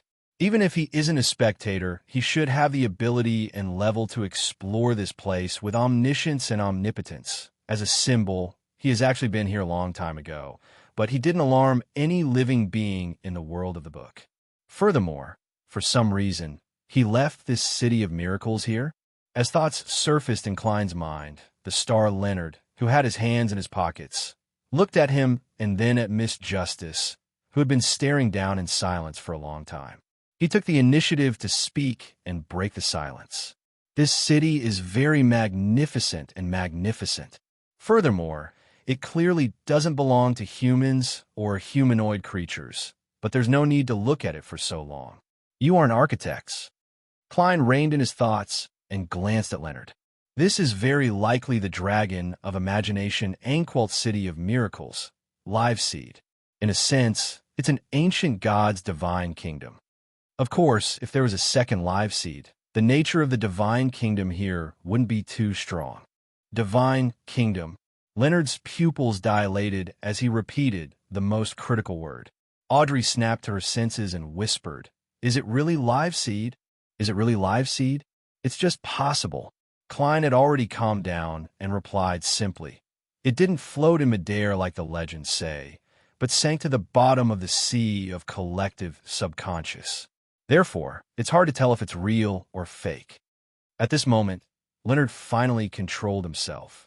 Once again, he looked at the magnificent city in the deep-sea crater and laughed in a self-deprecating manner. "I never expected that I would one day come to the divine kingdom of an ancient god. Frankly speaking, if Miss Justice wasn't here, he definitely wouldn't have been able to help but sigh at how colorful Klein's life was. Ever since he met this former teammate, not only had he directly met the two sons of God and the King of Angels, but he had also entered the magical world in the book and discovered a city that was suspected to be the divine kingdom of an ancient god. This was many times more exciting than what he had experienced in the past year. It was also many times higher in level. Of course, it was also many times more dangerous. After saying that, he looked up at the floating light and shadow seawater above him and asked thoughtfully, "What's going on?" He asked thoughtfully, "How do we tell if the sea of collective subconscious is real or imaginary?" This was a continuation of the question of how to determine whether live seed was real or not. Audrey thought carefully for a moment and said with uncertainty, "There's no way to tell. There's no way to tell, or rather, the sea of collective subconscious here is also real. In essence, the collective subconscious is the sedimentation and accumulation of intense emotions and feelings. Although the people of this world might be imaginary, their experiences, their emotions, their joy, anger, sadness, pain, and happiness are all real." As she spoke, Audrey stopped. She vaguely grasped something, but she couldn't really say it out loud. At this moment, Klein suddenly said, "The items it imagines will definitely appear. The objects that it imagines will definitely materialize, and the kingdom that it imagines will definitely descend upon the material world." As his voice echoed, Klein put away the gold coin in his hand and jumped into the deep sea crater, his black trench coat fluttering. The future, it claims, will definitely happen and become a reality. As his figure glided down, he continued to speak. Audrey's green eyes were first confused before they lit up. Following that, she jumped towards the City of Miracles. "Aren't you going to divine the level of danger? This might be the divine kingdom of an ancient god." Leonard looked at the two of them in surprise and blurted out. In the education he had received, this wasn't in line with the prescribed course of action. "When did you have the illusion that I didn't divine it? It's just that you didn't notice my petty actions. I just put away the gold coin. Besides, my danger premonition didn't give me any warning. In addition, if my guess is right, then the Dragon of Wisdom, Haraburgen, should have entered this place before. If there really was any active danger, he would have long resolved it.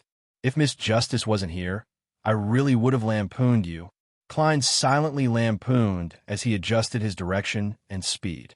He passed by a few thick stone pillars that were nearly 100 meters tall and descended, stepping onto the grayish-white ground. He was now in a spirit body state, so he could naturally fly if he wanted to. 2 to 3 seconds later, the silver-masked Justice Audrey landed beside him. Audrey looked up and was shocked by the grandeur of the stone pillars and palace for a few seconds.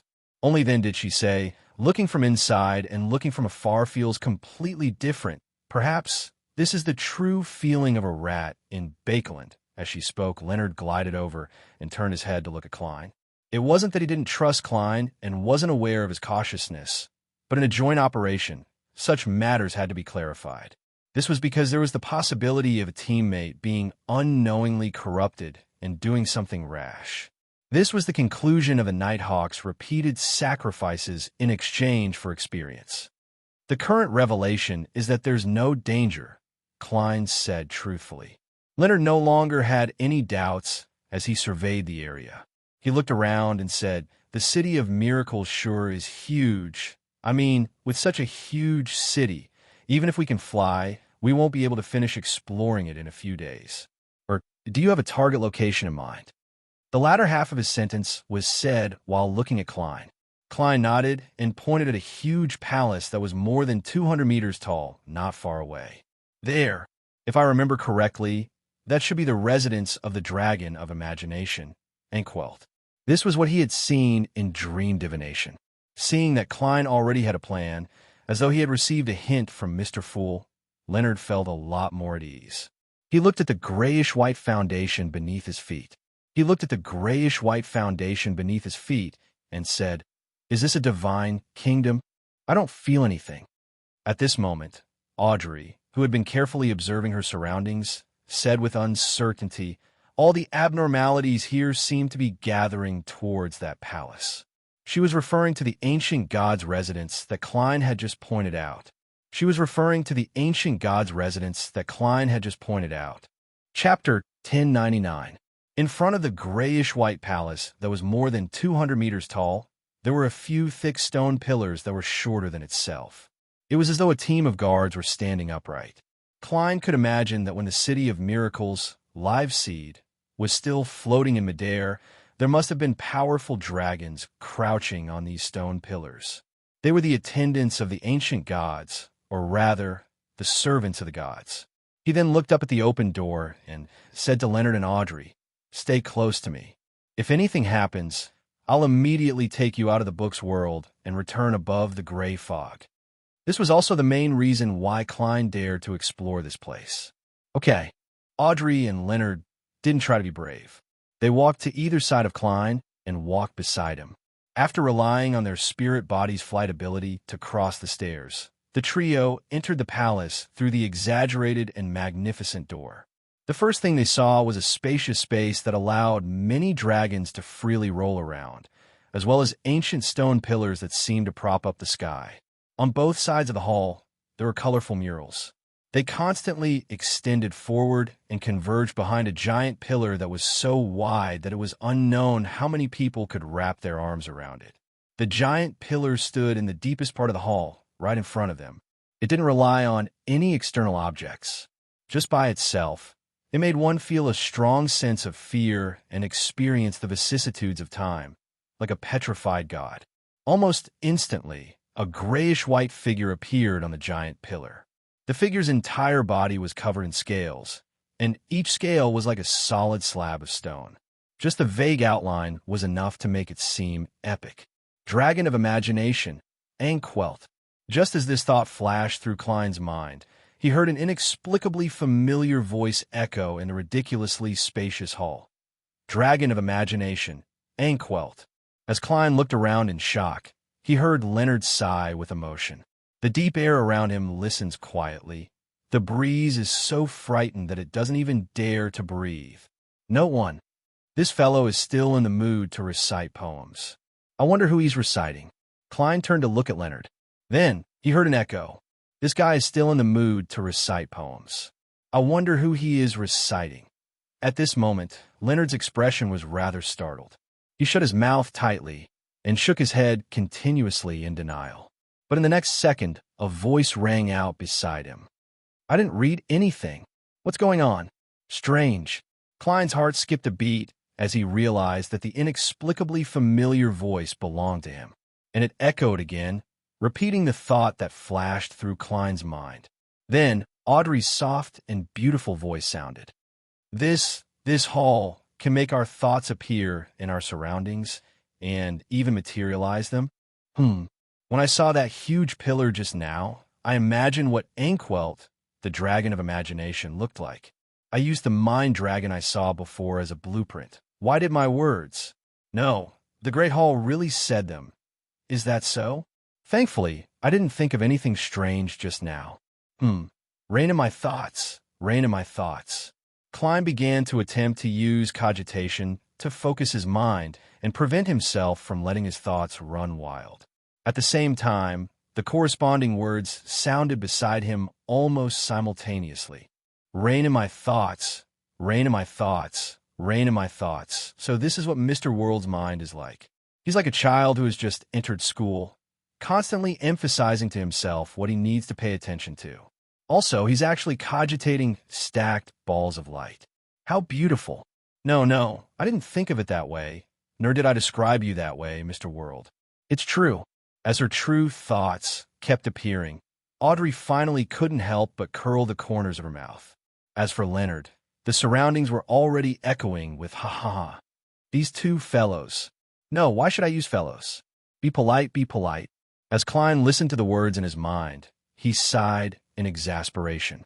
This place is very suitable for playing truth or dare. Perhaps it should be called the Hall of Truth. What game is this? Audrey didn't need to open her mouth to express her puzzlement. It was probably invented by Roselle the Great. I have to be careful not to think about things I shouldn't think about. Seriously, it's too difficult to reign in my thoughts without the help of cogitation. As Klein answered, he habitually warned himself. In the end, he was once again heartlessly betrayed by the Great Hall. This time, Audrey laughed out loud. Mr. World actually has such a side to him. I actually failed to decipher in the past. Klein, to think that you would have such a day. No, what did I say? Leonard suddenly raised his right hand and covered his mouth. As expected, he heard Miss Justice's question. Klein? As well as a certain person's complaint. Perhaps only turning into a marionette can stop this fellow from letting his thoughts run wild. Wait, what am I thinking? Phew. Calm down. Calm down. Klein took a deep breath and began to focus his attention on the matter at hand. Let's first take a look at what the surrounding murals say. In ancient times, murals were a very important way of keeping records. They often contain a lot of information. At the same time he made the suggestion, he heard Audrey's inwardly laughing and thinking. Klein, is that Mr. World's real name? No, don't think too much about it. Mr. World will be angry. No, I think it's more likely that he's embarrassed. No, this is all Lie's fault. Mr. World, please believe me. Phew. Calm down, focus. With the help of the spectator pathway's control over her emotions and thoughts, Audrey gradually reined in her thoughts and cast her gaze at the mural on the right. Compared to them, Leonard's ability to control his mind was slightly weaker. There were still noises echoing around him, turning into a marionette. Are this fellow's thoughts so dangerous now? TSK. So this is your true thoughts. Miss Justice's reaction is very interesting. It's been a while since I've seen that fellow embarrass himself. After Klein and Audrey seriously looked at the murals and quickly communicated through the stirrings in their hearts, Leonard slowly calmed his thoughts and focused. The mural on the right of the trio seemed to describe the evolution of history. There were scenes of humans building cities, plains covered in snow, war and migration, countries and cities, towers and fruits that symbolized unobstructed communication. Clearly, these murals began from the door and ended with the dragon of imagination throne. Towards the end, Klein suddenly discovered a familiar figure. It was a gigantic dragon with ghostly blue dragon eyes and ice crystal scales. It was the king of the north, Ulysses. The development of the world in this book is based on these murals. As Klein expressed his thoughts, he quickly browsed back and discovered many blurry adventurers hunting frost dragons and opening the door to leave. He discovered the melting of ice and snow, the appearance and prosperity of Pesot and other cities. He discovered that the weather was turning colder and that a new story was about to unfold. The contents of the murals will become reality in this world in this book. Audrey couldn't help but have such a thought. This wall and this painting look very ordinary. It can't even be compared to the works of the artists on the streets. As expected of the residents of the dragon of imagination. Is this the might and authority of an ancient god? Leonard also felt wistful. It's possible. Before Klein could give a more tactful answer, he heard his inner voice say, "Let's look at the murals on the other side and analyze everything." Leonard and Audrey didn't object as they followed him to the other side. During this process, they discovered that even a spirit body couldn't fly in this palace. As the murals were huge, it didn't take long for Klein and company to see the corresponding contents. Just the first mural near the door made Klein's pupils dilate. In the mural, a book with a hardcover was held in the hand of a one-eyed giant with indistinct features, grayish-blue skin, and grayish-blue skin. This, Klein heard his own shocked and hesitant voice. In the subsequent murals, the common protagonist was the book with a dark brown cover bound in goatskin. It was obtained by the elves. The words on its surface changed. It was collected. It was obtained by different people, tossed around, and wandered until it flew into the clouds and arrived in the cosmos, landing in a gigantic claw. In the next mural that followed this scene, the book didn't seem to be related to the previous ones. It suddenly appeared above the sea and stayed in a blurry ship. In the penultimate mural, it was obtained by a man in a top hat and left the ship. Following that, the mural appeared behind the gigantic pillar that was suspected to be the dragon of imagination Anquelt's throne. Its content was the book from before meeting a classical quill. At this point, all the murals ended. 0-08. Leonard's shocked voice echoed in the hall. The dragon of imagination wants to make this book and the pen into a set? What will happen? This scene nearly happened when I was dealing with Zangwill. But in the end, it didn't happen. It's because this book fell into my hands and was sacrificed to Mr. Fool. Or could it be that Adam was long prepared for this and deliberately provided help? All right, in the book, just as the ascetic mentioned the angel of imagination, Adam, the frost dragon, attacked the camp. Is it because the book itself doesn't allow him to finish speaking? Or has Adam already heard it and cast his gaze over, triggering a certain reaction? Klein's thoughts turned into words. During this process, he could only control himself to treat the fool as another existence. At the same time he spoke, Audrey's thoughts appeared. The contents of this mural will become reality in the physical world. Note 1, quoted from Tennyson, Godiva, Divine Sovereign of the Nine Heavens. Chapter 1100. The contents of the mural will become the reality of the physical world. Be it Klein or Leonard, they couldn't help but repeat Miss Justice's words in their hearts. If the mural on the other side of the book determined the direction of history in the world, it would only be surprising and impressive, but the discovery on this side was enough to stir everyone's hearts. It could stir up a huge storm there. The mural you describe will definitely be played out on a real stage, and not in the illusory world. This is the performance of a deity. It can't be that exaggerated, right? After Leonard repeated it, he muttered in a tone of disbelief. As for Klein, he habitually analyzed the situation. Even 0-08 can only affect a large city. It's difficult to exceed this range. The spectator pathways sequence, one author should be about the same, and the visionary's uniqueness can be confirmed to be in Adam's hands. What does this city of miracles rely on to ensure that the contents of the mural will be realized? The divine powers of the dragon of imagination back then? When this book was formed, the contents of the mural had already turned into an imprint and sank into the sea of collective subconscious, spreading in all directions, so as to push generations of living beings to unconsciously complete this matter. If this is true, then making another mural now definitely won't be able to turn it into reality. This is because the dragon of imagination has already perished, so there's no way for it to provide divine powers, but I can give it a try. If the contents of a new mural are really played out in the physical world, it means that this City of Miracles is really Livesea from back then. Furthermore, it hides a huge secret. It also means that the waters of the spectator pathway run deeper than I imagined. Writer, there's such a potion name? Leonard couldn't help but mumble when he heard Klein's thoughts. Compared to Visionary, which could be extended from the Dragon of Imagination, the name of the potion, Author, was clearly more eye-catching. It made one's imagination run wild, and it gave one the feeling of walking from reality to fantasy.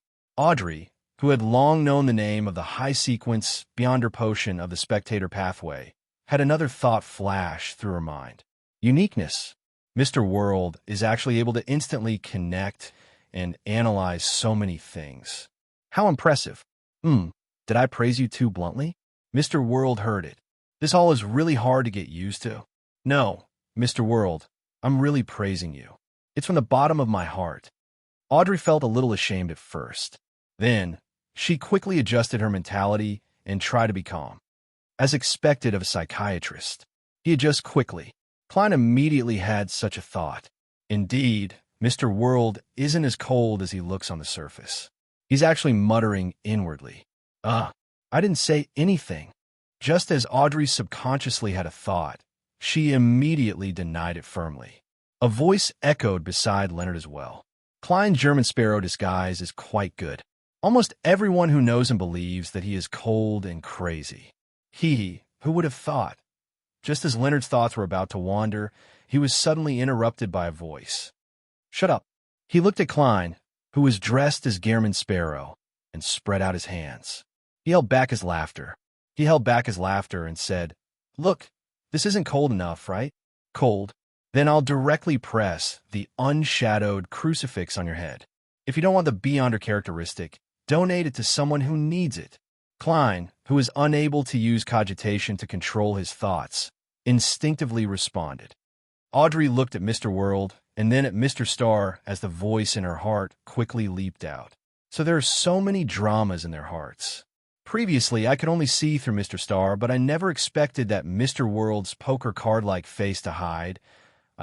Giant boss, Minnie at the critical moment, the experienced Audrey forcefully used the method of counting objects and reciting names to stop her thoughts. Who are these people?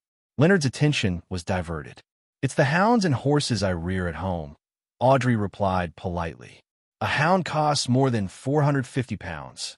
Klein suddenly recalled that after he bought Mager Manor, Butler Walter had suggested buying a batch of hounds.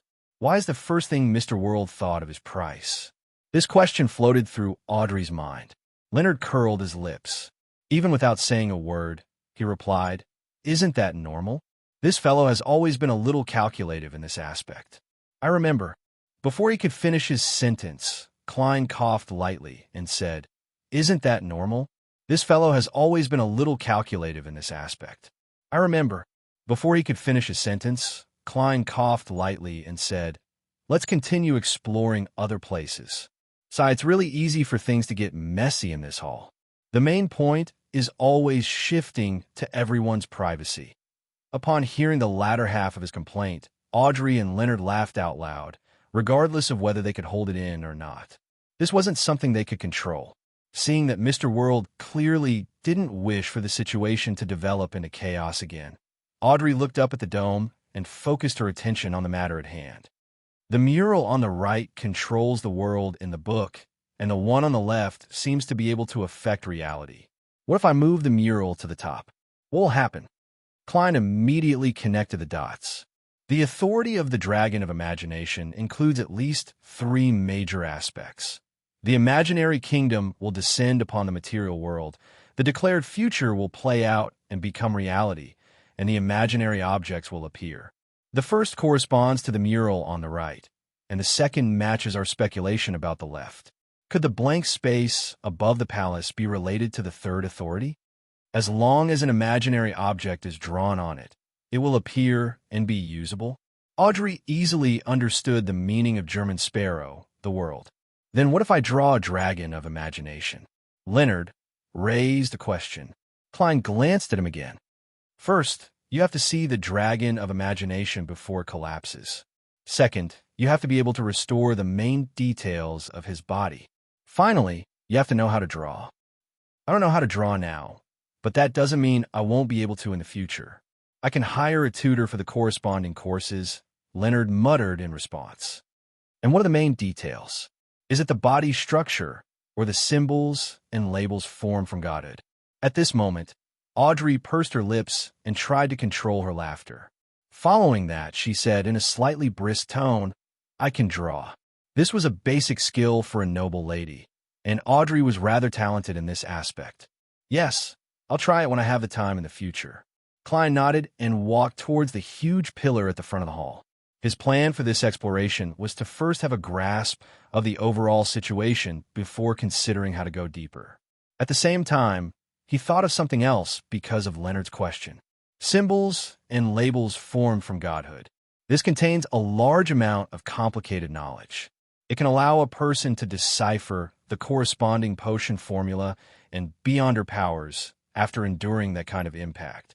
Then, before the first blasphemy slate appeared, if one were to look directly at a demigod or even an ancient god without dying, what would they receive? Back then, there was no such thing as a potion formula. Only mythical creatures that rely on potions to advance step by step have their godhood contain such knowledge? Or could it be that after the potion formula appears, mythical creatures that advance using any method will have the corresponding accumulation of knowledge? If it's the two reasons I'm thinking of, it means that the knowledge and godhood can be changed and increased. Do the angels of the Marauder pathway have the ability to tamper with this knowledge, or even directly delete it? Mr. World's considerations are so profound and involve such a high level. Audrey couldn't help but sigh. Leonard couldn't control the voice in his heart either. There's such a thing? I'll ask old man when I get back. This fellow Klein knows a lot. His acting as the German Sparrow isn't completely a disguise. At the very least, this sense of profundity seems to belong to him. Thank you for your compliments. Stop. With a bottle of blood in one hand and an unshadowed crucifix in the other, Klein forcefully reined his thoughts and cast his gaze at the throne of the ancient god not far away. They were now in their spirit bodies. Although they were restricted by the hall and unable to fly, their top speed was still much faster than their human forms. It was only at this moment that Klein realized that behind the pillar that was suspected to be the throne of the dragon of imagination, there was a dark passageway that led downwards. I can't see anything. It's good if there's light. A thought subconsciously flashed through Audrey's mind. Then, a pure and gentle light lit up in the passageway, illuminating the interior in an abnormally transparent manner. Without needing to enter, Klein, Leonard, and Audrey saw an ancient bronze door in the deepest part of the passageway. Above the door, there were countless indescribable symbols. They were like chains that extended to the back, as though they were sealing something. It exuded a heavy and mysterious feeling. In the dragon's city of miracles, in the residence of the ancient god, behind his throne, there was a door that seemed to be sealed. Almost at the same time, Klein and company's gazes seemed to penetrate the bronze door and see the deep darkness inside.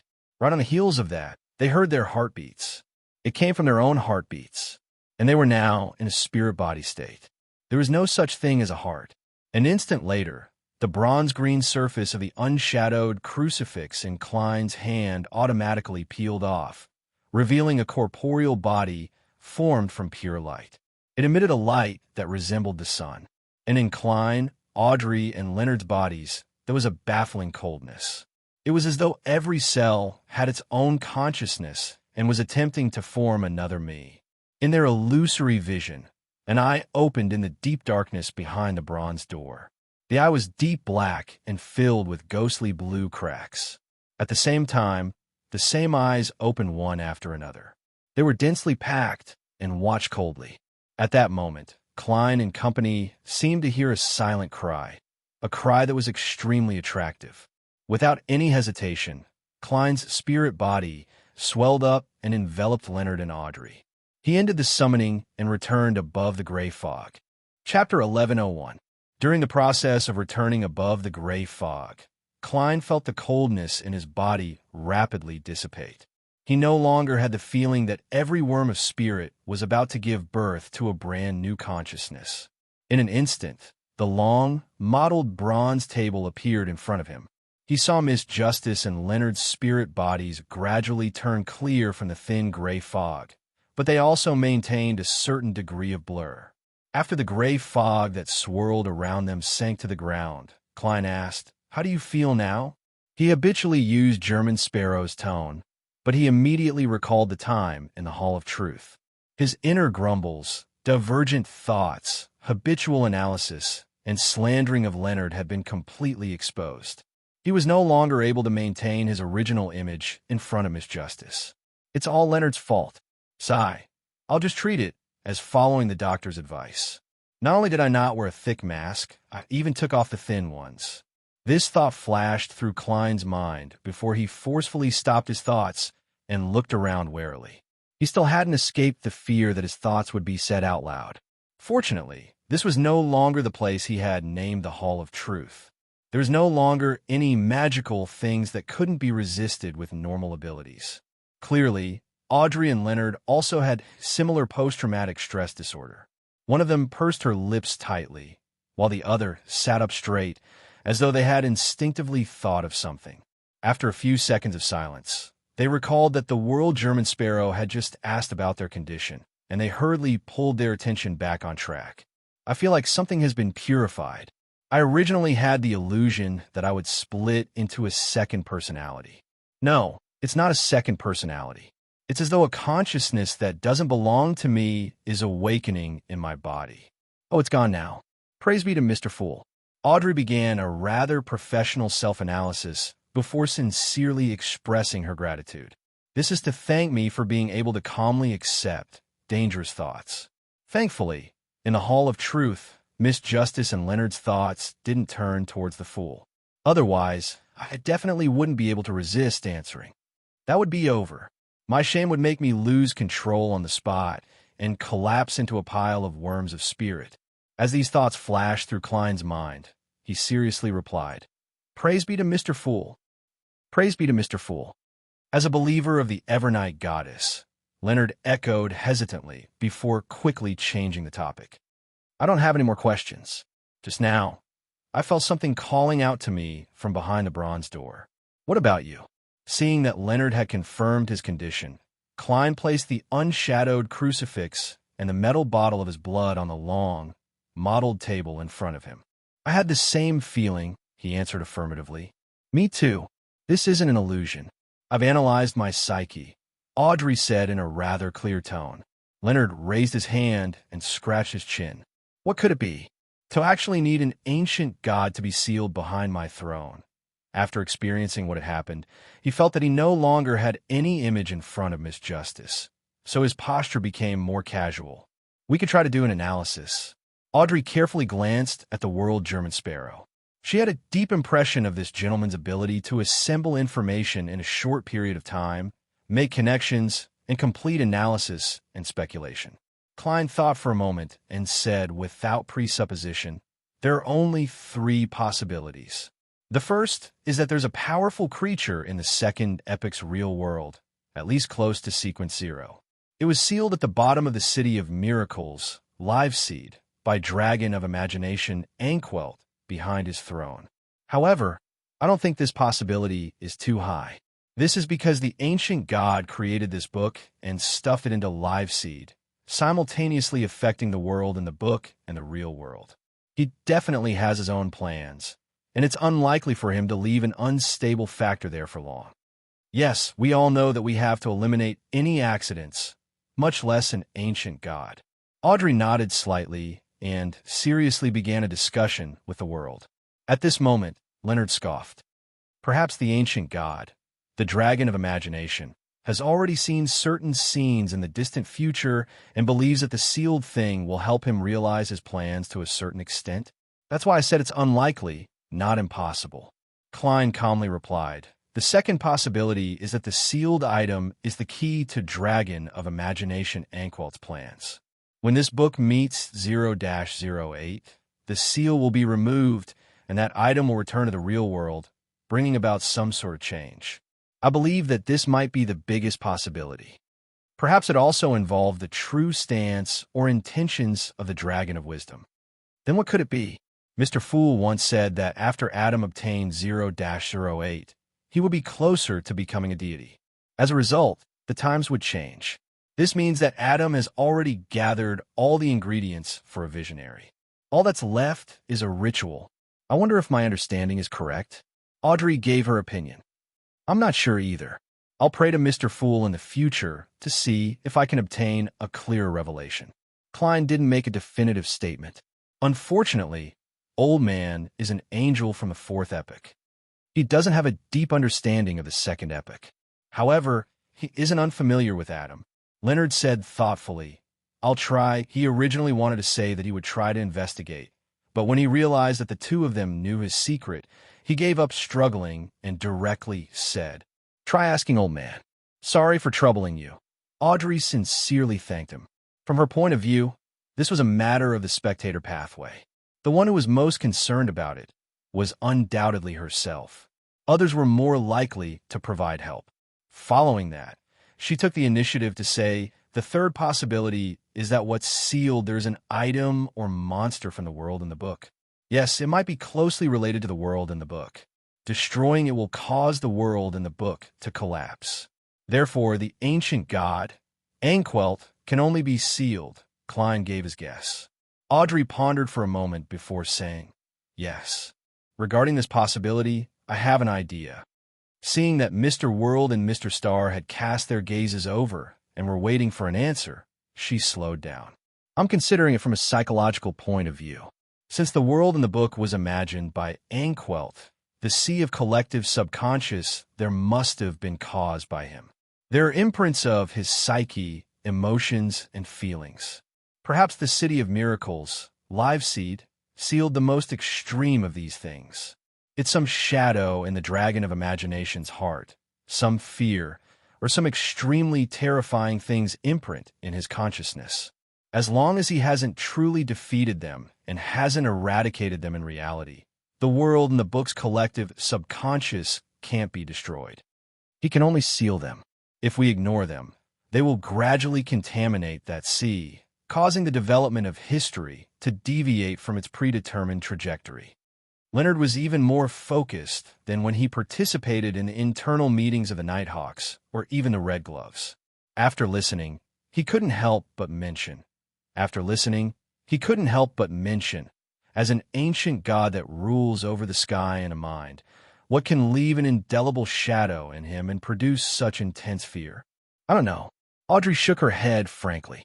If we analyze it purely from a psychological point of view, since it's sealed beneath the throne, at the bottom of the City of Miracles, and there's a passageway that extends all the way down, it means that the source of the shadow and fear might have come from underground. Therefore, the Dragon of Imagination would seal it, no block it underground. Otherwise, why wouldn't it be beside the throne, deep in the hall, in a special prison, or somewhere else? Upon hearing Miss Justice's words, Klein immediately thought of the magician's and Judgment's encounter. According to the information provided by the Sanguine, they discovered an ancient castle of indeterminate age. At the bottom of the ancient castle, there was a bronze door. It seemed to seal something terrifying from underground. Once one approached the door or stayed too long around it, they would be corrupted and die a tragic death. It's an ancient castle that was built to defend something.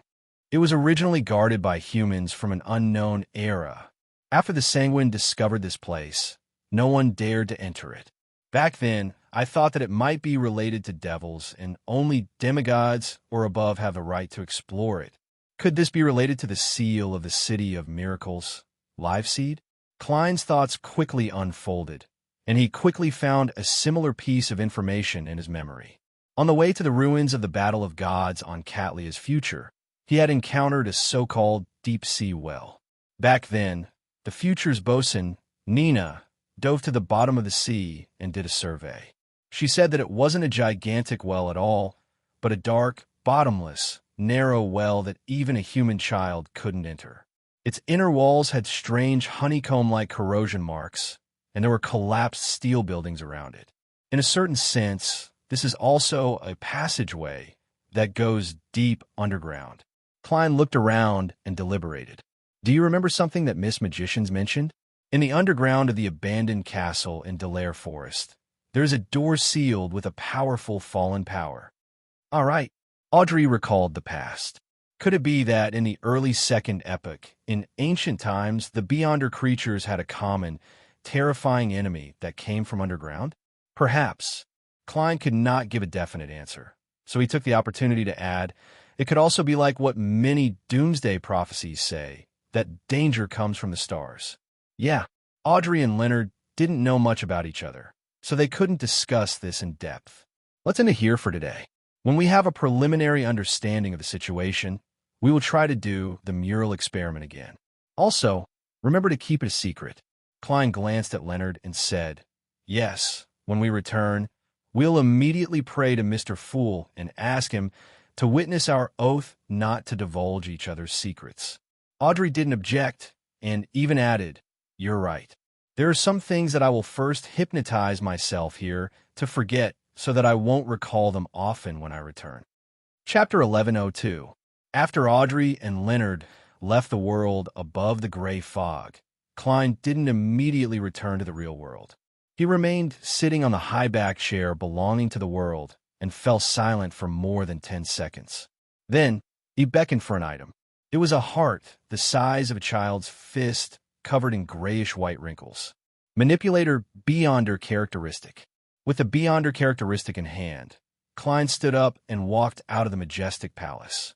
He went all the way into the depths of the mysterious space above the gray fog and arrived at the heavenly staircase of light. He walked up the staircase to the grayish-white cloud floating in midair and stood in front of the strange door of light and the hanging transparent cocoons. Klein raised his right hand and raised the manipulator Beyonder characteristic that resembled both a heart and a brain to his chest. He then extended his spirituality and attempted to activate it.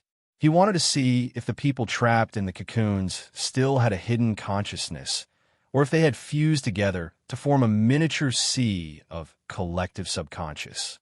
If there was, he planned on relying on the manipulator Beyonder characteristic left behind by Vin Rambus to enter the consciousness domain and check the mental imprint. He wanted to figure out what the people hanging on the door of light had encountered before they transmigrated. He wanted to know if they had sensed anything during their long slumber. This was the inspiration Klein received from today's exploration. Of course, the Beyonder characteristic left behind by Vin Rambus might not be able to help Klein accomplish what he wanted to do. This was because it hadn't been made into a mystical item, making it difficult for it to be used effectively. In an instant, the heart covered in grayish-white wrinkles in Klein's hand began to beat slowly, producing thumping sounds. Klein then heard a synchronized heartbeat sound from the transparent cocoons. Ba-dump, ba-dump. This meant that the people inside were still alive, but they were in a state of slumber. And in Klein's vision, their bodies gradually evolved into islands with a clear top and a blurry bottom. This represented their consciousness domain. However, these mind islands were similarly bound in the transparent cocoons, isolating them from prying eyes from the outside world. Similarly, they could not settle and blend with each other to produce a sea of collective subconscious. Unless I destroy the cocoon, there's no way to bypass them and enter the corresponding mind world. Klein silently muttered to himself as he lowered his palm that held the manipulator Beyonder characteristic. After a few seconds, he let out a long sigh and turned to leave. In the Hall family's luxurious villa in Empress Borough, Audrey, who was sleeping soundly under the silk blanket, suddenly opened her eyes. She then sat up, moved to the bedside, and piously prayed to Mr. Fool, asking him to witness her oath of secrecy. After she was done with this matter, she took a pillow and put it behind her back. She recalled the experiences that she had yet to forget during this exploration. The history of ancient times is really interesting, but it's also inexplicably terrifying. Mr. Starr's performance is in line with my usual observations of him. He's rather undisciplined and casual. His thoughts easily spread out and are difficult to control. But at times, he appears to be experienced, sharp, and rather reliable. This isn't contradictory. Many people are such a combination. Mr. World is indeed a gentle person. He doesn't look expressionless, but he's always muttering in his heart. The conversation between him and Mr. Star can be made into a play. It's said that he's a crazy adventurer. When he sees a target, he doesn't consider the danger. He doesn't care about the environment and will directly draw his gun and shoot. At the final moment, I thought that he would attempt to approach the bronze door, but in the end, he escaped. No, he escaped so decisively. As Audrey thought of this, the corners of her mouth curled up slightly. Then, she made a conclusion. Facts have proven that in the mysterious world, unless one has completely lost their rationality or given up on thinking, there won't be any beyonders who truly act crazily. Being careful, not looking at things you shouldn't see, and not listening to things you shouldn't listen to are the main themes here. Audrey, you have to keep this in mind. 7 Pinster Street. Leonard returned to his body. He quickly thought of a way to communicate with Pallas Zoroast. Then, he pretended as though nothing had happened and said in a deep voice, "Old man, I have something to ask you." In his mind, Pallas' slightly aged voice immediately laughed. "You have to remember this. The more you ask, the more likely I'll be able to guess what you did tonight. It's not something that needs to be kept a secret," Leonard habitually replied before getting to the point. "Old man, what do you know about Brother Amon?" "That depends on what you want to know." Pallas Zoroast threw the question back to Leonard. Leonard thought for a moment. After Brother Amon obtained 0-08, is he only one ritual away from becoming a god? That should be the case. Pallas didn't give a definite answer. Leonard wasn't too satisfied with this answer. "I remember you once mentioning that in the early days of the Solomon Empire, the 2 kings of angels, Medici and Ouroboros, were rather afraid of the Amon brothers. This means that they are really very close to the divine throne." This was something that Pallas had occasionally mentioned in their previous exchanges. This time, Leonard had also received confirmation from some of Mobit's answers. I only said the first half. I didn't tell you that Amon and Adam were already very close to becoming gods at that time." Pallas denied Leonard's statement. "There are too many possibilities that make Medici and Ouroboros afraid. It's not just that he's very close to the godhood. We can't make a firm judgment just because of that." This sequence, one angel cleared his throat and continued. "Being very close to the godhood is one of the possible reasons. Being very close to becoming a god is one of the possible reasons. Adam and Amon's unique authorities and how difficult they are to deal with are also possible reasons. Just like Adam, you never know if he's sitting right next to you. You don't know if he's planning what you do. You don't know if you'll voluntarily walk into his traps. I'm talking about you, not me. Of course, I also have to be on guard against these things. If I'm not careful enough, it'll be very easy for me to suffer.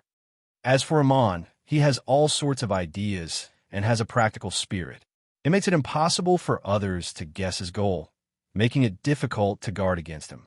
Furthermore, he is very good at deception. There's always a conspiracy behind him.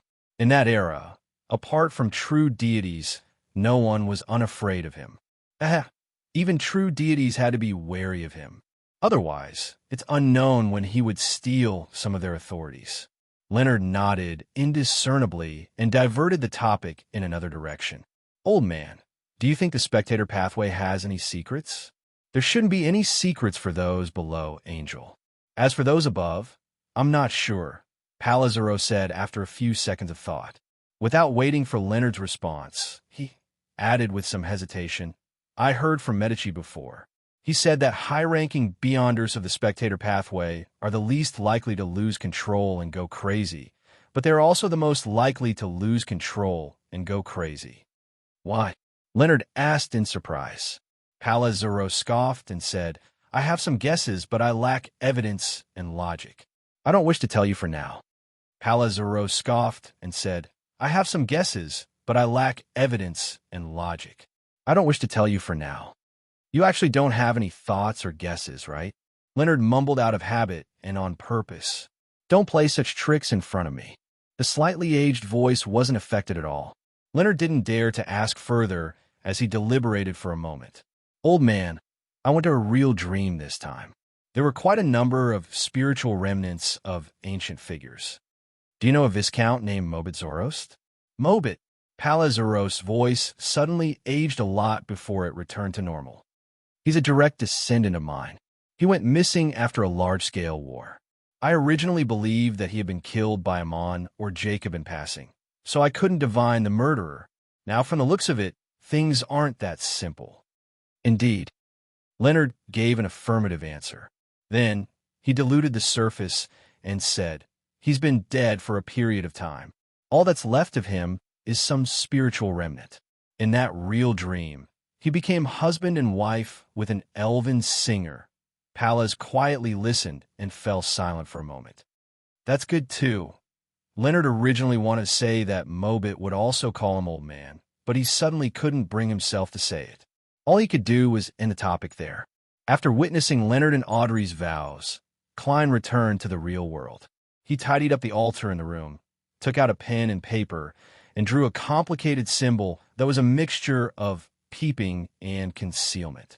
He wanted to summon a Rhodes and ask it how it had confirmed that Roselle's travels had appeared after the disappearance of the City of Miracles, Liveseed. After waiting for more than 10 seconds, the full-body mirror in the room glowed faintly, as if there were waves of water rippling inside. In the dim light, silver words popped up one after another. "Exalted, great, benevolent master, your insignificant and loyal servant, a Rhodes, has come to answer your summons. Do you have any orders for me? A few questions." After Klein answered, he was not in a hurry to ask about Roselle's travels.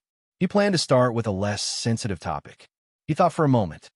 "A Rhodes, there's an abandoned ancient castle in Drake Forest. Deep in it is a bronze door. It seems to be sealing some power that comes from underground. Do you know what it is?" Just as Klein finished his sentence, the faint glow on the full-body mirror's surface suddenly extinguished, turning pitch black. Above the pitch-black darkness, pale words appeared one after another with the feeling of liquid sliding down. "I come from underground. P.S. Thank you, Mr. Wong, for donning a diving suit and tipping a Silver Alliance member." Chapter 1103. I come from underground.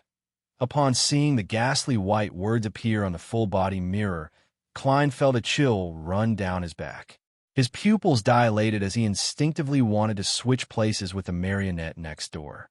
And in the room where his valet was, Inuni, who was lying silently, had already opened his eyes. The corresponding spot in his stomach swelled up before shrinking back. It was as though there was a second heart growing there, one that beat extremely slowly. At the same time, the scene that Rhodes had presented when answering him about his origins flashed across Klein's mind. Large amounts of black, sticky liquid surged out of the holes in the ground. They twisted and expanded, growing out hands and feet of varying numbers, turning into monsters. During this process, a point of light was spewed out along with the black liquid and landed on a rock.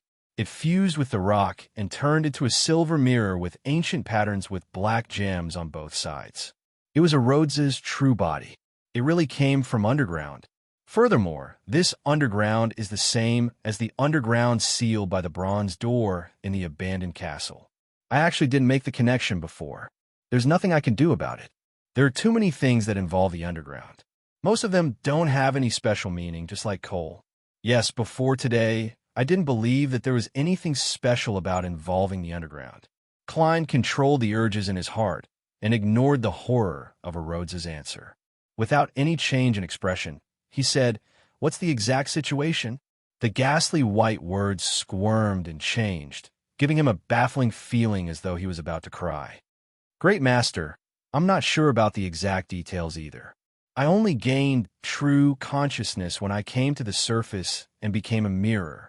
I don't have any memories of the past. By the way, there's something that might be related. Do you want to hear it? Speak." Seeing that a Rhodes's attitude was fine, Klein heaved a sigh of relief. The color of the words on the full-body mirror's surface recovered a little, turning rather white.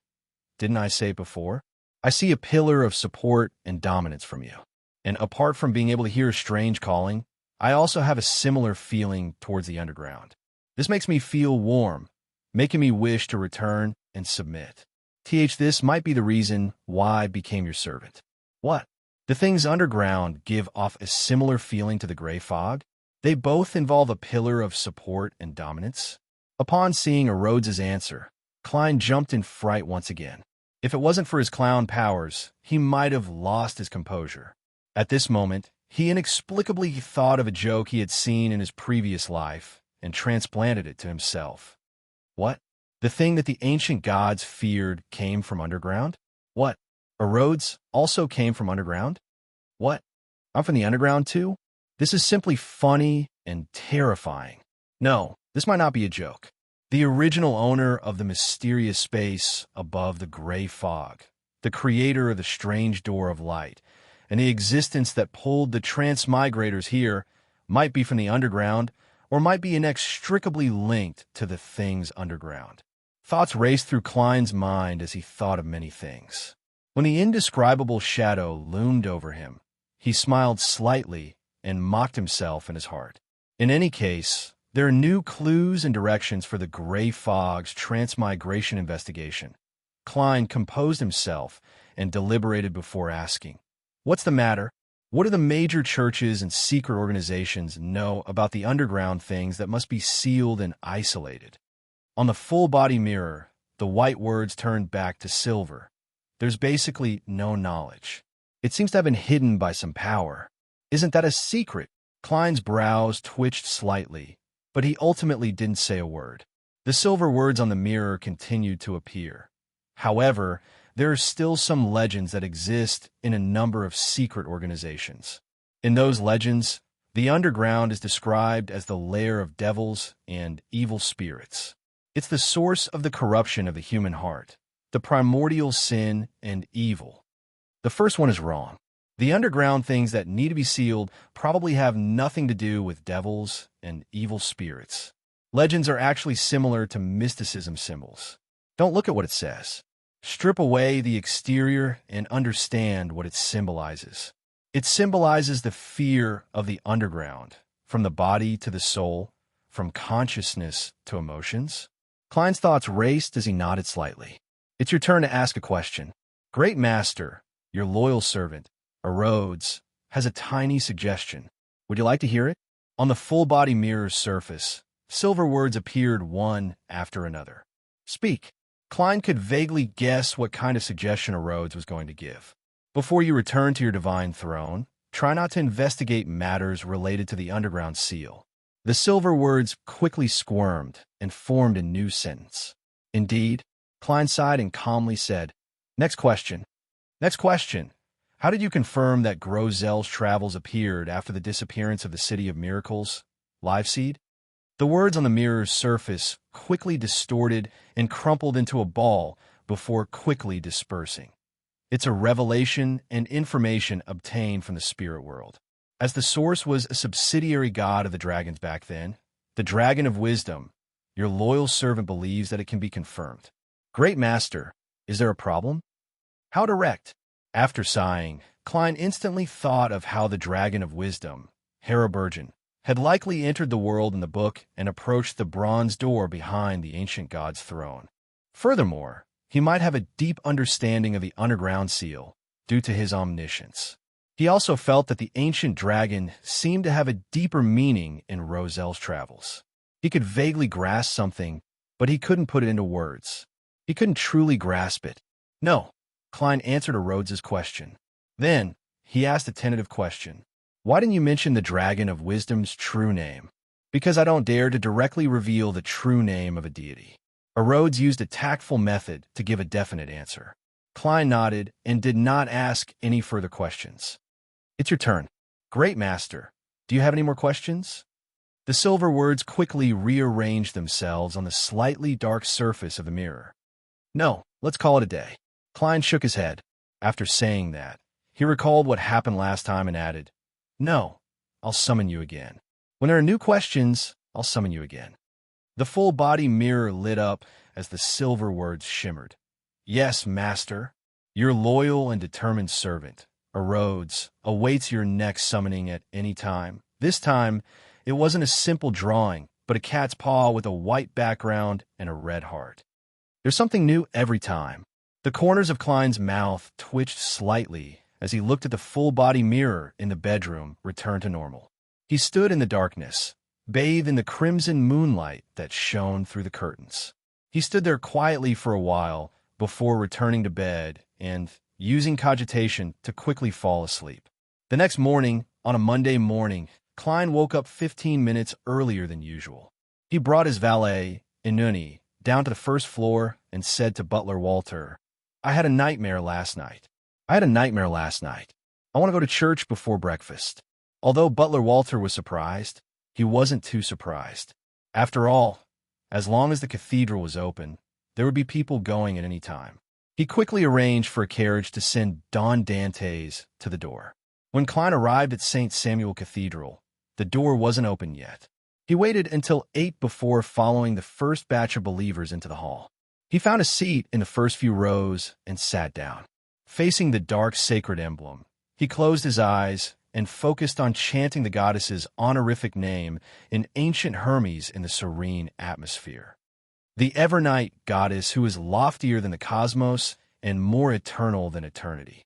You are the Lady of Crimson, the Mother of Concealment, the Empress of Misfortune and Horror, the Mistress of Repose and Silence. After chanting the honorific name, he switched to normal Ruan and said almost silently, "There's an ancient castle in the middle of Delaire Forest. There's an ancient castle in the middle of Delaire Forest. There's an ancient bronze gate in the depths of the castle. Is sealing a powerful fallen power? How should I eliminate the hidden problem there?" Klein wasn't testing the deities, but reporting it openly. As for what the church's reaction would be, and what he could glean from their actions, that was another matter. After repeating it 7 times, he began to pray seriously. Time ticked by. In the dark, quiet, and peaceful cathedral, Klein stood up and walked out of St. Samuel Cathedral with his valet, Inuni. During this process, he didn't receive any revelations, nor did he see the Evernight cloister's matron, Ariana. This feedback itself also indicated an attitude. That was, he hadn't reached the level of understanding the underground seal. East Borough, in a 2-bedroom apartment. First pulled up the blanket and covered her head. She hated the curtains here because they were too thin and transparent. They couldn't block out the morning light, and this would seriously affect the quality of her sleep. "I have to change it. No, I might have to move again soon." Just as Furz's thoughts were wandering, she heard the sound of the bedroom door opening and Zio's familiar footsteps. With a whoosh, her blanket disappeared, and a letter landed on her. "Your letter. It's from Prince Harbor," Zio reminded her. Teacher's reply. Furz suddenly sat up, tore open the letter, and quickly scanned it. After a moment of silence, she said, I have to go out. My teacher has already arrived in Backlund. This letter should have arrived 2 days ago." The letter was dated and addressed. "The mailman here isn't that responsible." Zio glanced at her friend and said, "Is there still time?" "Thankfully, teacher said he would wait for me for 3 days." Furz hurriedly got out of bed and began changing her clothes. She had a feeling that she would be able to gain a deeper understanding of the house of Abraham and obtain the traveler's potion formula and certain beyonder ingredients.